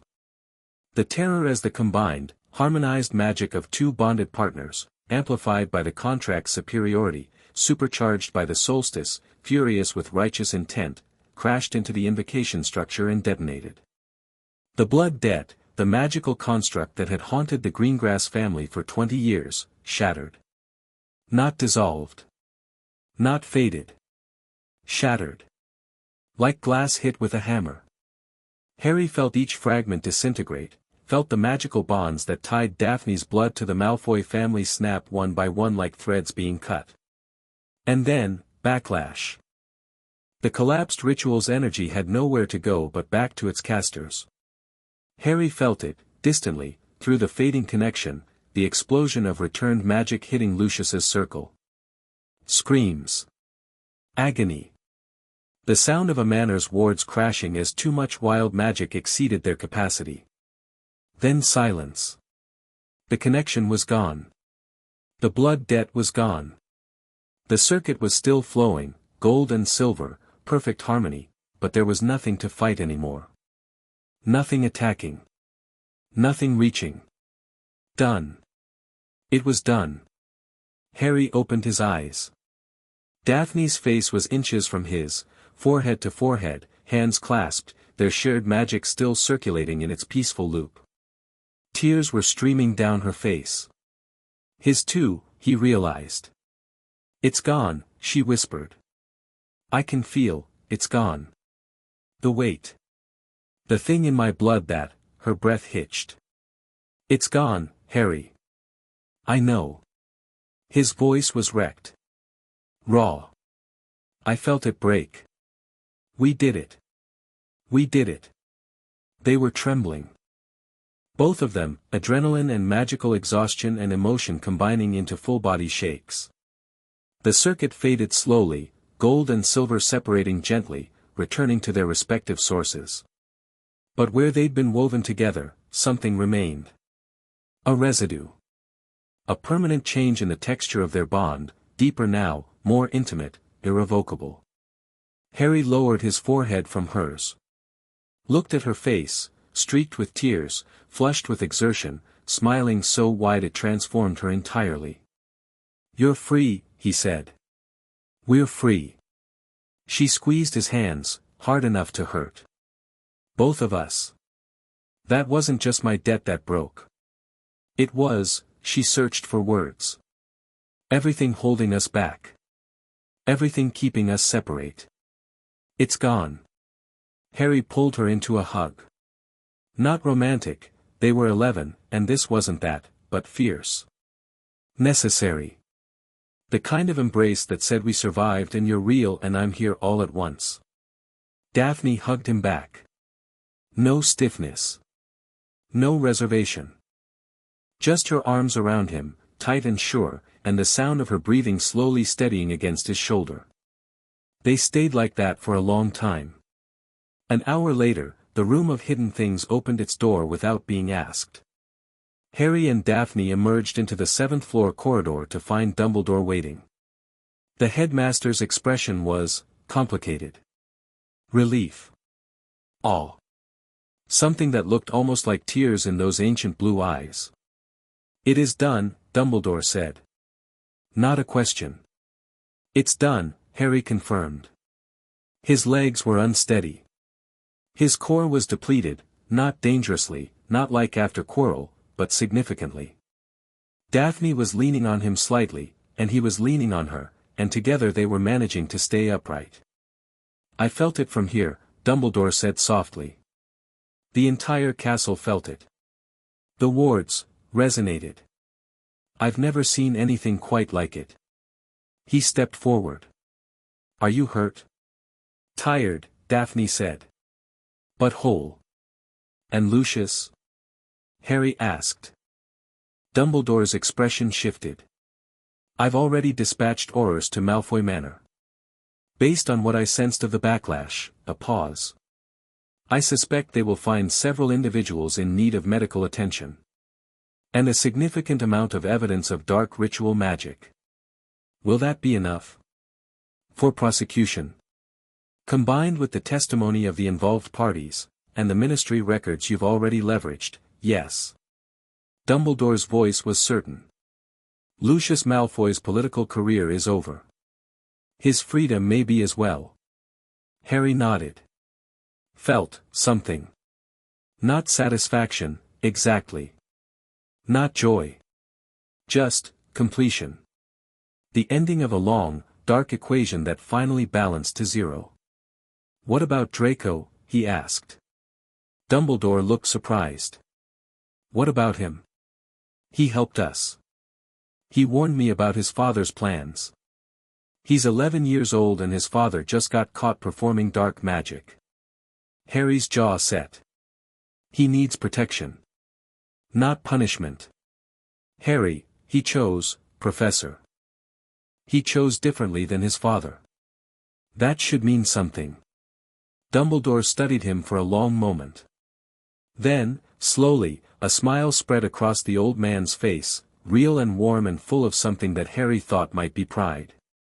It does, Dumbledore said. It means a great deal. I will ensure Mr. Malfoy is cared for. You have my word. Thank you. Now, both of you, the hospital wing. Madame Pomfrey will insist, and frankly, so do I. Harry looked at Daphne. She looked at him. They were both exhausted, bone deep, soul deep, but also electric. Alive in a way that only came from surviving something together. Hospital wing, Daphne agreed. But only if there's hot chocolate. Dumbledore's eyes twinkled. I think that can be arranged. They spent one night in the hospital wing. Pomfrey fussed. Hot chocolate appeared, along with sandwiches and biscuits and a frankly alarming number of diagnostic spells. Harry and Daphne occupied adjacent beds and talked until midnight, quiet, easy conversation about nothing important. About everything important. Next year, Daphne said, somewhere in the small hours. Her voice was drowsy. What do you think next year will look like? Less life-threatening, hopefully. Boring. Maybe a little boring would be nice. For a change. Liar. He could hear her smile. You'd go mad inside a week. Probably. He turned his head on the pillow. Could just make out her profile in the moonlight, sharp, elegant, softened by sleep creeping in at the edges. Daphne. Whatever next year brings, whatever comes after, together, she murmured. We already established this, Potter. Go to sleep. He grinned in the dark. Good night, Greengrass. Good night, Potter. Sleep came easily. Sunday morning. The last full day before the end of year feast. Harry and Daphne were released from the hospital wing at 9, and by 10, the news had spread. Not details, Dumbledore had controlled that, but the broad strokes. Lucius Malfoy, arrested. A dark ritual, disrupted. The blood debt between Greengrass and Malfoy, destroyed. The great hall buzzed with it at breakfast. Harry and Daphne walked in together, as they always did, and the room went quiet. Then someone at the Slytherin table started clapping. Blaise Zabini, languid and smirking, his dark hands meeting in slow, deliberate applause. Theodore Nott joined. Then Tracy Davis. Then, one by one, the rest of the Slytherin table. Not all of them. Parkinson sat with her arms crossed, mouth tight. A few of the older students whose fathers were among the arrested looked murderous. But most of them applauded. And then the Gryffindor table joined. Ron, red-faced and beaming, standing on his bench and whooping. The Weasley twins whistling. Hermione clapping with precise, enthusiastic rhythm. Hufflepuff. Ravenclaw. A wave of sound that filled the great hall like thunder. Harry didn't acknowledge it. Just walked to his seat, sat down, and started buttering toast. Daphne did the same, though her cheeks were pink, and her eyes were bright, and through the bond Harry could feel her happiness like sunlight. Under the table, her hand found his. Squeezed once. He squeezed back. At the staff table, Dumbledore was smiling. Snape's expression was unreadable, but he gave Harry the barest nod. McGonagall looked conflicted, proud of the boy, unhappy about his house, but more proud than unhappy. And Flitwick was standing on his chair, clapping harder than anyone. It was over. The blood debt was ash. Lucius was in custody. The Greengrass family was free. And Harry Potter, 11 years old, barely 1 year into the magical world, had done what no one else could or would. The end-of-year feast came 2 days later. Slytherin won the House Cup, barely, by 30 points, bolstered by the quiet acknowledgement that their first year had done something remarkable even if no one could quite say what. Harry didn't care about the cup.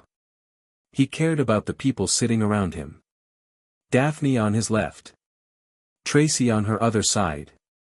Blaise across the table, charming and untouchable. Not at the end, quiet and watchful, his thin smile saying more than words ever could. And at the Gryffindor table, Ron, catching Harry's eye and raising his goblet with a grin. Friends. Allies. The beginning of something.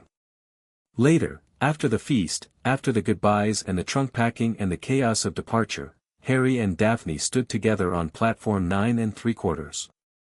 The Hogwarts Express steamed behind them.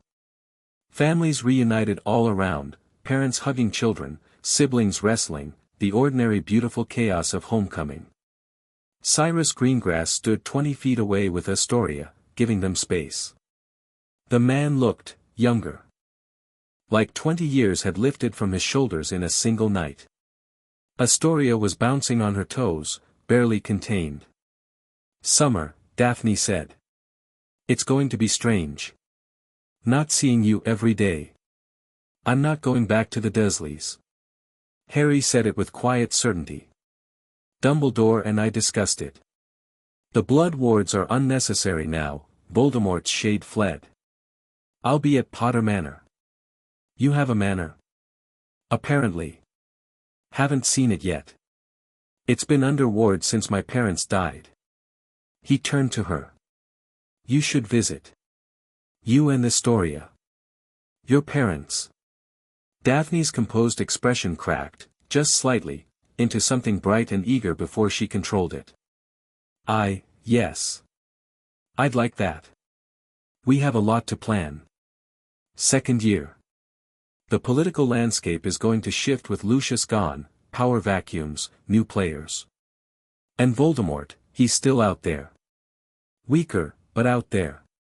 So we plan. Daphne held out her hand. Partners. Harry took it. Shook it firmly, then held on. Just for a moment longer than necessary. Partners, he said. She smiled. That real smile, the one that reached her eyes, the one that was still rare enough to feel like a gift every time he saw it. Write to me, she said. Every day. That's excessive. Every other day. Acceptable. She released his hand. Stepped back. Goodbye, Harry. Goodbye, Daphne. She walked toward her father. Astoria immediately tackled her, all arms and energy and little sister intensity. Cyrus caught Harry's eye over his daughter's heads and inclined his head.